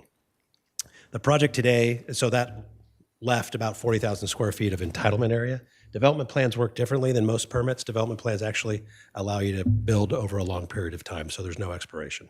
The project today is using 25,000 square feet of the remaining 40,000, and realistically, there won't be a return to the county to add any square footage because the balance of the site is really encumbered with access, utilities, parking, and circulation needs. Our proposal does not increase any new greenhouse area or cultivation activities. It simply allows a normal packing and shipping function typical with ag practices, but in a purpose-built building for cannabis to control odors. The project was reviewed by the County Subdivision Review Committee, the Board of Architectural Review, the Zoning Administrator, and of course your Planning Commission, and we're now on our 5th public hearing. We have simplified the project since it was reviewed by the Planning Commission, removing a couple of extraneous components off the project, like HVAC equipment, and we have submitted a separate odor abatement upgrade for the cultivation side of the project, and that permit is pending with P&D.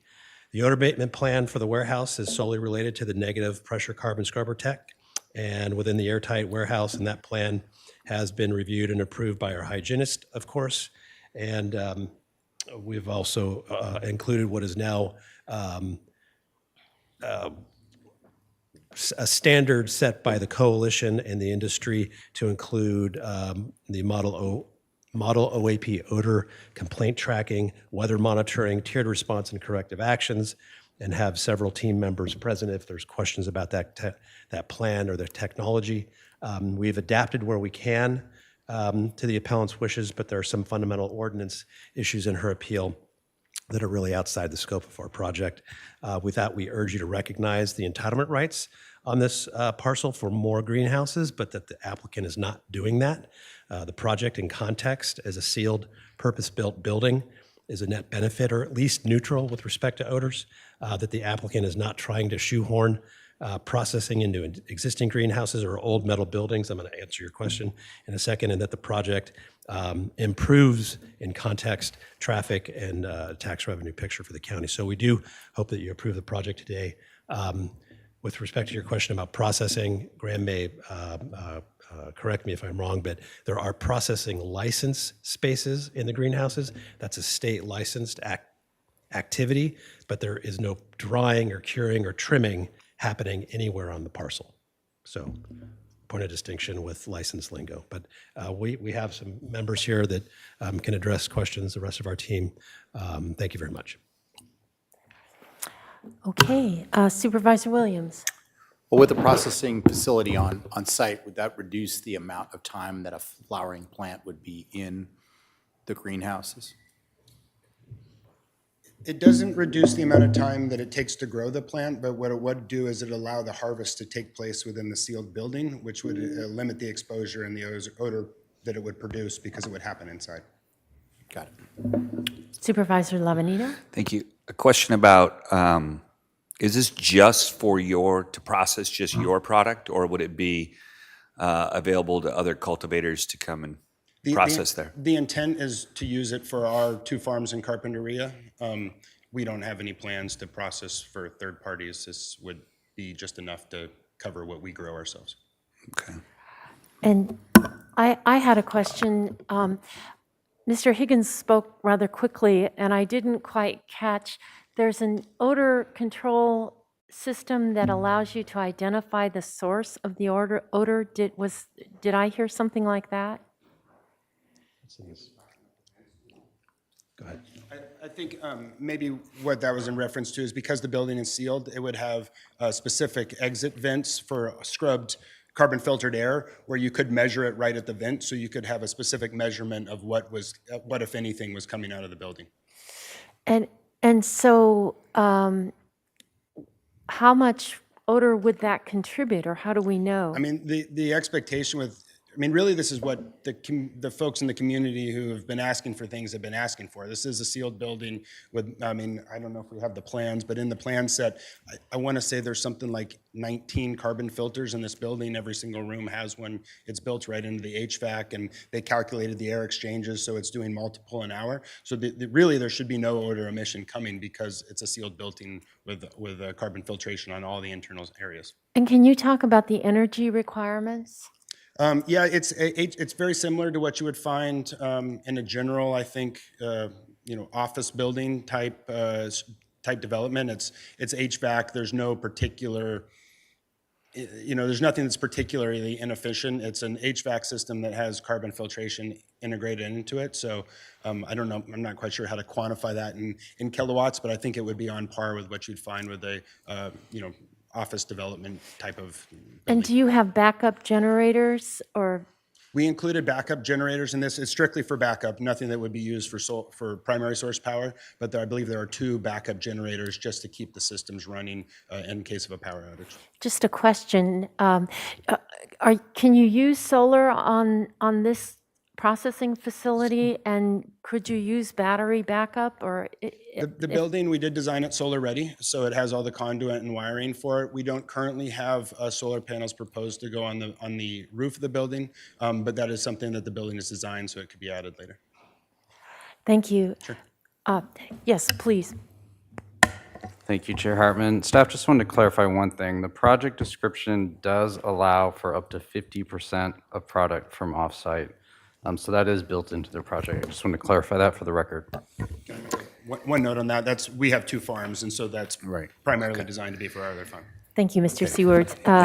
Supervisor Lavanino? Yeah, I thought that was a clarification, but I would love to see one of these built also somewhere else in the county so that, other cultivators would be able to go to somewhere like this.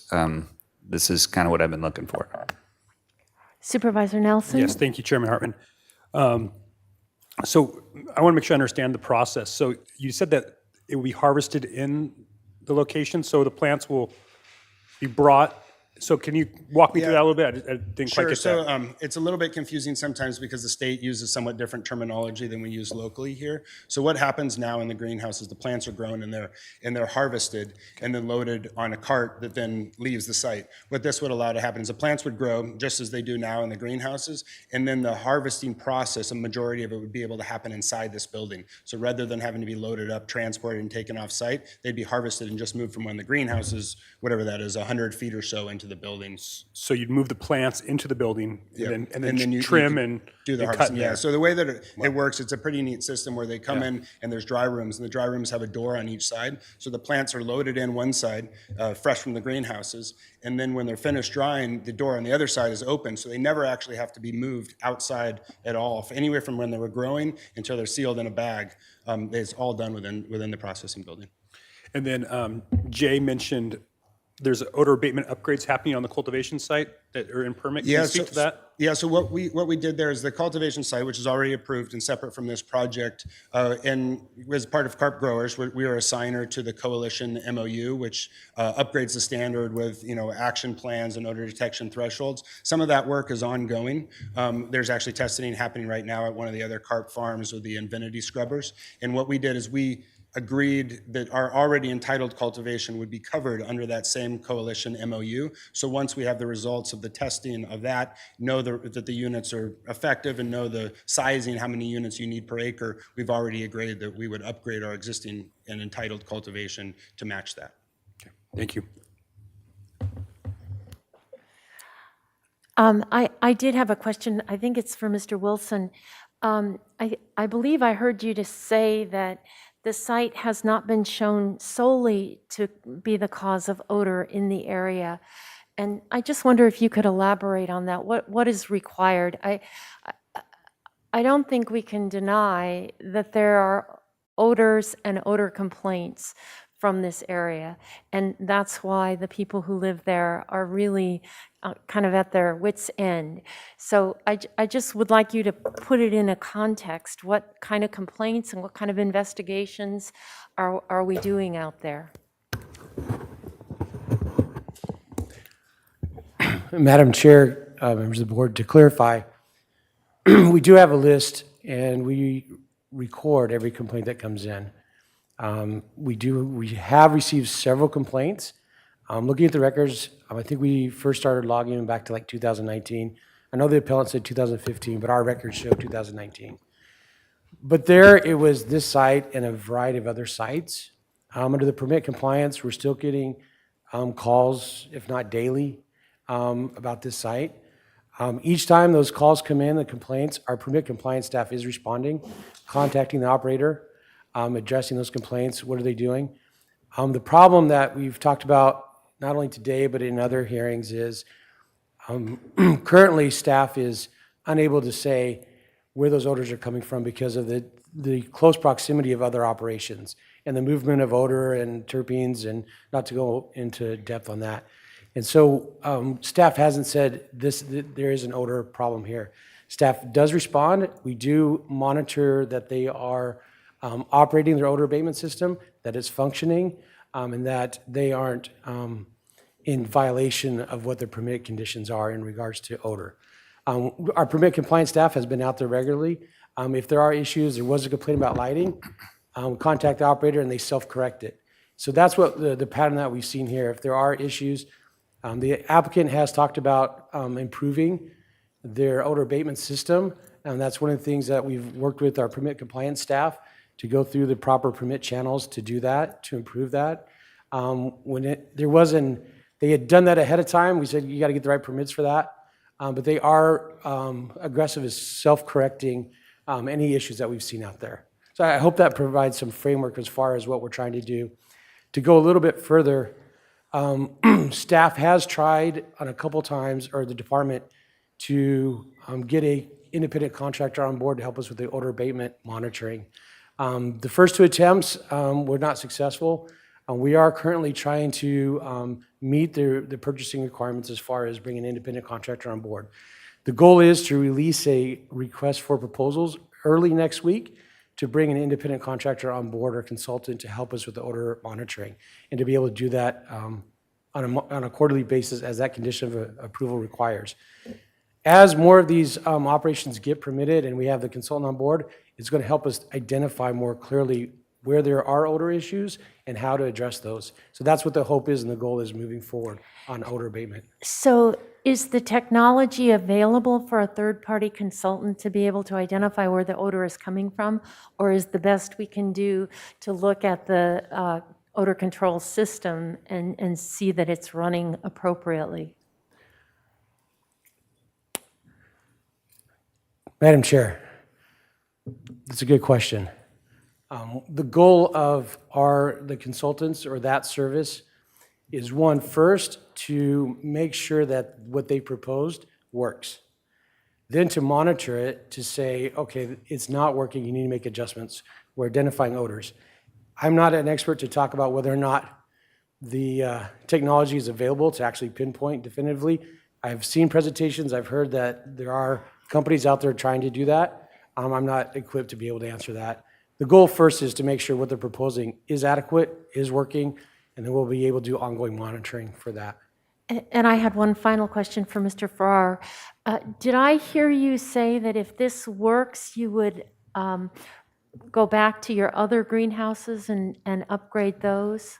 So you're talking about the processing building or the scrubbers? The processing building and the scrubbers. If that technology works to control odor in the processing building, would you go back to the cultivation greenhouses and upgrade those? Did I hear you say that? I thought I did, but it's a slightly different technology between the greenhouses and the building. I think the buildings have the advantage that odor control in HVAC systems is a lot more advanced than in greenhouses. But I think the answer to your question is yes, because we currently process at our other farm in a converted flower packing house, and this would be a massive upgrade from that. So should we have this building, we would stop the processing at our other farm and process both farms' product that was grown in this greenhouse. So it's the same amount of cannabis that's currently being cultivated, but all of it would be processed in a more odor-controlled way than it is today.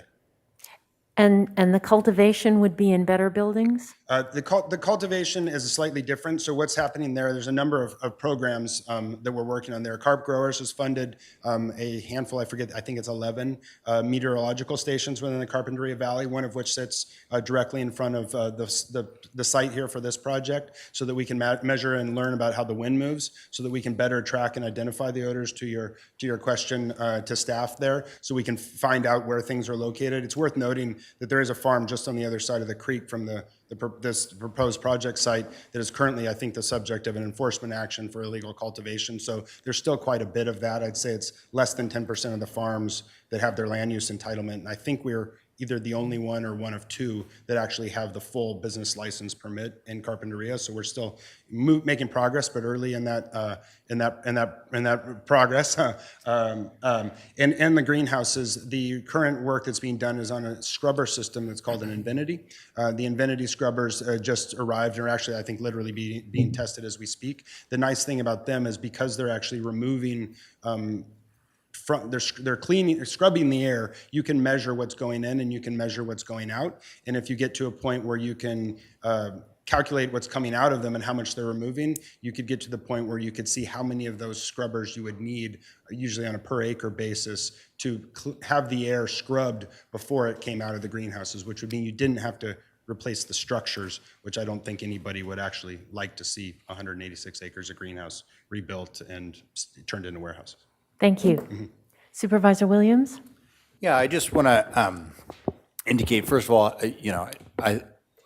I think that I want staff to push very hard to be responsive when there are odor complaints and visit places on site, and do a monitoring system when it becomes clear that it is possible. Part of the issue as it's gone on is that we have evolving technology.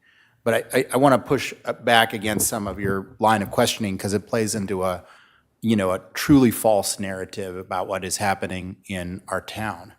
There is significant differences of opinion about odor in the community. I live 2 blocks from one of one of the folks who writes in regularly about how odor is, unlivable at her house. And the only time that I have smelled it in the last few years was one upswing of temperature in the fall when it was very warm and the wind was blowing sort of a strange direction. And that tends to be when odor is most difficult in the Carpinteria Valley. There's undoubtedly more of an issue on the western end. There's also been maybe more, I would describe folks who are attempting to circumvent our rules out in the western end. And there's definitely a concentration, and we have to deal with that issue. But the narrative that odor is getting worse is just not, true if you rely on the testimony of the majority of Carpinterians. Even in La Mirada, which is undoubtedly a hot spot of concern about odor, and probably legitimately so, there are either areas where they don't get the odor or where they don't perceive it. And so it's very interesting, it's complex, and I really would resist people trying to oversimplify the problem, because for most Carpinterians, this problem has gotten vastly better, largely due to the efforts both of growers and of staff and of folks who are concerned about marijuana and were willing to make odor complaints. That is still also helpful in getting our heads around the problem. County Council?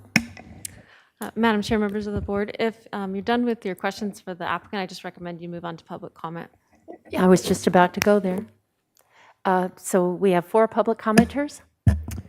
Chair Hartman and members of the board, we had an additional request to speak, so we have 5 requests to speak on this Okay, item. and I'll close public comment, the queue for public comment at this time. Great, thank you. Chair Hartman and members of the board, we will begin on Zoom with Jason Rodriguez, to be followed by Anna Carrillo. Jason? Yes, can you hear me okay? Yes, we can. Terrific, thank you. So, Santa Barbara County Board of Supervisors and staff, thanks for your time today. I'll make it brief. In my previous life, I was in law enforcement. However, since 2013, my wife and I have owned and operated the food liaison in Carpinteria. I was appointed to Carpinteria's Architecture Review Board in 2019. We are local homeowners. Our daughter attends school here in Carpinteria. I say all this to make the statement that we find Carpinteria the most perfect place to work, live, and raise a family. I'll also echo on Supervisor Williams' comment that he just made. It is, there's been a significant difference in odor throughout Carpinteria, and I hear from the hundreds of customers I deal with each day at my restaurant that the opinion is shared. So, definitely there's been a difference, and it's been a good one. Over the years, I have witnessed firsthand Graham Farrar stay committed to his promise to the community of Carpinteria, the promise that his cannabis farm will never impact Carpinteria negatively. In fact, his business, Glasshouse Farm, benefited Carpinteria in more ways than I can list off in my public comment time limit here today. I admire Graham. He strives to be a leader of innovation in his industry and utilizes technology to improve aspects of his business, multiple aspects of his business. For example, the project in front of you today represents the best in class for odor control and cutting edge engineering built for eliminating odor. He listens to his critics and provides a solution. This is the next step towards eliminating odor. Another improvement this project represents is its ability to reduce vehicle trips and reduce the carbon footprint of cannabis farming. And as I recall in all these meetings, that's been a huge issue, is the amount of traffic that has burdened our streets, as some of the commenters will say, or have said. This project will process crops following harvest, something every agricultural business needs to do. And this is what this business is an agricultural business. One of the many other benefits in keeping the packing house in-house and in county is that the revenue also stays in county. Graham and the Glasshouse family are to be trusted and honored. I speak for myself and my entire family when I say they are all a treasure for our community. I urge you to approve the Glasshouse project. Thanks for your time. Those are my comments. We will now go to Anna Carrillo to be followed by Liz Rogan. Anna? Good afternoon. Second time I'm speaking to you today. This project will be a huge processing facility near the beach residents. A 25-foot tall, 25,000 square foot new building is not appropriate for this location. Unfortunately, this parcel has received 252 odor complaints.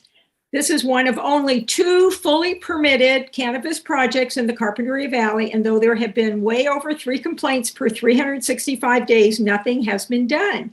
When the original permit was issued in 2019, an amendment was added by the Planning Commission that during the first year of operation, there would be quarterly inspections by an independent industrial hygienist to verify that the odor apparatus was installed. So that part's been done, and not noticed in residential areas.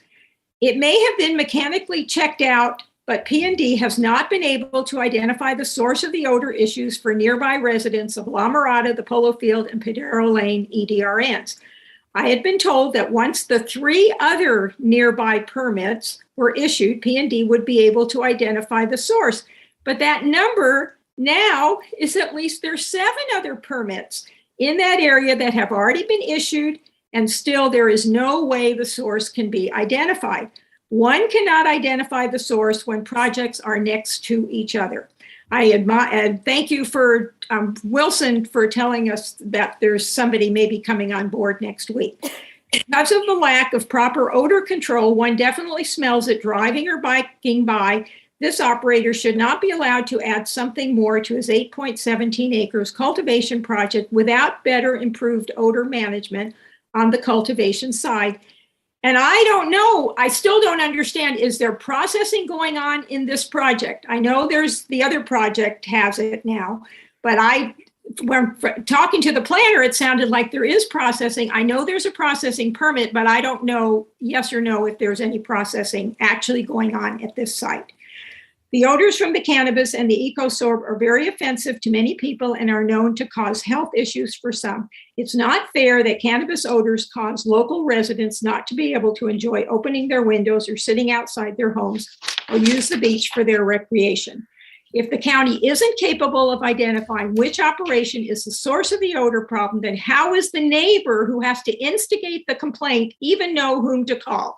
It's one thing if there's only one cannabis operation in the area, but with at least 7 so close together, all bunched up on the flat area below La Mirada, it's an impossible situation that at the present time can't be solved. This large warehouse would be visible from the public Toro Canyon Ridge Trail. Anyway, thank you very much for your time and your consideration. Thank you. We will now go to Liz Rogan to be followed by Peter DeGray. Liz?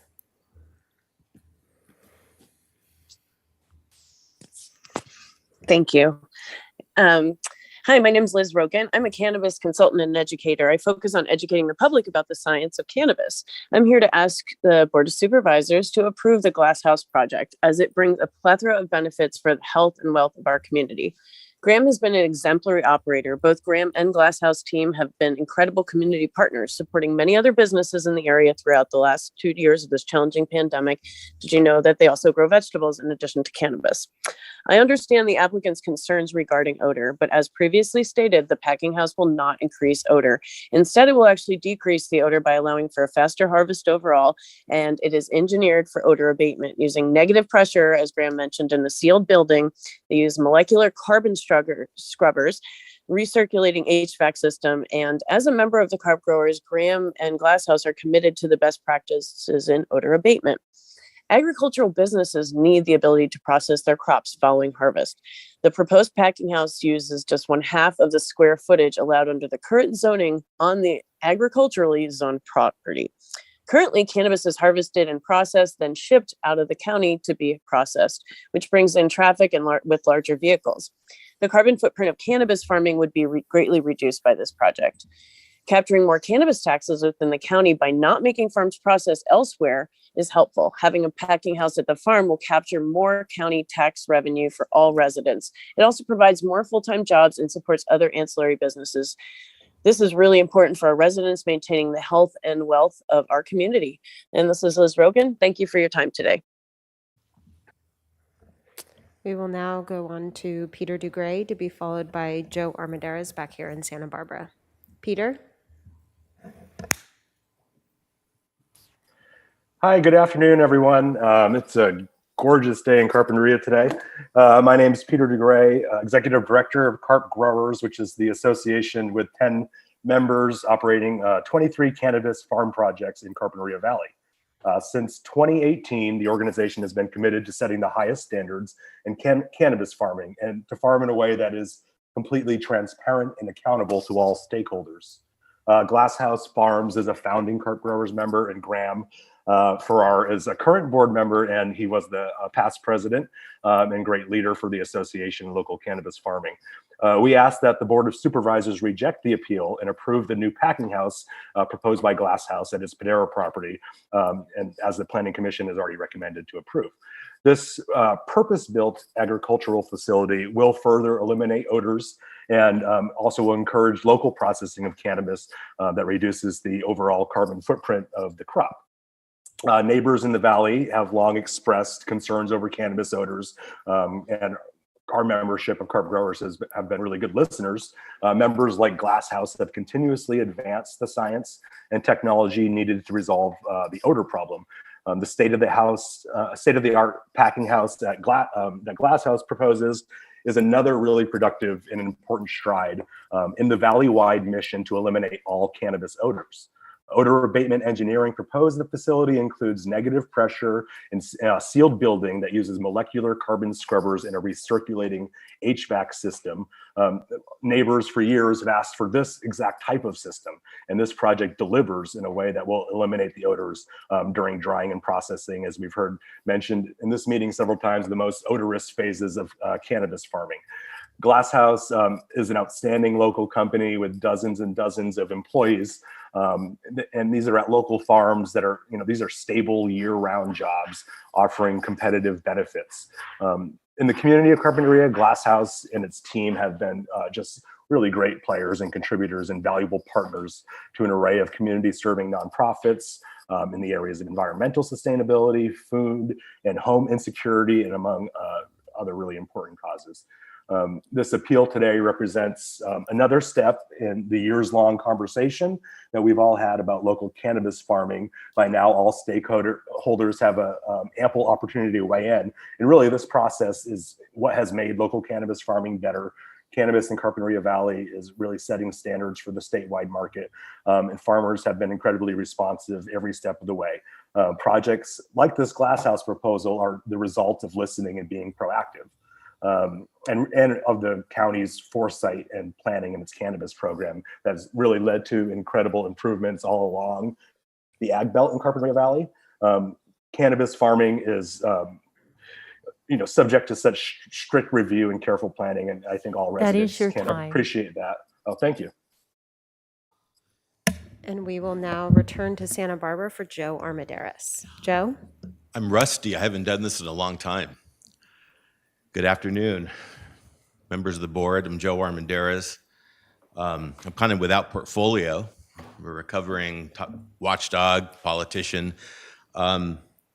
It's so interesting to listen to people lament about the odor in Carpinteria. Many of those people, I think, are the ones who chased out the flowers in Carpinteria because of the impacts. And now they're complaining about the odors of a new industry that replaced the flowers in Carpinteria.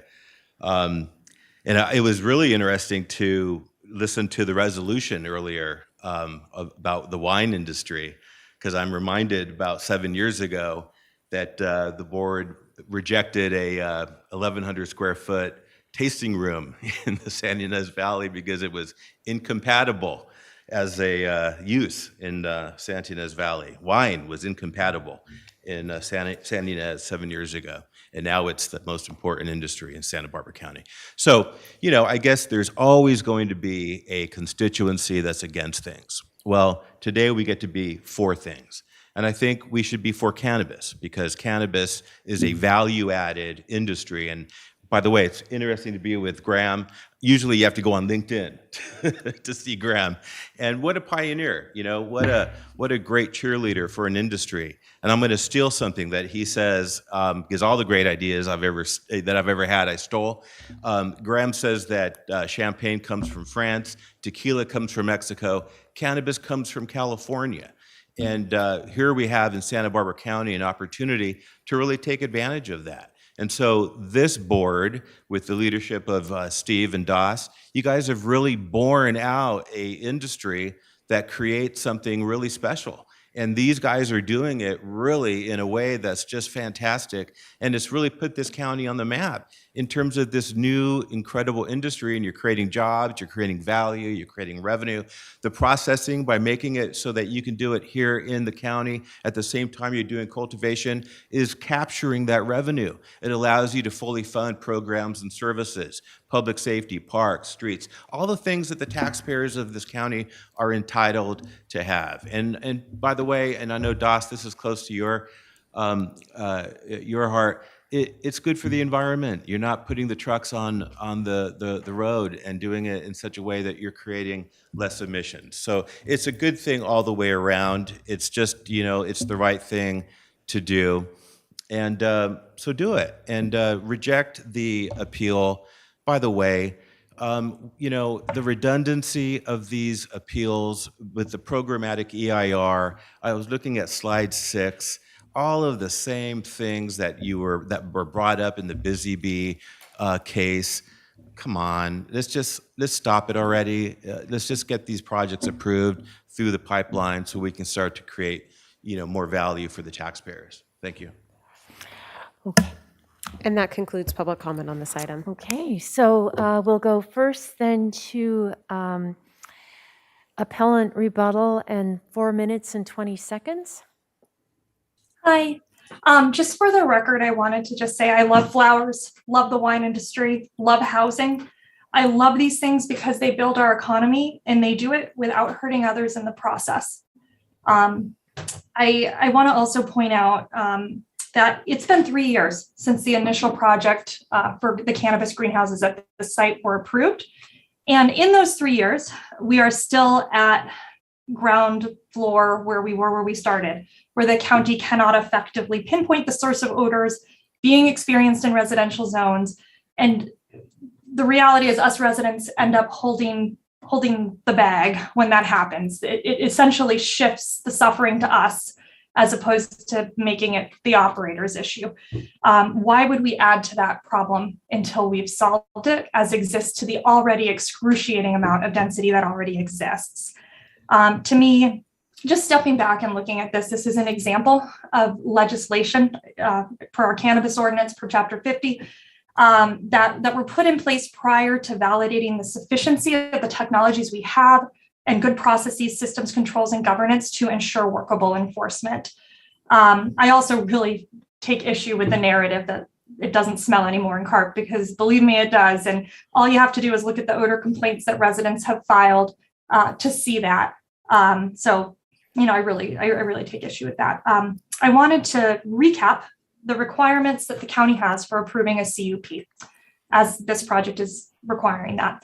CUPs require de novo project level review, in contrast to more ministerial CDPs. While the PEIR was no doubt an unfortunate botched exercise, it does not give the county a green light to approve every project under its auspices.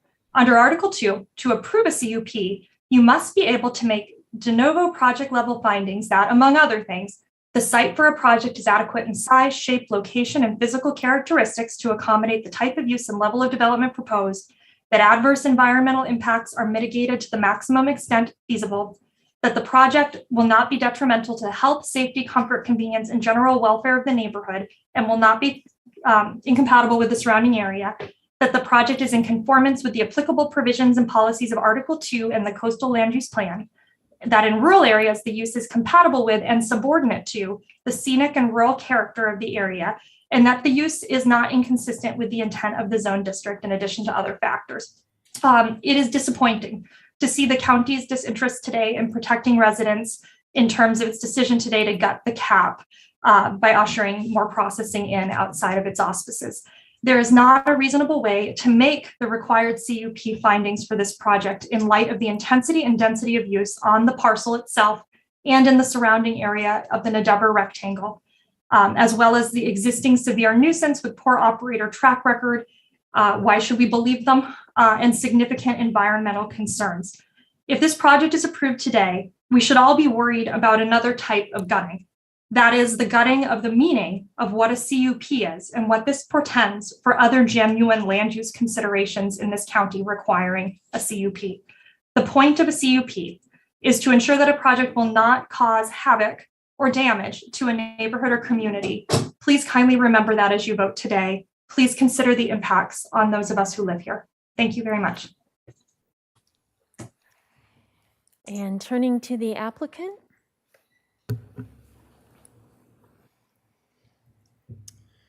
Thank you very much. Just a reminder, I think that this project is solely about a processing warehouse. It's not about the existing cultivation or about the county's ordinance. This is a site that's in Area A of Carpinteria, an area where it has been designated that further development and greenhouse operations belong. There's an existing entitlement for 42,000 square feet. We're using 25,000 of that, and it's a de-intensification of the use that could be done there. We're also electing not to build a greenhouse, but instead to build a purpose-built, odor-controlling, processing building that reflects, I think, the intentions of both the county in recent conversations about wanting to keep processing within our municipality or jurisdiction here, in reaction to the planning and development staff that have said that processing should not take place inside of greenhouses. This is first of its kind, best in class, project designed to control odors, maintain the tax revenue and operations within the county, and improve our business operations. We'd appreciate your support of the project. Thank you. And does staff have anything to add? Madam Chair, we have nothing to add at this time. Okay, bring it back to the board. Supervisor Williams and then Hart. Well, I first of all believe that part of the progress to sort of put another note in the odor control debate, a lot of the progress in it is because folks who were opposed to cannabis and folks who were growing cannabis were willing to meet and negotiate and come up with an additional solution on top of the county's level of regulation. And, you know, I think that that shows the kind of progress that collaboration can make. Unfortunately, I think part of what we're also seeing is that, you know, what strikes me today is that this project essentially is building exactly what the critics of cannabis have asked to be built, which is a sealed facility with carbon scrubbers. You can go back to your old emails and you can see what was in Concerned Carpinteria's talking points over and over for 3 years, and that's what they asked for. And this project proposes to build exactly that. And so what's very strange in all of this is there's no joy even in victory, right? Even when, you know, the policy of the county slowly changes, even when the operations of a grower slowly change to what Concerned Carpinterians were asking for, there's no acknowledgement or even joy in that. And it makes me actually feel bad that they can't seem to find any joy in victory. You know, because what has been under assault today is not, you know, really this project. Most of the commentary is not have anything to do with the project. It actually is mostly about the milieu on the West End. I want to go into the fact that the county has acted time and time again to incrementally improve the situation. The West End was where there was outdoor grows. We banned outdoor grows. There used to be hoop houses in marijuana out there. We banned it and got rid of it. There have been many visits by the cannabis enforcement team out on the West End. And one of the ones that was visited a whole lot just got evicted. One of the other one that has been visited a lot is being litigated against by the county. And these are also the sites where the agreement between carp growers and the Coalition for Responsible Cannabis has attempted to implement odor control devices in the model odor abatement program. It's incremental, right? It's incremental for a lot of reasons. It's incremental because it took years of jostling, it took discussions, it took adopting new technology, it took waiting for supply chains from Holland to have these odor control devices delivered. Some of the places have them, some of them don't. But if the goal was to have growers adopt better odor control, then that's what's happening. And the adoption of this project, which will, instead of having things handled a longer period of time in the greenhouses, will put them into a processing facility that has better odor control, is likely to improve it further, or at very least will not make it worse. So I find every reason that we can approve this project and deny the appeal. Supervisor Hart?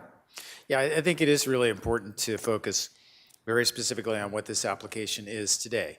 We have cultivation and processing going on in this site today, and it emits a certain amount of odor, and some of the neighbors are concerned about it. Others are able to live with it.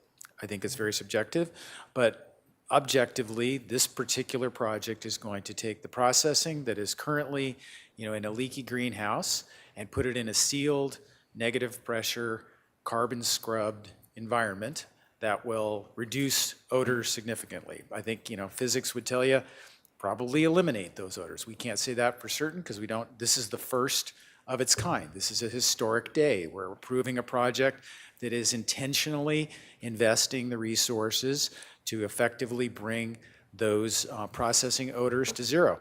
I think that's important, and that's a significant achievement, and that's something to celebrate. And I think, that's what we should be focused on today, is what this specific project is bringing to the table. The owner of this facility is trying to work on the cultivation side too, and applying the best available technology to reduce odors on that side of the business too, and is working collaboratively with others in the Carpinteria Valley to push the best available technology. They're looking all over the world, actually, for the best available technology, and working diligently to implement that technology here in our community and benefit all the residents of the Carpinteria Valley. And as others have said, there's a significant revenue component to this that is part of county government that helps us provide the resources we need to make the investments in the community that our constituents are asking for. A hugely wide range of amazing beneficial uses for those revenues. And I think we're on a path. I thought that was interesting, what Mr. Armendariz said about the transition of agriculture in our county and how the controversy has shifted from one place to the other. But with the diligence of the people who are working on this, the engagement of the neighbors to demand better investment, better technology, improvements, the bar is moving, it's getting higher, and the results, as Supervisor Williams spoke to, are significant. They're probably not where specific individual neighbors want them to be yet, but this project will improve the environment in their neighborhood and make things better, and I can support this project. Supervisor Lavanino. Thank you, Madam Chair. I sense Supervisor Williams a little frustrated. I don't share that frustration because while we're hearing from 3 or 4 very the people that are really close to this place used to be packed. You know, we would have 100 people speaking. So something's either gotten better or people have given up, one or the other. And in my history of dealing with upset people that are upset in the public, they don't generally give up. So something's gotten better. I don't live in Carpinteria. I'm not there on a daily basis. When I do drive through, I mean, you do smell cannabis in this county. There's no doubt about it. I mean, I smell it as I'm driving through Buellton, or I'm driving down Santa Rosa Road, or I'm out in eastern Santa Maria. I'll catch a whiff of it here and there. But I weigh that with the other side of it. What is that generating? What does that allow us to do? It allows us to do do the job, quite frankly, that we wouldn't be able to do if we didn't have it, provide the services that we wouldn't have without it. So there's a give and take. When the appellant laid out the first portion of her arguments, actually, I thought she made a pretty good case at the beginning. And I was surprised at the in-depth level that she had gone, but it then veered into, the terminology of like gutting the acreage cap and those types of things, which for me, then that's kind of where I get lost. That's absolutely not what we're doing. And what we are doing is exactly what Supervisor Williams said. That I go back and look at my emails. The reason why people asked for that we would build a building inside of a building, is because they never thought anybody would do it, right? So it was this huge high bar that was like, hey, this is what we would accept. If you would take a greenhouse or a processing facility and enclose it inside of another one, that's something we could buy off on. Well, nobody did it until now, and it's still not going to make everybody happy, but I want you to take away my argument is that most people feel that there's progress being made. And unfortunately for the rest of the industry, Graham has kicked up the bar so that when we get our next processing facility that comes to us, it's going to be like, well, do you guys have negative airflow? Do you have carbon scrubbers? Because it's being done elsewhere. So I'm going to be able to support this project. I want the folks to know, not just in Carpinteria, but throughout the rest of the county, we understand there are impacts. And I feel for folks that are impacted more than others. But it is a balancing game. There's impacts to everything we do. And you have to weigh the pros and cons. And for me, especially on this particular project, I mean, cannabis in general, for me, it weighs on the pros outweigh the cons. But in this particular project that we're talking about today, this for me is a no-brainer. I mean, there's existing cannabis production on site, state-of-the-art facility. It's going to generate additional revenue for us. And I think it does what most people asked us to do, which is to improve the odor problem in Carpinteria. Supervisor Nelson. Yes, thank you, Chair Hartman. As I mentioned earlier in my ex parte, I started off my morning in Carpinteria. I went downtown, got a breakfast burrito from Ronaldo's, and then drove up through Foothill. And I did smell cannabis odor on the 101 when I passed this site, and then in downtown. But I drove slow, and I'd stop every once in a while just to try to get a whiff of it.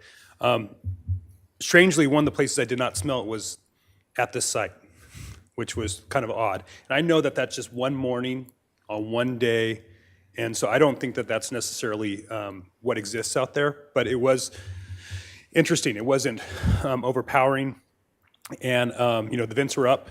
And I actually went around to the front side too and didn't have any odor. I actually smelled more from the flower operation next door than I did from the cannabis operation. That doesn't mean that odor wasn't emanating up and out and over somewhere else, but I wanted to at least ground truth it before I came into the hearing today, what's going on out there. And I'm also not living in it. It's not in my backyard. I'm not having to have that all the time. And I struggle with this odor issue with agriculture because agriculture does smell. Grew up in the Santa Maria Valley.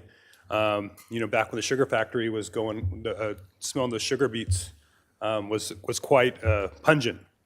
There's other agricultural odors out there that are offensive. And I think the issue is really concentration of odor, because I don't think that we're ever going to not smell cannabis in this county. I think it is a new smell, and that's why it's really easily to be noticeable. But I do want to eliminate the concentration where it becomes noxious and get into that place where people don't feel like they can enjoy where they live. And that's a global problem that this board still needs to tackle. Whether that's what's going to be accomplished through this project or not, I think this is one of those things where that is a problem, and the attack on this project is kind of a proxy war on that issue. And I look at this project, and it's a conditional use permit, so it's legal in that zoning. What kind of conditions can we put on a project here to make it permittable? And I don't think there's anything else that we could have asked you to do at Glass House to make this project any more appropriate for permitting. I think you guys have gone above and beyond. I think ultimately, I think odor will be eliminated by the approval of this. Harvesting inside, I mean, how innovative is that? That's pretty cool, as well as the benefits to the casita side. So I'm encouraged by what Glass House has offered here, and I'm going to be able to vote to reject the appeal and approve the project. I also will support the state-of-the-art facility, but I do think that we need to recognize that the county instituted regulations on odor beyond our capacity to enforce. And that's what we're hearing from residents. And the carp growers and the Coalition for Responsible Cannabis have done their best to really up the ante and make it better. And I think Mr. Farrar deserves a lot of credit, as do those others, for recognizing that there are legitimate issues, because I can't sit up here and pretend they don't exist. There are people who are very sensitive to the odor of cannabis. I once had a gas leak at my house, and the gas man came and he said, women smell gas typically better than men do. That's where the complaints do. I happen to be extremely sensitive to cannabis odors, as are many. Our Clean Air Act, it is designed to address the most sensitive receptors. And we're up here dismissing them. And that is something that I just can't let go unremarked. So we're kind of in a catch-22, at least the people who are bringing this to our attention. If in fact there's odors emanating from the cultivation on this site, and we could identify it, there would be a notice of violation saying that you're out of compliance and you've got to bring that into control before you can get another permit. But because we can't show where the odor is coming from, we find ourselves in this difficult position. So I say all this because this odor issue is not acceptable. It's not acceptable in Carpinteria. It's not acceptable in the Santa Ynez Valley. It's not the kind of odor that comes from broccoli. It's the kind of odor that gives you a headache. It's a kind of odor that makes your eyes run and makes many people sneeze and be unhealthy. So I'm just here saying we can't ignore this issue. I think this state-of-the-art facility is a way out of it, and that's why I would support it. So thank you for letting me have my piece. A motion?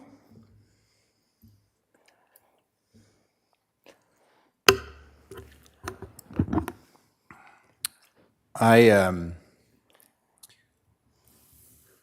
definitely feel that the ability for us to issue NOVs in cases needs to happen.